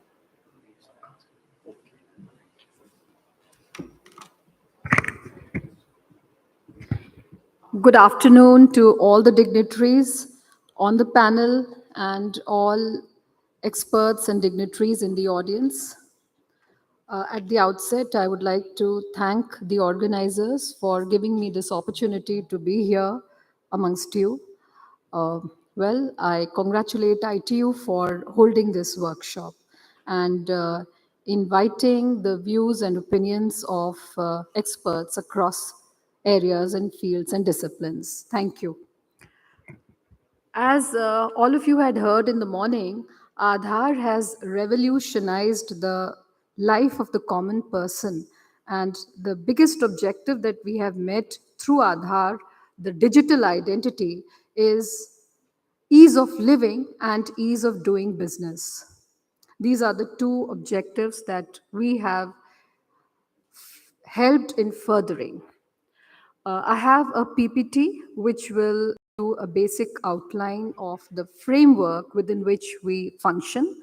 Besides that, I would like to inform August audience here about the challenges that we face in Aadhaar as a tool of technology. So we all know that technology is changing at a very fast pace, and regulatory mechanisms and policies have to keep pace. And that's no easy task for any of us. So that's the biggest challenge before us. And I cannot hold myself back from sharing a small incident since we are talking about the OTT platforms. While being in the health ministry earlier during my deputation, I was dealing with the COTPA, that's the Cigarettes and Other Tobacco Products Control and Regulation Act. And any media which streams images of any advertisement, any film has to run the warnings, which are legal warnings regarding tobacco products. And the OTT platforms were flouting the act. And we found it very difficult to reach out to them. And it was through the Information and Technology Department as well as the IT Act that we tried to intervene and bring them within the aegis of domestic law. So this is talking about the challenges that we meet because the law, the legal framework is not geared up to keep pace with the changes in technology. So that's a big challenge before us. And I believe this challenge is equally before all countries, whether developed or developing, because we studied that even the developed countries were facing similar problems. So having said that, I would like to share with you, while providing the digital ID, the talisman that we go by in Aadhaar is that we have to reach the weakest and the most vulnerable section of society. And Aadhaar is a digital tool that has helped in empowering the last citizen, the last resident of the country. Second, please change the slide. Okay, thank you. So we all know that Aadhaar is a randomly generated 12-digit unique identity. It has no intelligence built into it. The numbers ensure only one aspect, and that is your unique identity. And how is the unique identity ensured? It is through your biometrics and through your iris. That is all that the Aadhaar ensures. The other features that you see on your Aadhaar card are self-declaratory. And time and again, the courts have come out and explained that neither is your Aadhaar a proof of citizenship, nor a proof of relationship, nor a proof of address. Having said that, Aadhaar has emerged as a viable tool, the most reliable, the most foolproof technology-aided device, and therefore people would like to use it as the sole identity card. So when we began the journey in 2009, people had to prove who they were through a number of documents. And I would like to share with you the secret that more than 40% people in our country did not have any kind of ID proof with them. So keeping that in mind, the journey began that each and every person would have a digital identity. And of course, it is also in furtherance of the Sustainable Development Goal 16.9 that each individual should have a digital ID. The next point is enrollment and update for Aadhaar is hassle-free, inclusive, flexible, and very simple. It can be done within the portals of your home, your bedroom, or you can visit an Aadhaar Seva Kendra. Aadhaar number provides online authentication anytime, anywhere across the country. Security and privacy of information collected is ensured. No data sharing is permitted without consent of the Aadhaar number holder. I would like to once again stress that the resident is the custodian, is the owner of the data. And The UIDAI is only the custodian of the data. I think it is the control over one's data that we are deliberating upon. And at the end of the day, the biggest question is somebody trying to control your data? So in Aadhaar, we have a Supreme Court judgment, which is known as the Puttaswamy versus Union of India. And before validating the constitutionality of the Aadhaar Act, they also went into the privacy issues and came out saying that the right to privacy is part of Article 21 of the Constitution of India. That means it is part of the right to life and dignity of a human being. And therefore, it's a non-negotiable right. It cannot be taken away. So right to privacy, having said that, the privacy issues, the safety, the safeguards have to be inbuilt into the Aadhaar architecture and the scheme. The end to which the Aadhaar is able to reach out to is enabling distribution of subsidies, benefits, and services in a transparent and timely way. The central government and state governments require a person to undergo authentication so that they ensure that there is no duplication, there is no pilferage of resources, and the person who is the deserving beneficiary is reached. If Aadhaar number is not assigned to the individual, then some alternative or other viable mechanism will have to be devised or provided to the individual. And therefore, there has to be no denial of any of the services to an individual. So if somebody tries to tell you that your Aadhaar has to be mandatorily inbuilt into the system, please don't buy that argument. Please be aware that Aadhaar is not mandatory. However, for ease of doing business, your Aadhaar may be required to be linked with your bank account or any of the other services that you are availing. The Aadhaar is not an evidence of citizenship and domicile, as I have already pointed out, and that was through the judgment dated 9 January 2019 in Parvati Kumari and others versus the state of UP. Aadhaar card is a document providing conclusive connection between the photograph of the Aadhaar card holder, the fingerprints, the iris, with the Aadhaar number. That's it. The name, address, and proof of date of birth given by the applicant is not authenticated by UIDAI. So the onus of proving the details or the veracity of these details lies with the resident or the Aadhaar number holder. Aadhaar is committed to the highest standards of privacy and security. A requesting entity shall perform authentication only if it fulfills standards of privacy and security as per the regulations laid down.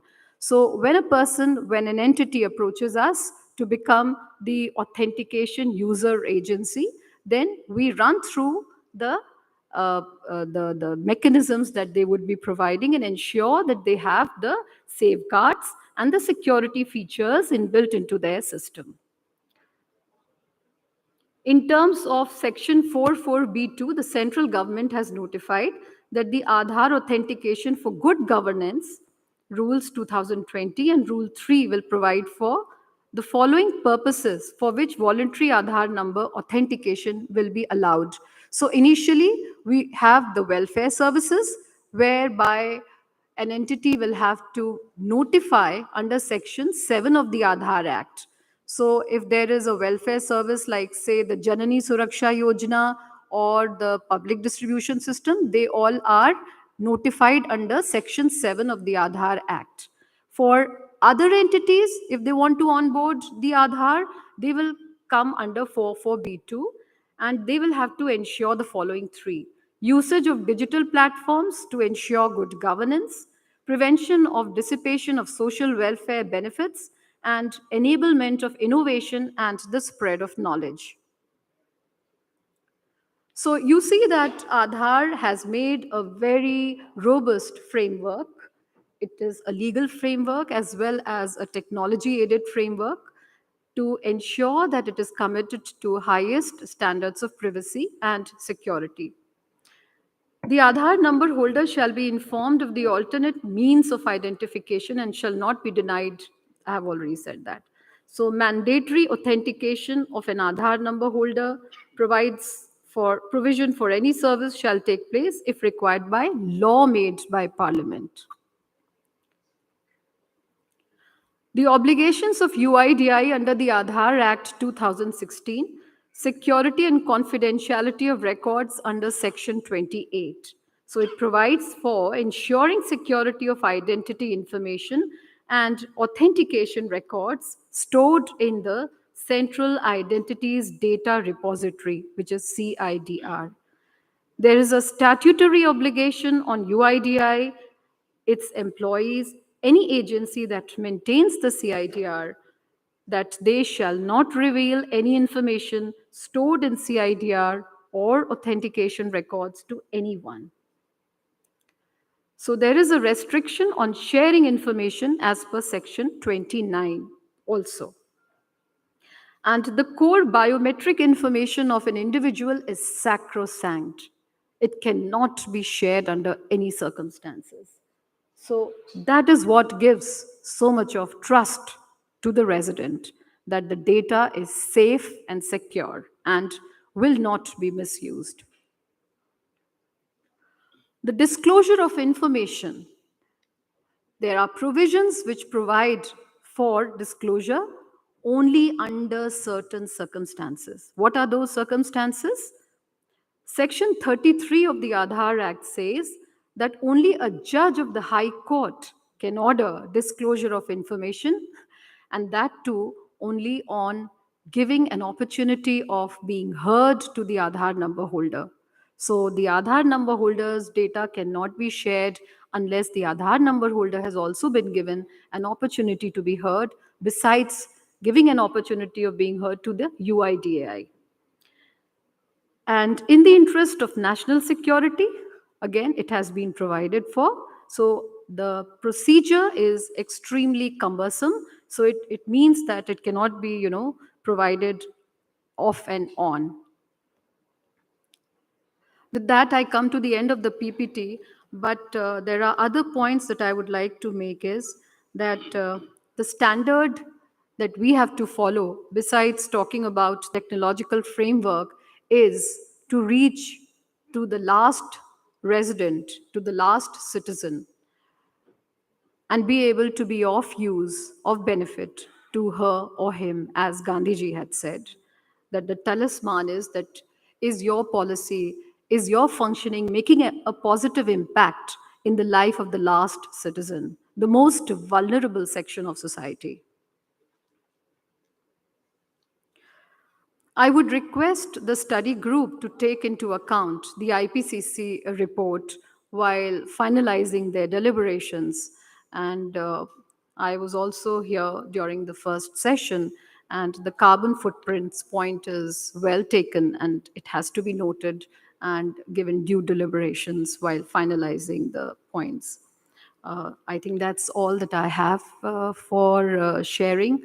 Thank you so much for giving me a patient hearing. Thank you all for giving me this opportunity. Have a good day. Thank you. Thank you very much.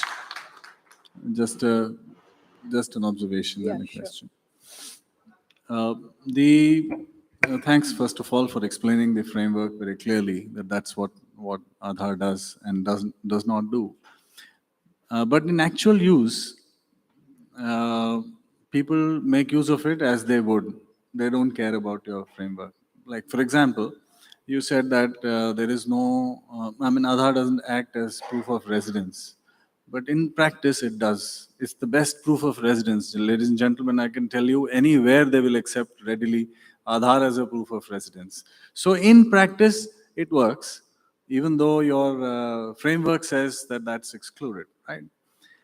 And then when you also impose some restrictions, they'll lead to very funny situations. For example, a bank rejected my Aadhaar card on grounds that the Aadhaar number was not redacted for purposes of address, right? So both the things are wrong. Number one, the bank already has my full Aadhaar number because that's required. They have seeded it earlier. They have on record the full Aadhaar number, and now they want to accept it for address proof, but want a redacted number because they don't want to look at the number, and I gave them the full number. So that means that the ecosystem does need to learn a lot about what works and what doesn't work in Aadhaar, and they need to use it as an electronic online method of authentication, whereas they still continue to ask for your copy, right? So I think that those are important questions which need to be asked and answered in this context, not necessarily by UIDAI. You can only promote its use in the right way. So would you like to share some thoughts about what is being done or what could be done to overcome these kind of issues? So that's very well pointed out. And actually, the law is at times at variance with what people think, what people believe. So people have now gained a lot of trust in Aadhaar. So Aadhaar's credibility is growing by the day. So even though the law says don't take Aadhaar for address proof, but people believe that it is the most authentic measure or means to prove, because it's real time, it is backed by robust technology. So, and we are evolving. So let's not forget that we are evolving even as I speak. So, and of course, the awareness is not as much as it should be. It's not as to a desirable level. So the ecosystem partners at times, there are a lot of complaints against them also. And sometimes they might harass the public also, because they may say that you have to do a thing only in a certain way, not the other. But that's work in progress. So we train them, we sensitize them, we have display boards at the Aadhaar Seva Kendras and the customer service centers. And you are right. So we may want to think that Aadhaar may turn up to be the one sign off, the one ID, the most credible ID tomorrow. So, but till tomorrow, we are still working on it. So I hope I have satisfied what you were saying. Thanks a lot. Thank you very much. Thank you so much. Thank you.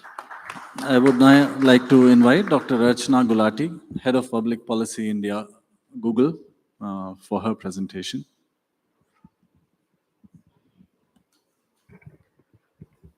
Could we have the first slide, please?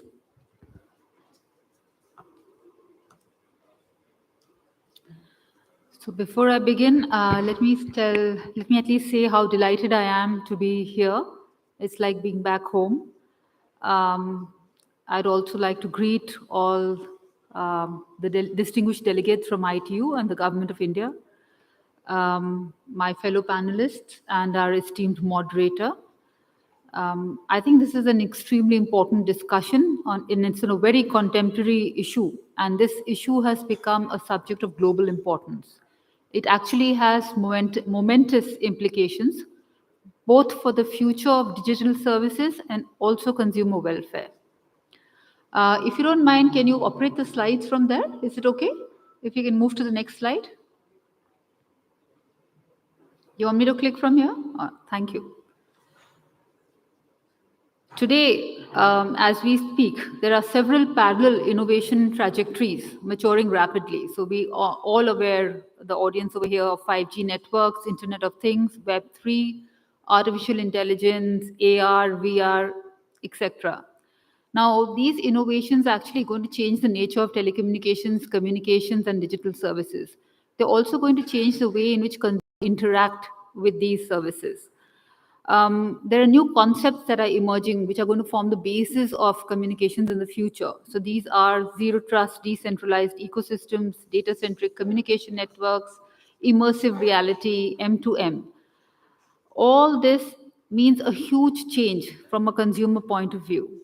Could we have the next slide? The subject of this discussion, of course, as these technologies evolve, so will data volumes grow, data flows across the world will grow, and this is going to bring about different technology ecosystems, more innovation and better services for users.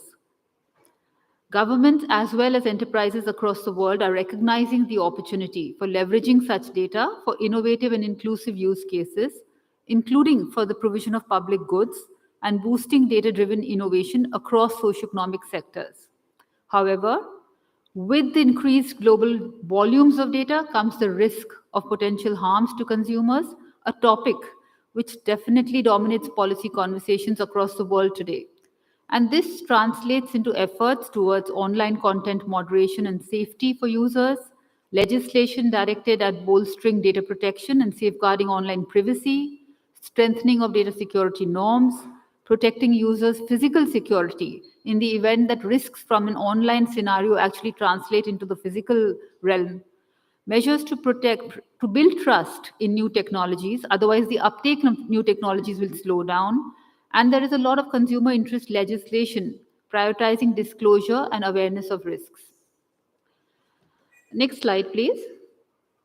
But when we think about harms, we must not lose sight of the consumer benefits that flow from actually using data for innovation, because it has in the past and will continue to yield rich dividends for consumer welfare. For example, if you take the case of maps, the introduction of turn-by-turn navigation, which is actually unique to India, coupled with real-time traffic updates, does bring about efficiency gains in everyday lives. Insights gathered via maps enable sustainable decisions and actions that improve our quality of life. A Dalberg study, which was conducted a few years ago, indicated that India will see a huge migration to cities over the next 35 years, with over 400 million new inhabitants moving into urban areas. They also found that more accurate, up-to-date, usable maps can help India gain more than 8 billion US dollars, save 13,000 lives, and reduce 1 million metric tons of carbon emissions per year in cities alone. Now, this is the good use of data. By way of another example, using advanced AI prediction models, you can actually send timely flood alerts, and this has saved 23 million lives in India and Bangladesh, leading to timely evacuation efforts. Therefore, there is a case for safeguarding the space for data-driven innovation while simultaneously balancing it with consumer protection imperatives. Can we have the next slide, please? Thank you. In a milieu where innovation remains fast-paced and dynamic, it is indeed a fact that consumers cannot be expected to fully understand and foresee both the potential harms and the potential risks that are associated with their data and their interaction with new technologies. Of course, regulation can help bridge the information asymmetry gap, but there is actually an inherent limit to regulatory agility, especially when we talk about online consumer harms. One cannot rely on regulation alone because technology will always outpace regulation. Also, heavy-handed regulation can do more harm than good because innovation and technological change do serve consumer welfare. Can we have the next slide? Therefore, I think along with other stakeholders, there is an onus also on technology companies to place consumers at the center of focus, to put consumer safety first while designing their products. It is indeed imperative for technology companies to generate trust beyond the realm of regulatory interventions and align their organizational purpose and strategies to put the consumer or the user first. A mindset of consumer-centric by design leads to an approach that creates a moat around high innovation environments to safeguard consumer interests and prevent online harms. Recognizing this design philosophy, several recent privacy and data protection legislations have called for companies to adopt privacy by design policies. But actually, this approach need not be limited to privacy. It can be extended to all consumer interfaces with technology, that is content, communication, security, and trust. Next slide, please. For Google as a company, this is actually one of the core and existential product philosophies. Aligned with the foremost principle of design thinking, Google actually keeps consumer empathy at the center of its products. By extension, this translates into consumer-centric by design products. Google's key strength is in technological innovation, and actually Google leans in hard on developing and deploying the most effective, intuitive, and innovative privacy and safety technologies. It is security by default, privacy by design, and putting the consumer first. If anybody would be interested, you could actually look at something called Google I/O, I/O. That is a recent set of initiatives to increase the user's control over data. That is how, when, and where their data is actually processed. There is a great effort to try and put the user at the center of control over their data. Could we have the next slide? Similarly, Google has put in place several initiatives to advocate a similar approach for the wider ecosystem of online application through its Google Play Academy. Could we have the next slide? Thank you. Could you play this video?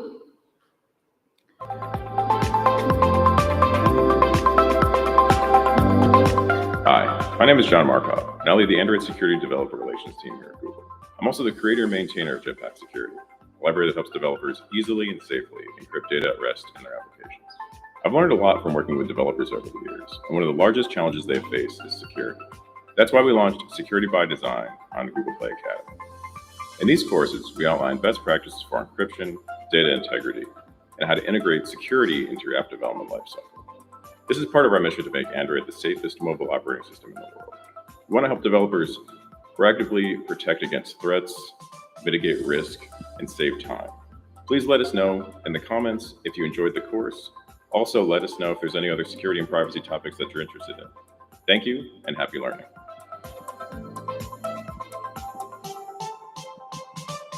So the idea here is that you actually teach developers, you encourage developers to understand security by default, privacy by design.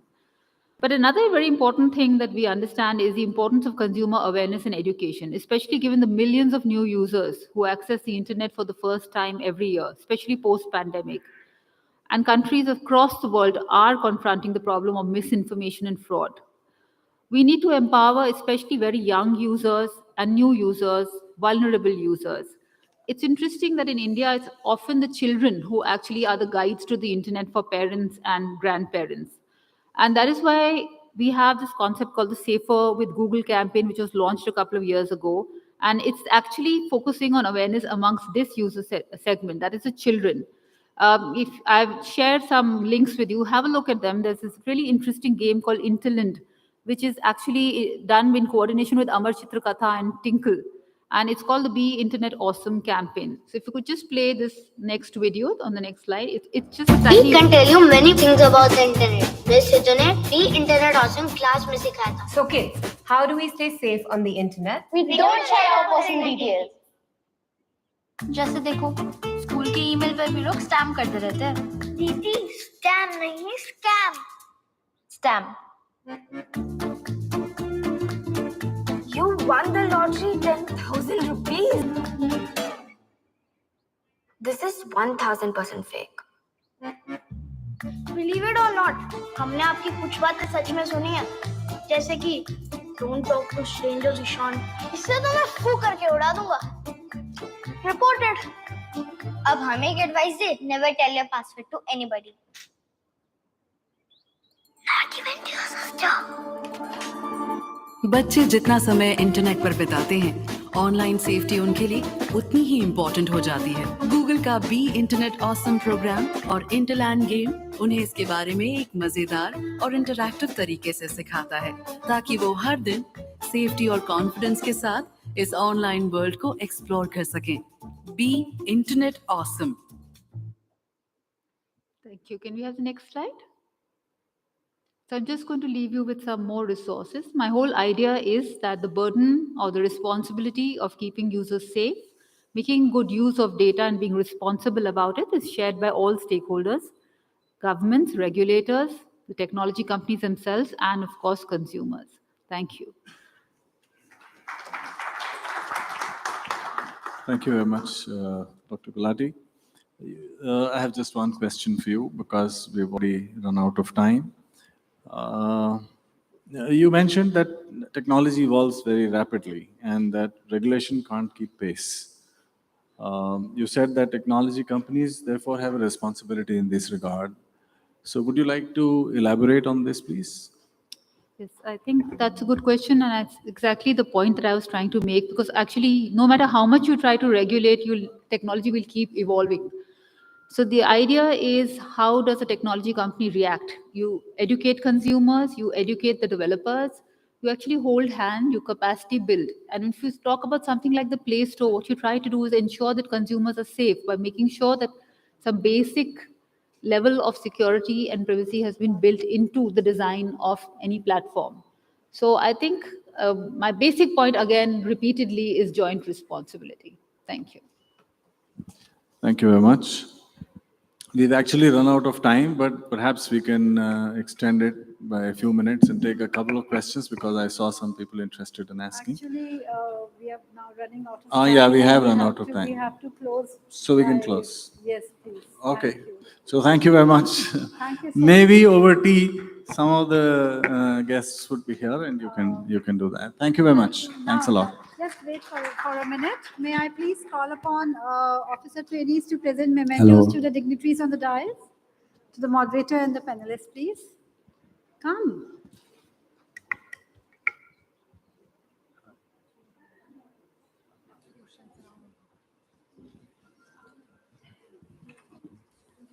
Small token for thanks for accepting our invite and being here.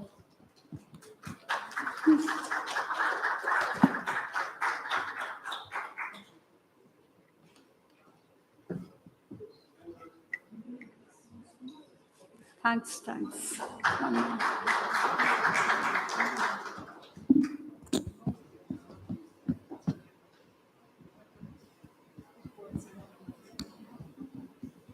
Thank you, ma'am.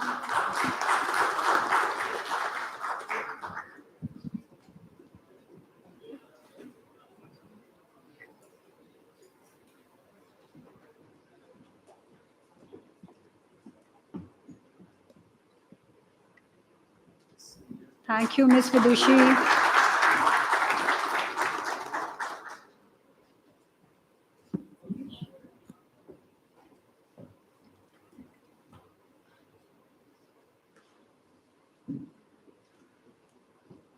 Thanks, Satish. Thank you. Thank you all. Now we break for coffee, and it's a 15 minutes break, so please adhere to the timeline because we have to close the session by 5:30 positively. Thank you so much. Thank you all.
Request all to be please seated, and those who are outside, please come. We will start in a minute.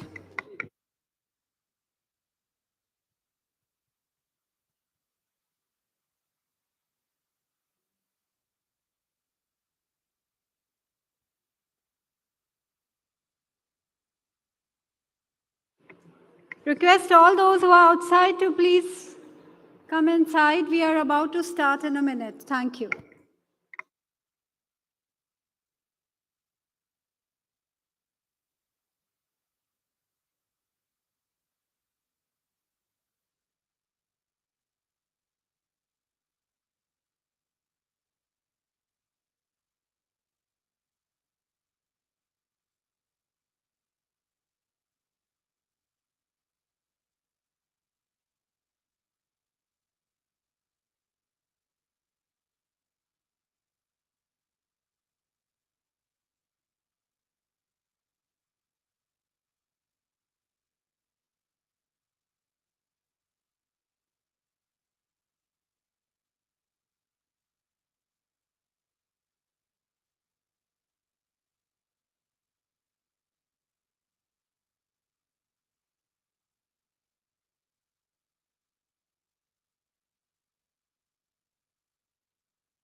Good afternoon.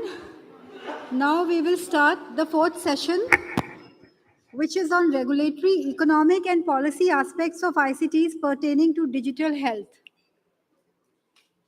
ICTs have become an enabler in all the sectors, especially digital technology that has widened the way in which health services were provided beyond our imagination. In the COVID-19 pandemic era, the utmost importance of ICTs was seen in every layer of the health sector.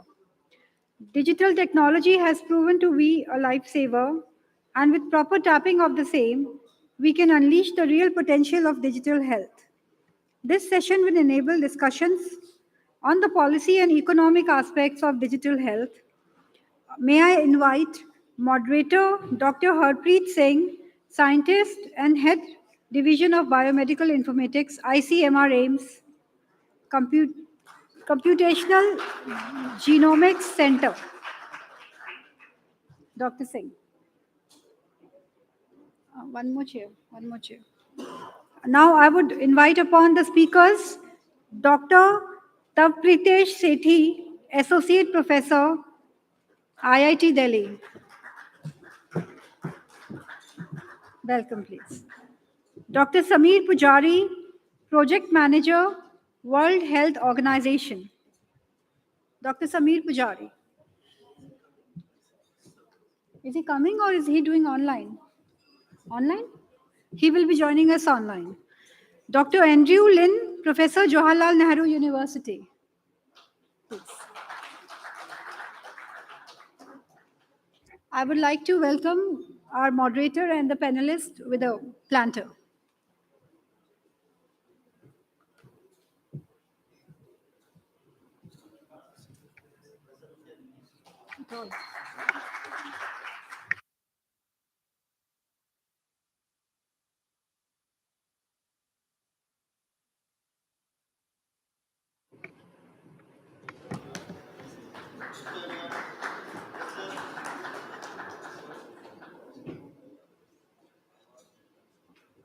Thank you. Please.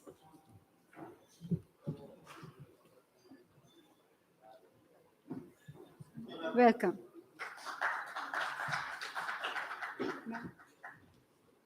Dr. Sameer Pujari, due to some reasons, is unable to join the session today. So we would request our moderator, Dr. Harpreet Singh, also to share his views with us on the subject. So the floor is yours. Thank you.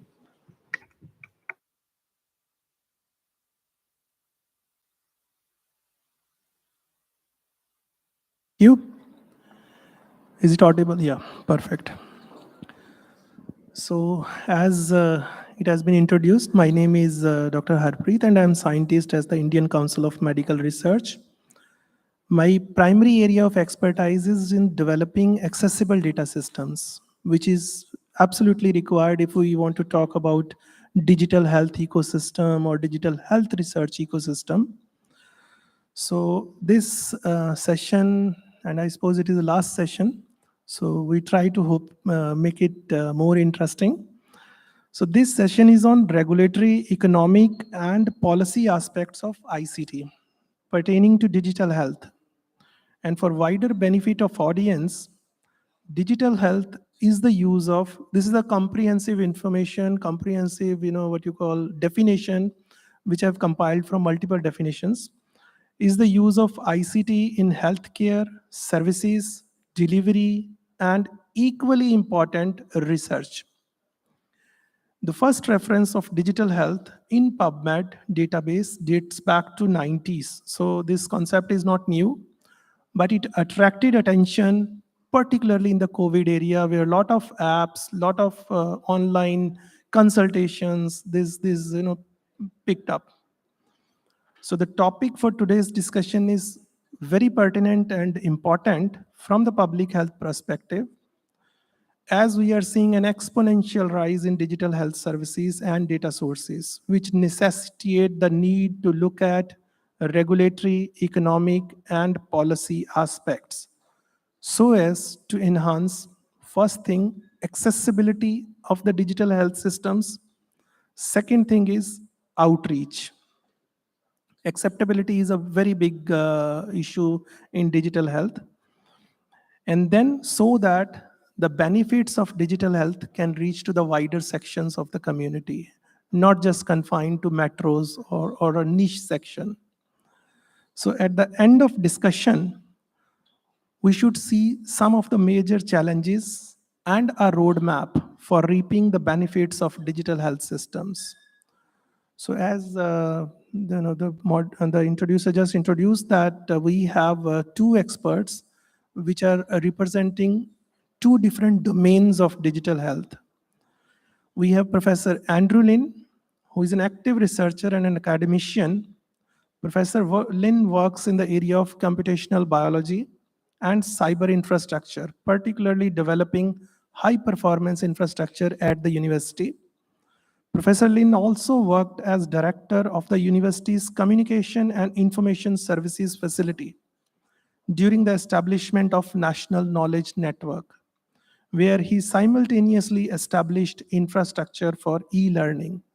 So we are going to have views from Professor Lin about digital health from the academician point of view. And then we have second speaker, Dr. Tabpratesh Sethi.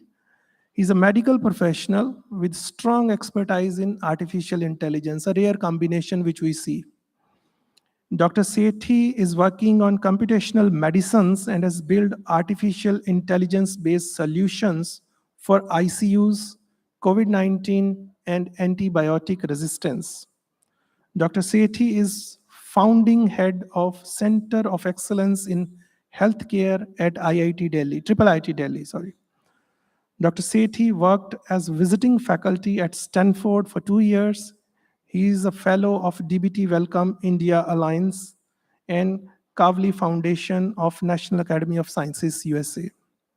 So we were supposed to join by Dr. Samir Pujari, who was about to give us his views from the WHO perspective on digital health, but unfortunately he could not join. So how we have planned this session is each of participant is going to have a presentation for 10 to 15 minutes and followed by a discussion on the topic.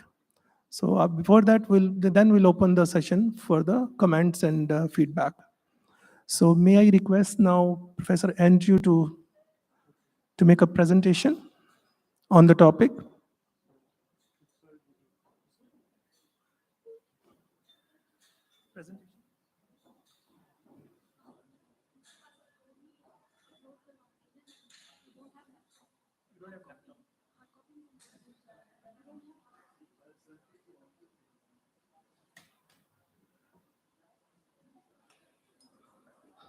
So till this presentation is on, they haven't got it.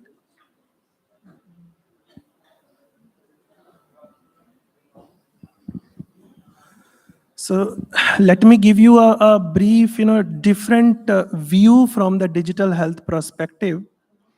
So digital health data, particularly, there are two components, two very different. So you got it? Yeah. Perfect. Yeah, good. I think this we can discuss later. Professor Andrew.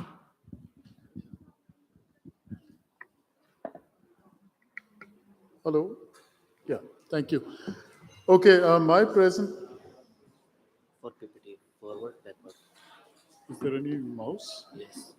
आपको यहाँ दिखता रहेगा आगे बढ़ाने के लिए green पीछे बढ़ाने के लिए रेड Mouse है? Pointer. Pointer Thank you. Okay, I have a few slides which, due to a bit of presentation issues, I may have to point out certain sections of the slides. I'm going to talk about the research requirements for the data that comes from and for digital health. So my talk is about the view from the lab, and the focus over the last few years has been the shift from diagnostics, which is our current state, towards risk assessment, understanding the causality of data, and therapeutic intervention. So here's the initial setup of what I want to talk about. The current diagnostics are what we would define as threshold classifiers or images which require visual interpretation. So on the top, you have the standard set of what we would have for diagnostics, biochemical assays, for instance, the measurement of blood glucose. On the bottom are what are largely from radiology, which are image data. For instance, you would have an X-ray for a fractured node. So what do we do with this today? There is a scope to have an application of data mining and machine learning and generate new diagnostics. Here's an example. In the interest of time, I will only read out the title, which should be sufficient of this. This was a classic paper from 2018, where with a multi-analyte blood test, which is, for example, simply taking from the same patient your blood sugar measurements and a few other blood analyte measurements, you could detect and localize a surgically resectable cancer, which means that simply from a blood test, you could identify the source of and location of the cancer. Now, this is the data that we have shifted from an individual data point towards using multivariable data. What is common over the last few years, especially with the COVID pandemic that we've recently had, is the rapid application of AI towards automated analysis of visual data like X-rays. For example, simply from looking at an X-ray, can you identify what the cause of disease is? And in the case of COVID, is the person COVID positive or COVID negative? Now, this is actually quite commonly done and requires standard data, which is labeled. The next phase is genetic testing, which is now used for risk prediction. For example, genome variation, the panel in yellow, SNP, indel, and structural variation.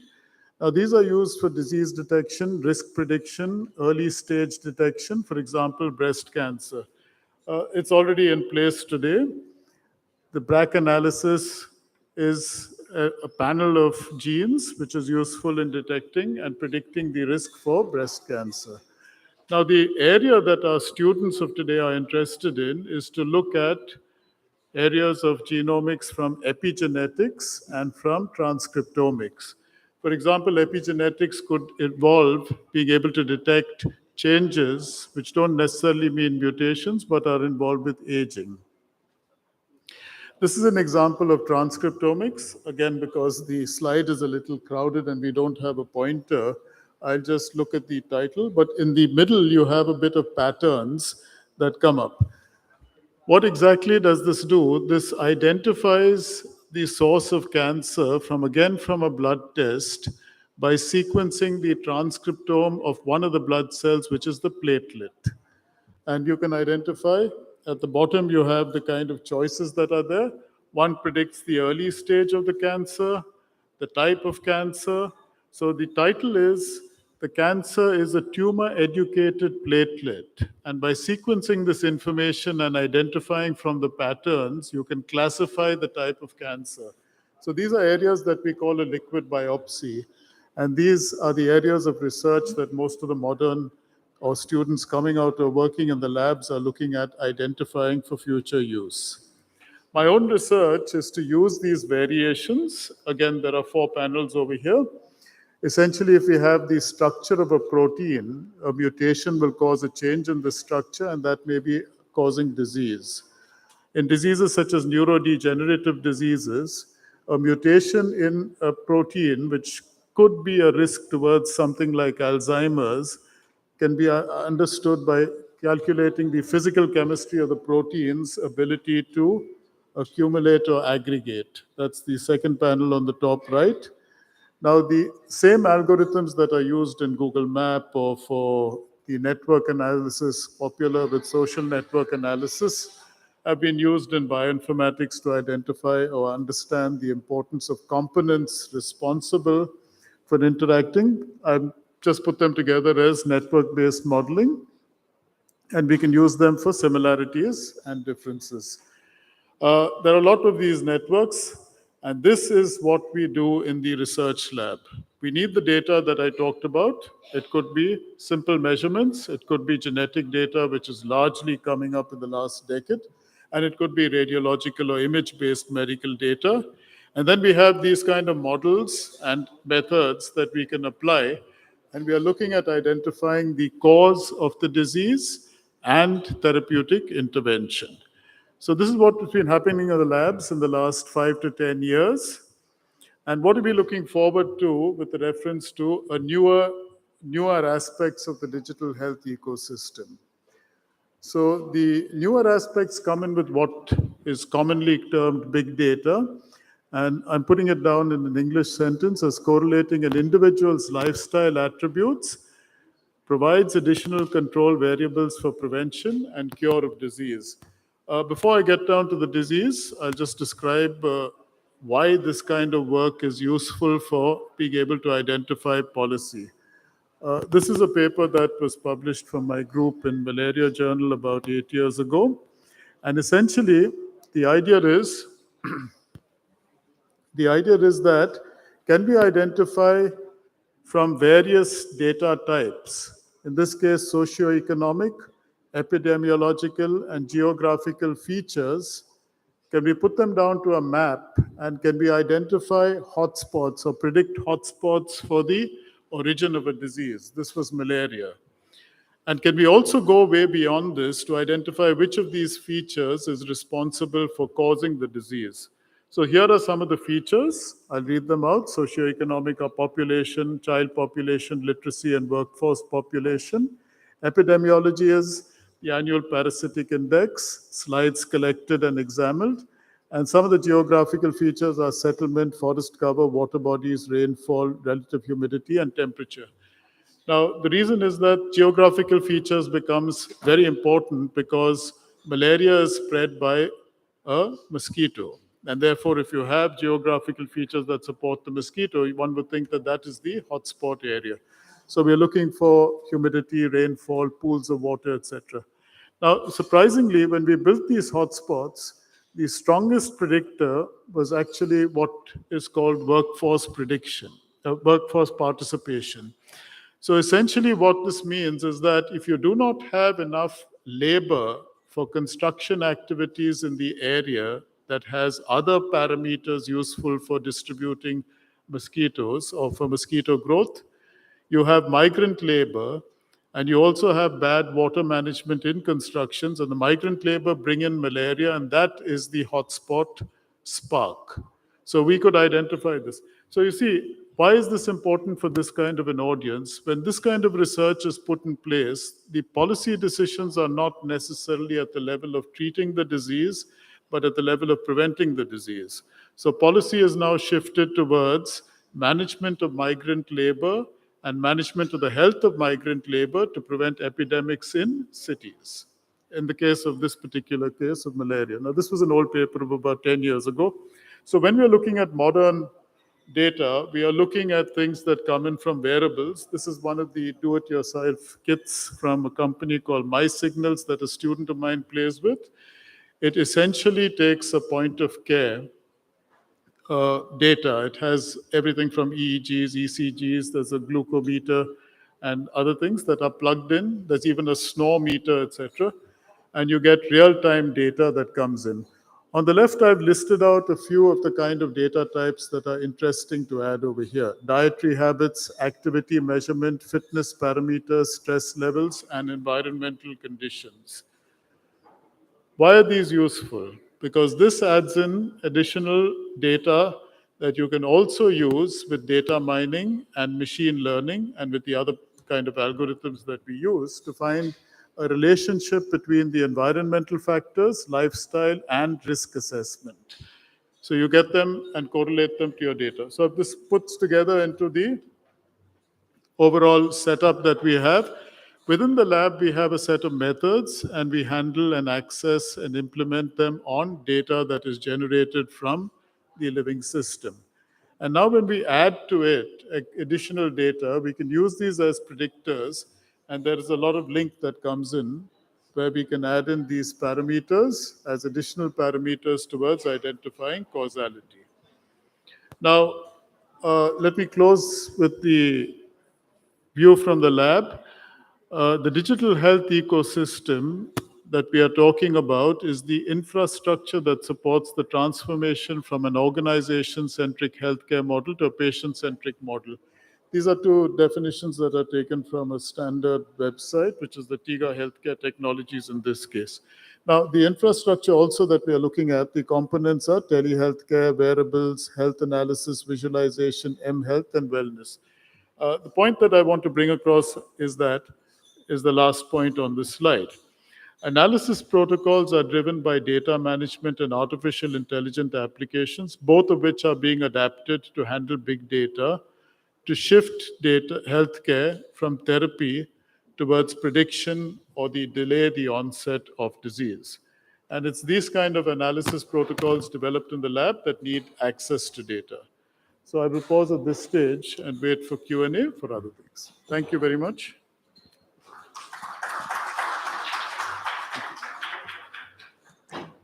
Thank you, Professor Andrew. So may I now request Dr. Tav Pratesh to make a presentation, and after the presentation, we'll have questions and comments. So can I have the slides up, please? So as the slides are coming up, I would first like to thank the organizers and the dignitaries on the dais and the panel and the august audience.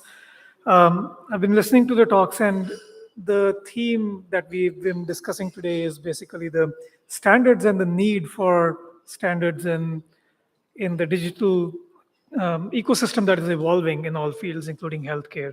I'll actually elaborate on some of the things that we have been working on and what has been happening in this area by taking some examples from our own work. So in standards, AI, and healthcare, I've been working in the space of artificial intelligence and machine learning for about 15 years now. So I'll take some examples from that space.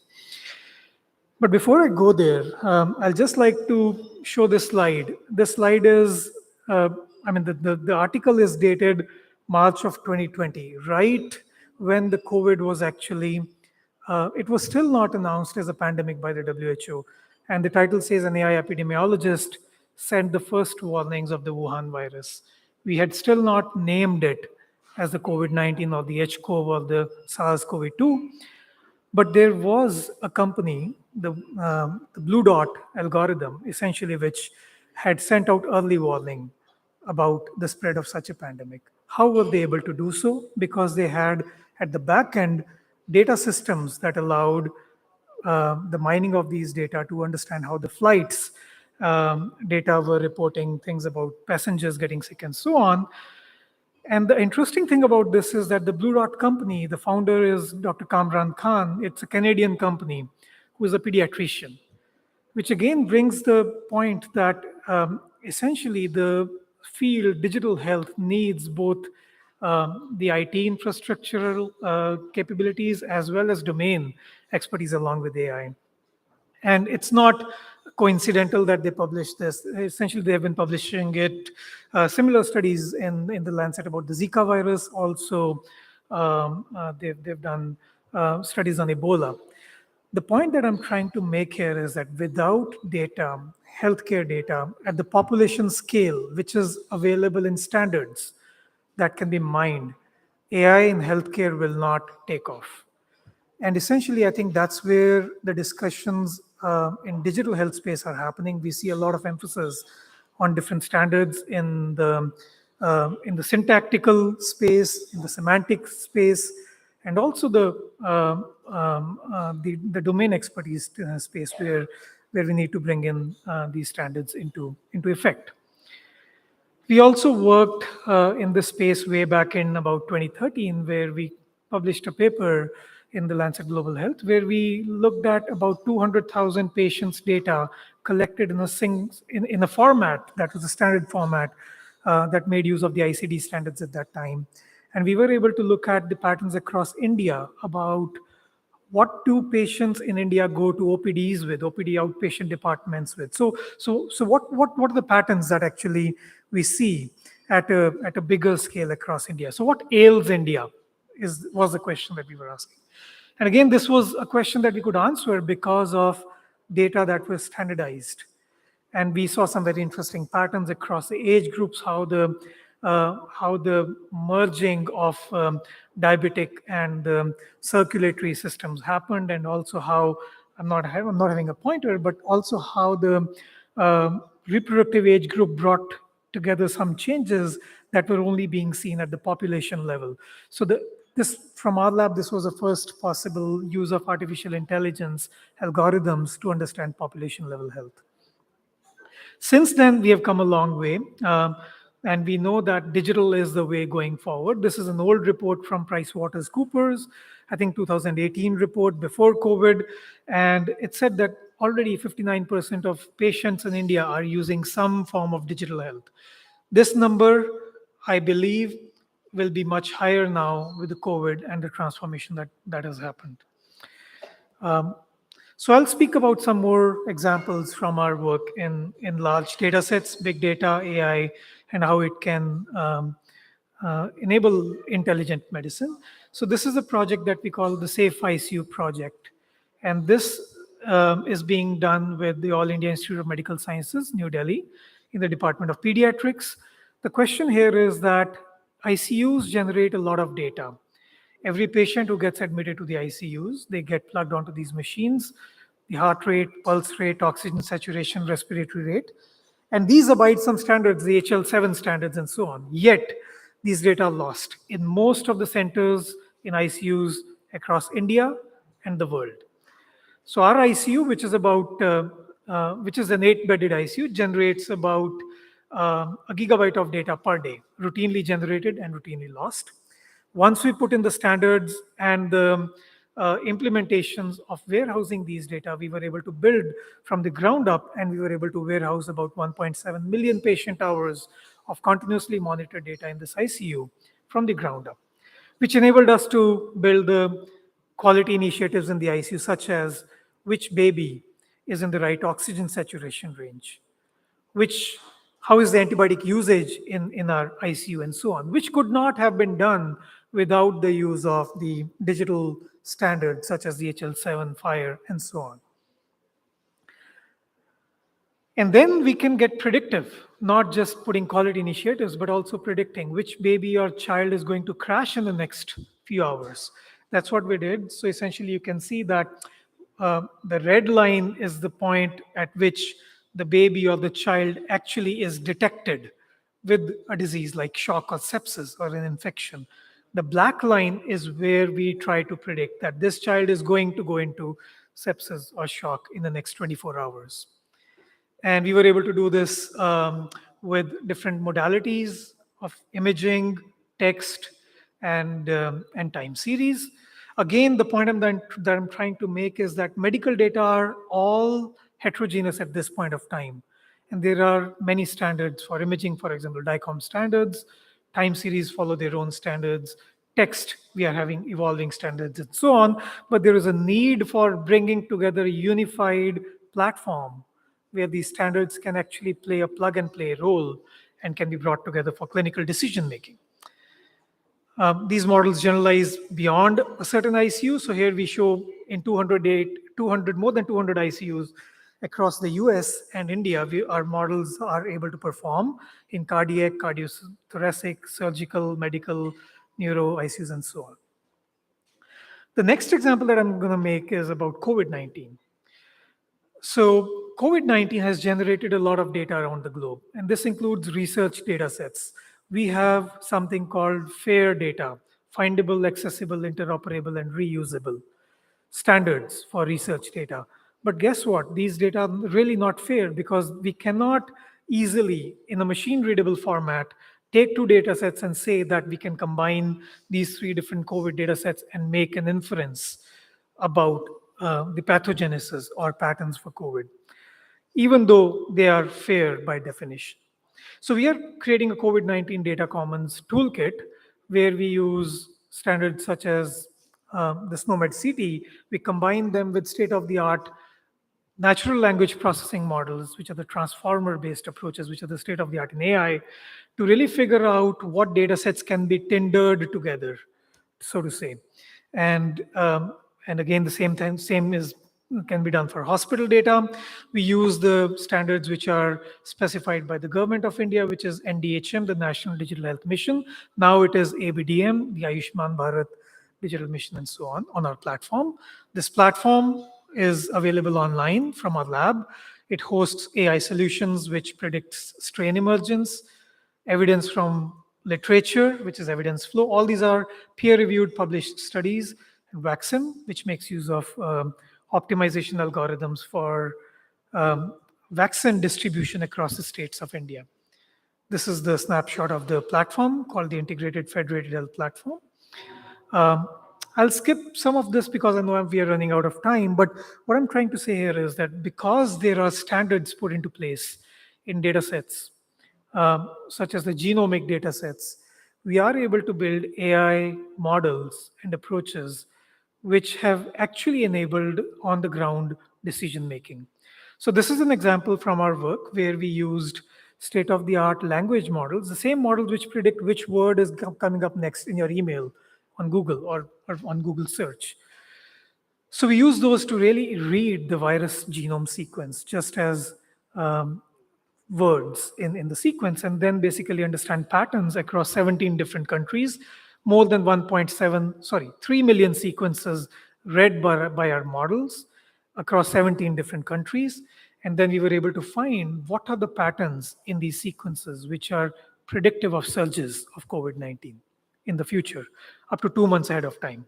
I'll not go into the details. This paper is published. You can read the details. But what we were able to see is that 2 months ahead of time, there is a pattern that we could find at the sequence level of the COVID-19 genome, which is predictive of surges.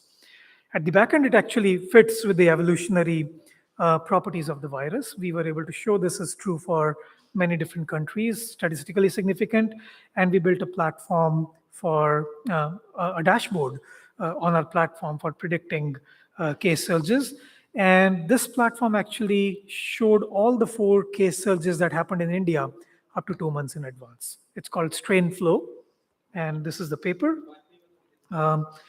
I wrote an article about it. So, and the last area that I would talk about is in public health, information. There is no effective standards about public health communication. WHO is having a focus group on infodemic management where standards are being discussed, but we do not know how to effectively communicate in a standardized way health information to the general public. We have not solved this problem, but when the pandemic struck India, we created something called Wash Karo. Now, Wash Karo is a mix of 2 words. Wash is water, sanitation, hygiene. Karo is do.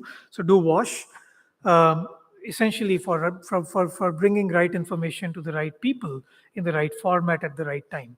The idea was the people who need this information the most do not get this information at the right time or in the right format in their own languages. So the Wash Karo engine is an AI app which combines WHO and the Ministry of Health and Family Welfare sources, and it summarizes them using language models, generates similarity with what is being reported in the news, and then filters what does not match. So it's essentially a filter which says this is misinformation, and this is what is matching with what the WHO and the Ministry of Health and Family Welfare is saying. Translated as bite-sized audios available as an Android app. Now, this Wash Karo concept was built for sepsis in ICUs, but became very popular for COVID, and we were able to actually show that when we launched this app, there were about 11,000 users at the peak of its usage, and then the Google's rules changed, and no app was allowed to disseminate COVID information. But at the time when it was online, we were able to show that more people giving thumbs up or thumbs down to the information, our AI system actually learned and said that how to provide better and better relevance scores to these data. We also found that more females were engaging with the app in Hindi, more males engaging in English, and so on, which are insights about public health interventions using AI ML in healthcare. But the point I'm trying to make is still no standards about how to effectively communicate these in the public health settings. So this was published in recently in scientific reports. So to summarize, I would just like to say that we are still a long way from integrating heterogeneous data sets that are there in digital health. These data can be text data. I showed some examples with text. These data are images. These data are in the form of time series like the heart rates, pulse rates. We have standards that are independently evolving, but there's no platform which actually allows a plug and play approach to build things like pandemic preparedness or even hospital preparedness. So we do need to evolve standards around these processing layers that can enable such integration. And so sandboxes and the real world testing environments are key to really to take these developments from the lab to the real world settings where they could work for the policymakers or for hospital decision making. Thank you.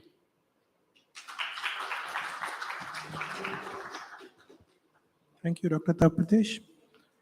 So when we talk of digital health, or maybe digital health data ecosystem, because this is what there are a lot of stakeholders in that digital health data ecosystem. So on one aspect, we have digital healthcare services and delivery. And on another aspect, we have this digital health research data ecosystem. So both my colleagues have shed a light on digital health research data ecosystem and the need for standardizing those systems, because digital health care the services and delivery, it is more or less standardized, because there are a lot of hospital information systems which encompasses these standards, but the digital health research data ecosystem is still challenging. As Dr. Tapratesh just mentioned, we have a long way to go in standardizing this ecosystem. So before I open up this discussion to this session to the general audience, so I have two questions which I've taken out from the presentations. Professor Andrew talked about standardizations and then need for standardizations in the laboratory information system, various data systems that we have. So sir, if I may ask, in your opinion, what are the major challenges in establishing a proper digital health ecosystem? Thank you. Well, I would actually put that what is not going to be a challenge is that there is enough of a demand for it. Technology is keeping up, and there will therefore, once you have these two in place, with all stakeholders going to be in place, I don't think there's going to be an economic problem. There will be enough investment and technology will come into place. Let me put three issues in from the laboratory. The first is what everyone has talked about. I think there's been a session before this, is that of data privacy. And I won't expand that too much, but essentially everybody understands the importance of this. But let me look at one solution to this.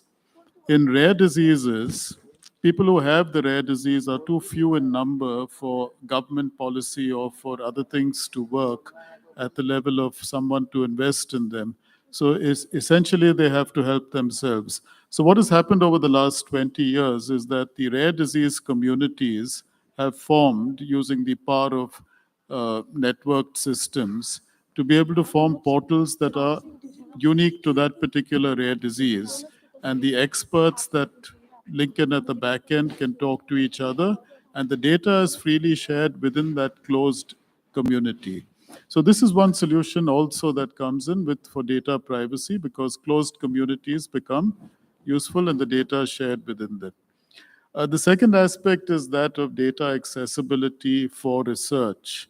And obviously, data has to be accessible to the individual because he owns the data, but it also should be possible to collate this to the back end so that research can be in place. Taking into consideration the data privacy issue, I think one thing should be understood, that what we consider as the safeguards for privacy today may not hold tomorrow, owing to the fact that technology is moving at a pace faster than what we can manage with regulation today. So data accessibility, I think one should also look at the possibility that there is no such thing as data privacy at one end, which is at the level of being able to extract features. As long as you can protect the individual from some use, one should look at data accessibility. For this, the most important aspect is standards, and that I think is better talked about by Tapratesh or others. The last point is not really talked about very much, and we have in the artificial intelligent world a term known as adversarial attacks. And this is where you have falsified data. And this is going to be a major problem, even any research field. It's a problem with anything that has data.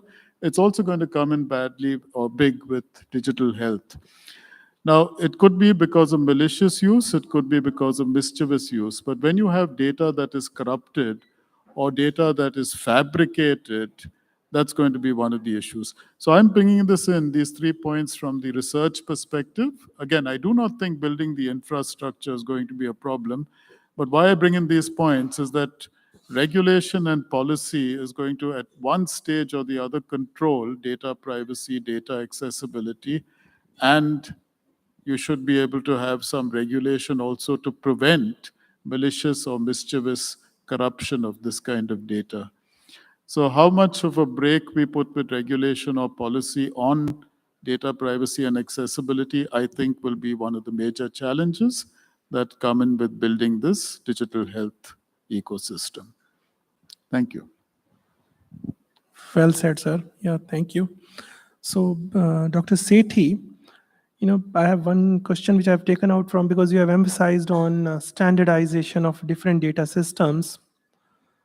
So what I want to ask is what should be our approach to rationalize these different health research data systems? Because you talk about standardization, need for standardization, but then how we should approach that standardization? Thank you, Dr. Harpreet, for the great question. So the approach, in my opinion, will have to be multi-layered. It'll have to start with education. I believe that the medical fraternity is not traditionally well accustomed to, now it is using computers, but is not well accustomed to using IT or mathematics or algorithms. But that change is happening. So I think one of the biggest challenges in this is because health research studies, the language that even the clinicians talk or public health researchers talk, that's not fully standardized. We have coding systems, we have automated mappers. That may be one place to start, but we need to take the medical fraternity on board with this. And we need to create a change in the next generation of outgoing students. We as medical students did not even know about the existing data standards. So that's level one. Level two, I think at the level of algorithms, there are multiple layers which are already proposed in place at the syntactic level. For example, the SNOMED CT or the FIRE standards or the HL7 and so on. These enable the syntactic interoperability. Somebody collecting data in some format can be then basically mapped onto another format.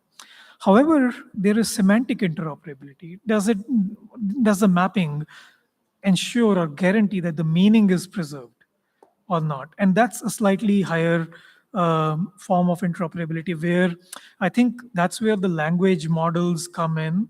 And the way, for example, if you read about the recent research in language models and the way they are able to actually extract meaningful information, complex information from just huge volumes of text, it is mind-boggling.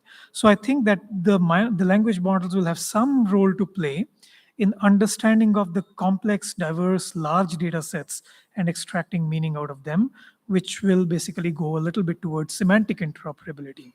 Finally, there has to be human interoperability as well.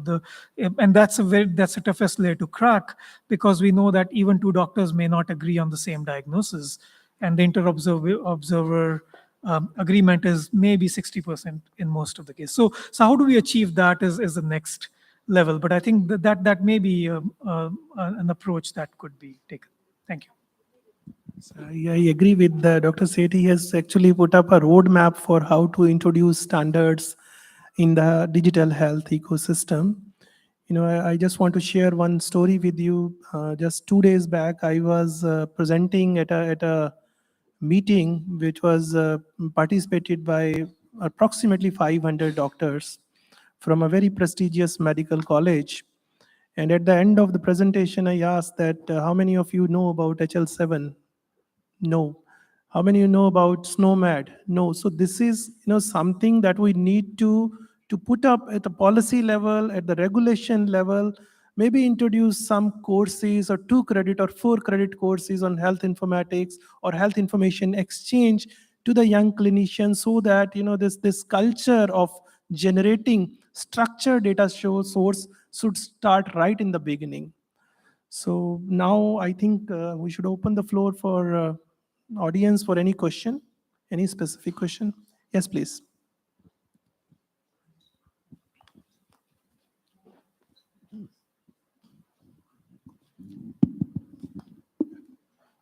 Good evening. It's a wonderful session on standardization of data systems. But data will be coming from the smart devices, and like the smart SpO2 meters, smart portable ECG machines, and so many other devices.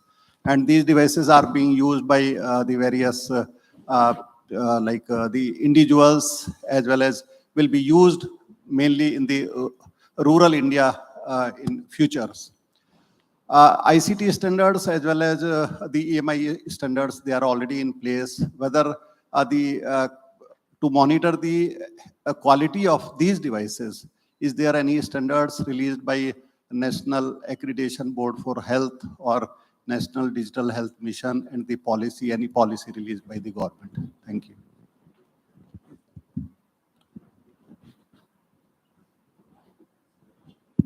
So I think there are FHIR standards for wearables that are available. And I have seen a few research papers around that, but not to the extent that these are implemented on the ground, even in the Western countries. But there are artifacts, FHIR artifacts, that can be used to standardize wearable data sets. I think the NDHM artifacts, as far as I remember, they had the provision to extend those FHIR artifacts, but I think that's left up to the developers to really extend those and put them in place. The really other big challenge is, even if we put these standards in place, the monitoring of health conditions, that is, I think, still in the regulatory gray area. Very few companies have been able to show the level of quality of data which is obtained from these devices to be able to make some clinical or health-related decisions. But it's valuable valuable data nonetheless, as you pointed out. But there are artifacts that you can extend and implement if you're developing solutions.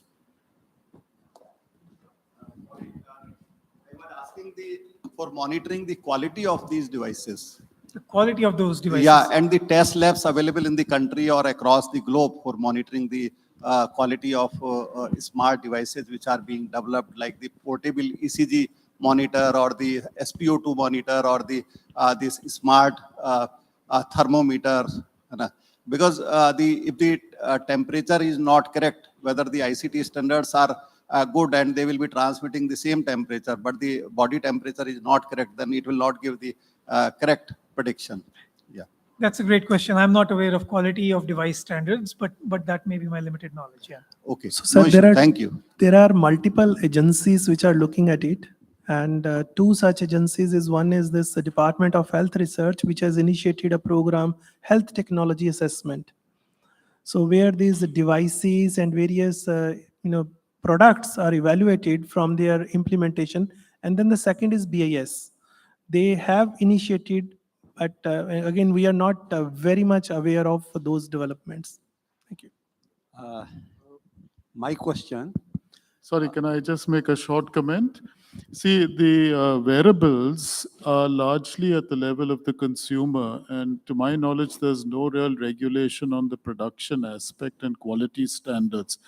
But when you have consumer use, there is always a referral system based on consumers' opinions, such as when you have Amazon, you can always find out. And there's a very sharp drop with bad quality. So there is a quality, internal quality, that is put in by the consumer, not necessarily at the regulatory level. Okay, I don't know whether that answers your question, but in many of these devices, especially on wearables, this is a solution. I have a follow-up question. Is there any policy which is being developed from the point of view, because in this device ecosystem, there is going to be a manufacturer, there is going to be a data, there is going to be a patient on which this data is being collected. And all these things, unless they are coordinated and the results are assimilated, there cannot be anything which can be derived out of the entire data which has been collected or the devices which has been used. So from that point of view, policy matters or some kind of a certification that who is creating the devices and who the device use in the hospitals, so that there is a coordination for collection of data also, which can be put to use for the purpose of really getting the results, even if the results are not going to be correct. But definitely if there is a standardization on the devices, whatever results are coming and whatever error deviations and all those things are coming, that will be a usable data. So that is what my thought is. You can comment on that. Yeah, I would also like to add what Mr. Kapoor is saying. ITU-T study groups 16, they have released the standards for the e-health ecosystem and the Continua Health Alliance standards and IEEE standard 11073. They have been incorporated in that. And for the smart wearable devices. And in fact, the quality is required to be assessed, whether the device is smart or not. And in the pandemic, even the SpO2 meter, whether you place the finger or you place the pencil, some of the SpO2 meter, they were giving the SpO2 level as 98. And it created a lot of problems for the user, and some people lost their lives due to this. So the quality is required to be assessed in the labs. And I think the healthcare ecosystem, they should provide the test labs for testing of these devices. Thank you. Just request a very small answer, and then we close the session. We are running out of time. We have to move out of the hall in 15 minutes. Thank you. And then we have to sum up after this. So thank you. So one last question. So just add to what the sir has mentioned. No more questions, please. We are running out of time. Okay. Thank you so much. So yeah. Okay, please, Kevin. So basically, there is going to be minimum 5 to 6 wearable IoTs on each individual by 2030 or so. Our population will be 8 billion. Multiply this by 6. So out of this, you will find 95% will be only the IoTs, which will be IP based. Unless we have standards for them, they are the only one who will be generating data 24/7. Then they will be the one who will be giving all kind of data based on which, as he has mentioned, all kind of decision will be taken. Completely agree, sir. This is what we were talking. Standards are absolutely required if we want to develop interoperable systems or develop health research or health data ecosystem. So I think, ma'am, should we close, ma'am? Okay. So yes, please, sir. Yes, Mishra, sir. The mic to Mishra, sir, please.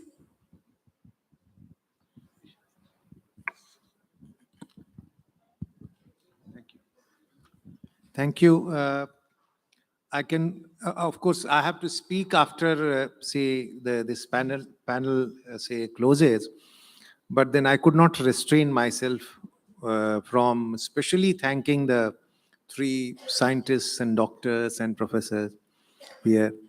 You know, when I was trying to talk at the last minute to Professor Andrew Lin, he said, I don't know what I'll talk. And he said, I don't know, what are you doing? When we planned this session, then also I remember in Geneva, we were talking to people, and people were saying that, and we're trying to schedule what sessions should be here.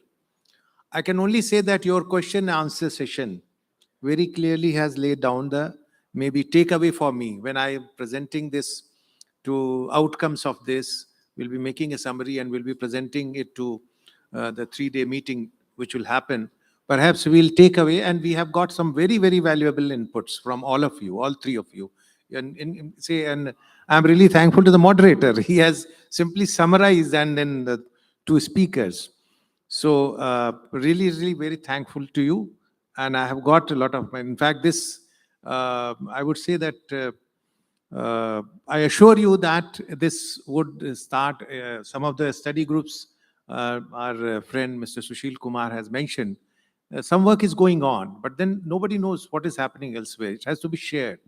And a lot of work is also happening in ITU, and I think some of you are also associated with ITU activities. But there's a lot to share. As you said, that doctors were not aware about the things. So I think that would answer Professor Lin's question when he asked me, when we talked over phone, that how my research is relevant to this. I would say it's very much relevant. We have to derive inputs for regulation, policy, as you have already said this, and we have to find out so that regulation and policy supports these questions and these issues raised by people. Thank you so much. Thank you, sir. Thank you.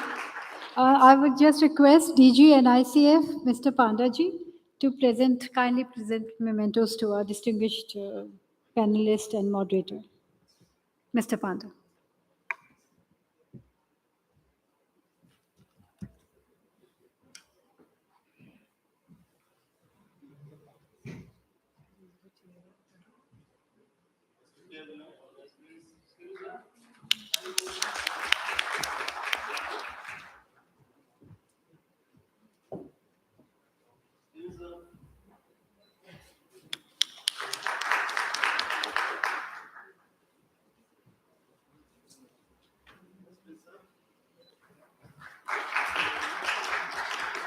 Thank you, sirs.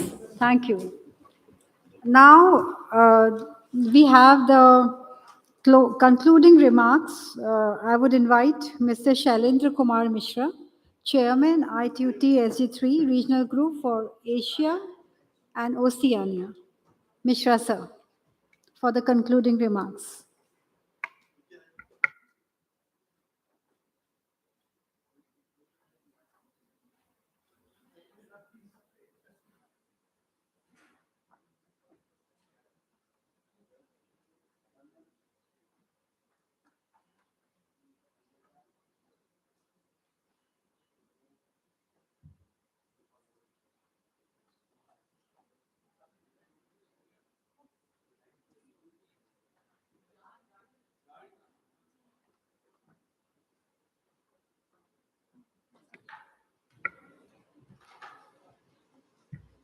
Thank you, Aparajita. I promise to be very brief. We have informed earlier also, whatever has been discussed, we'll be summarizing it in a maybe form of a TD. A document will be presented in the following meeting we are going to have on study of RGAO, Regional Group Asia Oceania. And I'm sure that many of the takeaways from the sessions that happened in the morning and afternoon would be of interest to the members in the region. And many of the contributions in future will come up from this. I'm sure that a lot of action on regulatory and policy aspects will happen. Those of you, then there are some announcements, and I really thank you all who have stayed till so far. And those of you who have registered for RGAO meeting, so they are requested to be here. Sharp at 9, we'll start our BSG training session, which is very important. Some of the people who have registered for RGAO, they are not here, but we'll be sending them mail and messages. So 9 o'clock sharp, we'll start our TSB will start BSG training session, which is very important. A request is that if you are carrying your laptops, it will be beneficial for you. You will get a, I would say, full practice session. You can practice it as the regional group, not only as ITU meetings happen. So when they are telling you something, you can do it and learn it faster. If you are not carrying a laptop, then also don't worry. We'll try to make it useful for you. So please do come and join and participate. I would say that, yes, forum is very important. We got a lot of key valuable inputs. And meeting is also equally important because that is the main task. But BSG training session is the most important for capacity building. Please do come and join. 9 o'clock we start, and maybe we may finish by 4 or maybe something like that. But please come prepared with the laptop and do participate actively. Thank you very much. Thank you.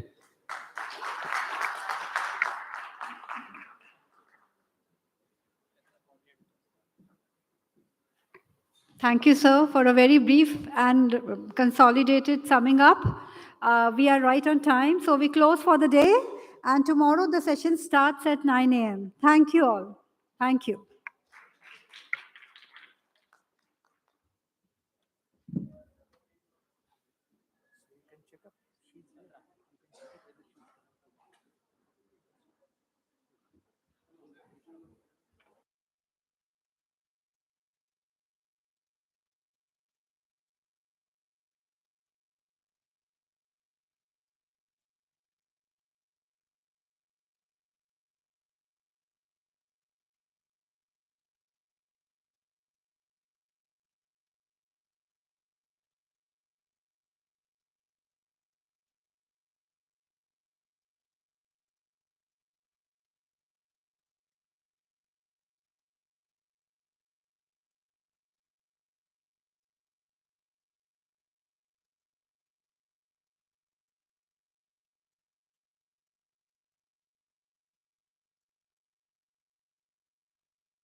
Shailesh.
Check, check.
Check. Somebody can go in back and verify. Just on the back side, the sound volume. Thank you.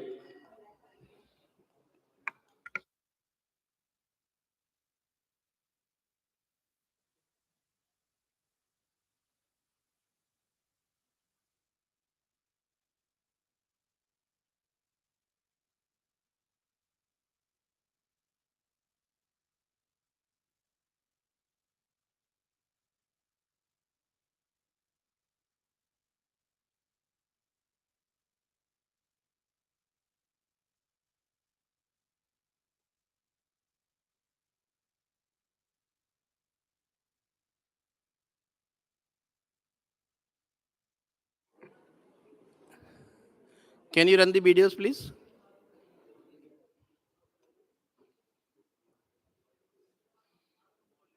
Mr. Mukesh Meena, can you come to the stage? Mr. Mukesh Meena. 5G technology भी देश की governance में ease of living, ease of doing business, इन अनेक विषयों में सकारात्मक बदलाव लाने वाली है। 5G से भारत की अर्थव्यवस्था में $450 बिलियन का योगदान होने वाला है।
I dream of a digital India where quality education reaches the most inaccessible corners driven by digital learning.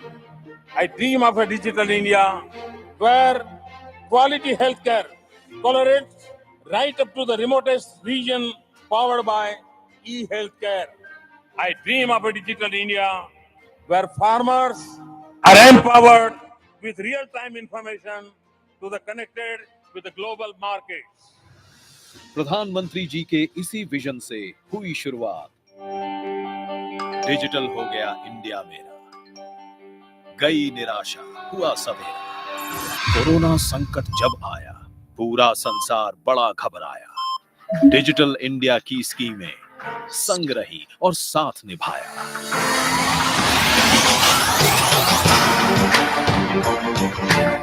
ई नाम पे बेचे किसान फसल, हुई दलाली की मुश्किल हल। नहीं बिचौलिया बीच में आया, बिना कटौती पैसा पाया। गांव में बढ़ता रोजगार, रहा नहीं कोई लाचार। क्यों ढूंढे अब शहर में अवसर, क्यों छोड़े अब गांव और घर। भरे सिलेंडर बटन दबाकर और खातों में सब्सिडी पाकर। हर घर में गृहिणी मुस्कुराई और चिंता से मुक्ति पाई। गांव के खाली मजदूरों को मिलता मनरेगा से काम। मजदूरी मिलती है उनके जनधन खातों के ही नाम। रेहड़ी पटरी वालों को भी डिजिटल इंडिया का उपहार। प्रधानमंत्री स्वनिधि ने जब दुख से उनको लिया उबार। आधार ने दी सबको पहचान, जन सेवाएं की आसान। बिछड़ों को अपनों से मिलाया, डीबीटी से धन पहुंचाया। इच्छा शक्ति देश की जीती, हार रही कोरोना की चाल। जनधन, आधार और मोबाइल बनी सुरक्षा की जब ढाल।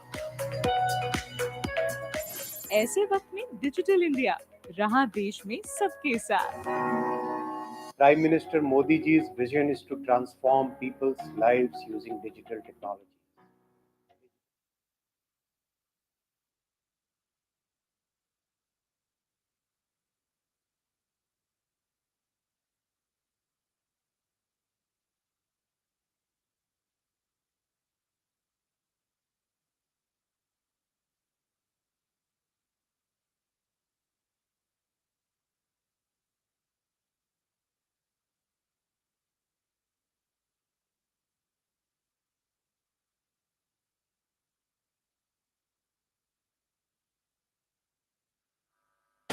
वीडियो कॉन्फ्रेंस, ऑनलाइन ऑर्डर और होम डिलीवरी।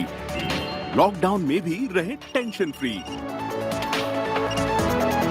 कोरोना से की रोकथाम, आरोग्य सेतु ऐप आई काम। डिजिटल प्लेटफॉर्म कोविन आया, बड़ा वैक्सीन अभियान चलाया। सबको वैक्सीन, बिना जुगाड़, बिना हड़बड़ी और भीड़ भाड़। कायम कर दी नई मिसाल, नहीं रुकेंगे किसी भी हाल। ई मैन्युफैक्चरिंग, जीवन प्रमाण, ई संजीवनी, पीएम किसान। बीपीओ और जन सेवाएं बिना लाइन ऑनलाइन पाएं। सब सरकारी स्कीमों की एप्स को देकर एक स्थान, जन सुविधाओं को उमंग ने कर डाला बिल्कुल आसान। दस्तावेजों को सहेजना, ये है डिजी लॉकर का काम। साथ में कागज पत्थर ढोने से मिल जाता है आराम।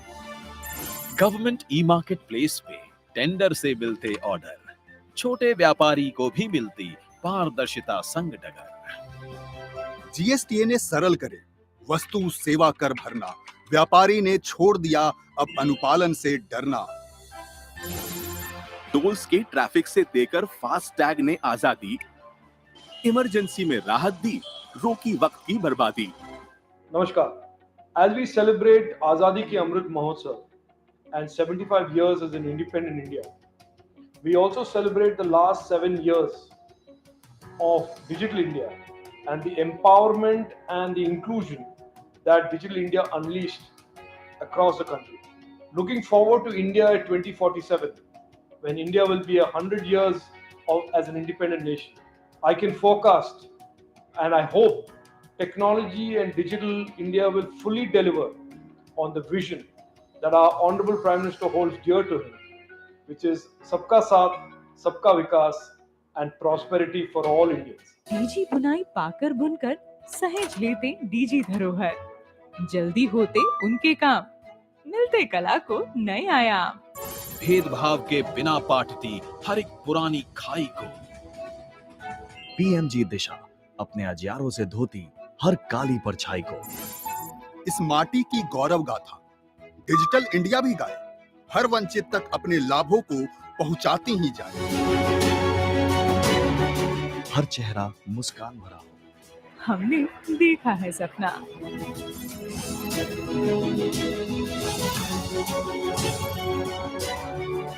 6 साल पहले शुरू हुआ डिजिटल इंडिया मिशन आज करोड़ों लोगों के जीवन का हिस्सा है। आज लोग हर छोटा बड़ा काम खुद ऑनलाइन कर रहे हैं, सही मायनों में आत्मनिर्भर हो रहे हैं।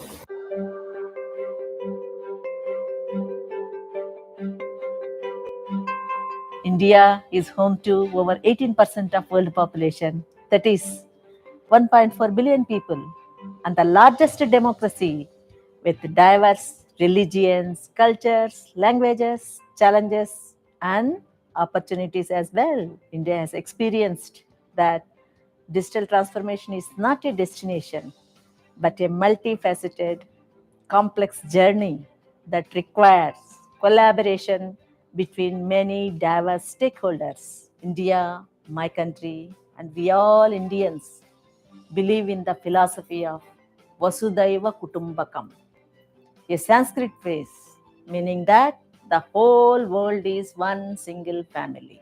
This makes India a natural partner in sharing the dream and vision of ITU to realize the world as a connected society, while enabling ICTs to accomplish the Sustainable Development Goals. The Radio Regulation Board is a unique and indispensable ITU body. It plays a key role in the implementation and evolution of the international regulatory framework. My vision as a RRB candidate is to work collaboratively with other members of RRB to uphold the trust of all ITU member states in discharging the duties of the board. I have over 2.5 decades of experience and expertise in spectrum planning, regulation, frequency coordination, engineering, and management. I have proven experience in technical leadership role in regulating, facilitating, conflict resolving functions of radio and telecommunication ecosystem. I would love to bring this expertise to RRB and help the member states to achieve the digital as well as sustainability goals. I believe that the experience and attributes I have developed over the years will very well serve towards the effective attainment of the objectives and statutory mandate of the RRB.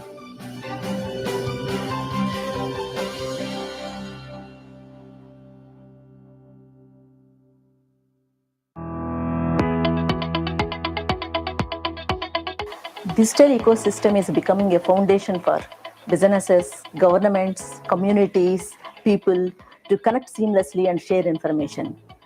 India has experienced that digital transformation is not a destination, but a multifaceted, complex journey which involves diverse stakeholders. India, my country, and we all Indians believe in the philosophy of Vasudhaiva Kutumbakam, a Sanskrit phrase meaning that the entire world is a single family. This makes India a natural partner in sharing the dream and vision of IT.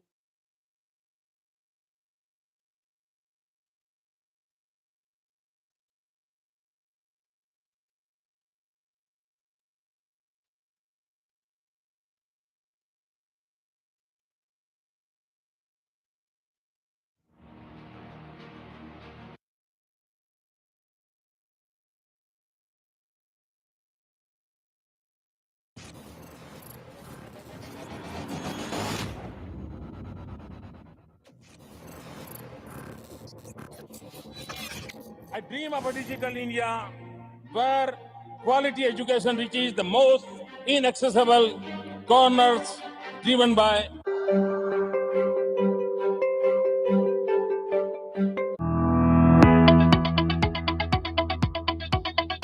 Digital ecosystem is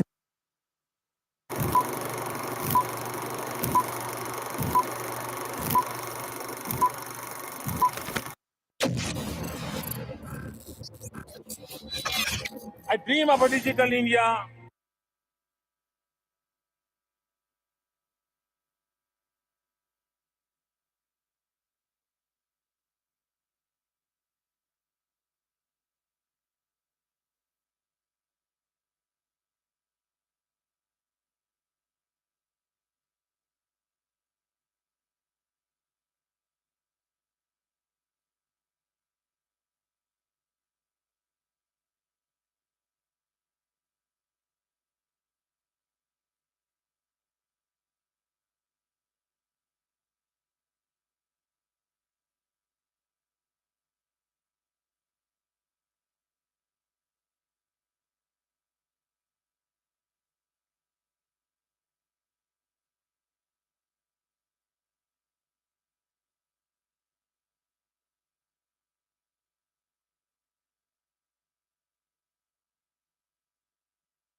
five G technology भी देश की governance में ease of living, ease of doing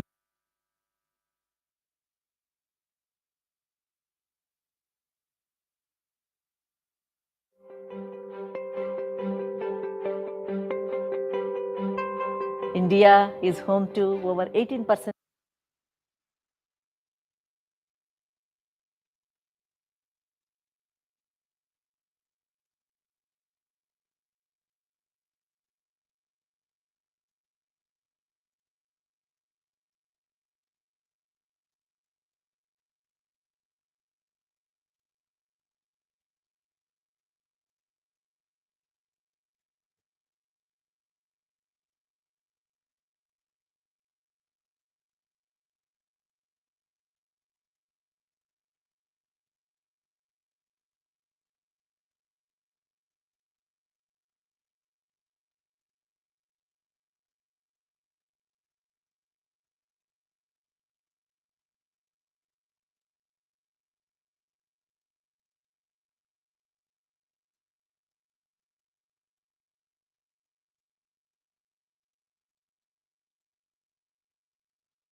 India is home to over 18% of world population, that is 1.4 billion people, and the largest democracy with diverse religions, cultures, languages, challenges, and opportunities as well. India has experienced that digital transformation is not a destination, but a multifaceted, complex journey that requires collaboration between many diverse stakeholders. India, my country, and we all Indians believe in the philosophy of Vasudhaiva Kutumbakam, a Sanskrit phrase meaning that the whole world is one single family. This makes India a natural partner in sharing the dream and vision of ITU to realize the world as a connected society while enabling ICTs to accomplish the sustainable development goals. The Radio Regulation Board is a unique and indispensable ITU body. It plays a key role in the implementation and evolution of the international regulatory framework.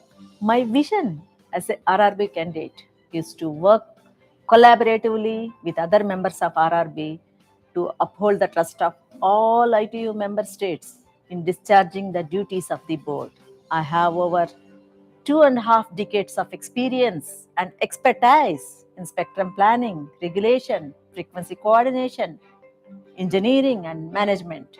I have proven experience in technical leadership role in regulating, facilitating, conflict resolving functions of radio and telecommunication ecosystem. I would love to bring this expertise to RRB and help the member states to achieve the digital as well as sustainability goals. I believe that the experience and attributes I have developed over the years will very well serve towards the effective attainment of the objectives and statutory mandate of the RRB.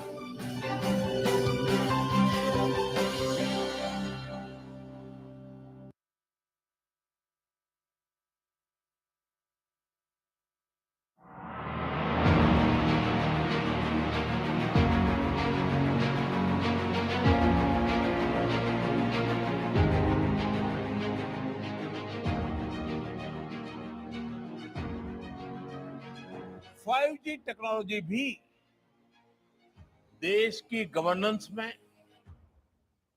Ease of living, ease of doing business, इन अनेक विषयों में सकारात्मक बदलाव लाने वाली है।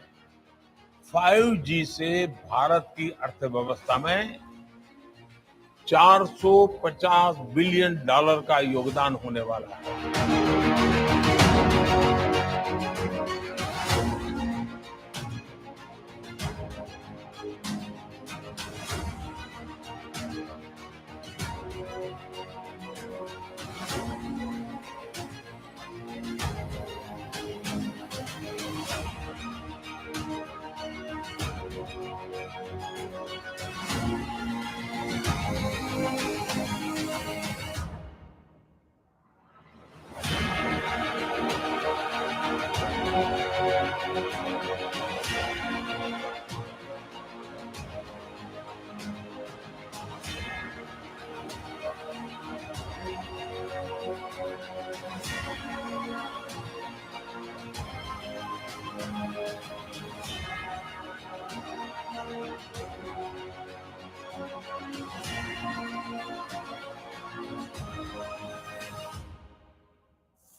Namaskar. Good evening.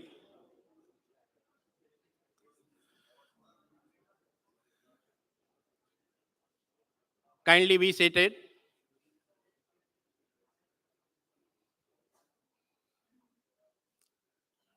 All the dignitaries are requested to take their seats.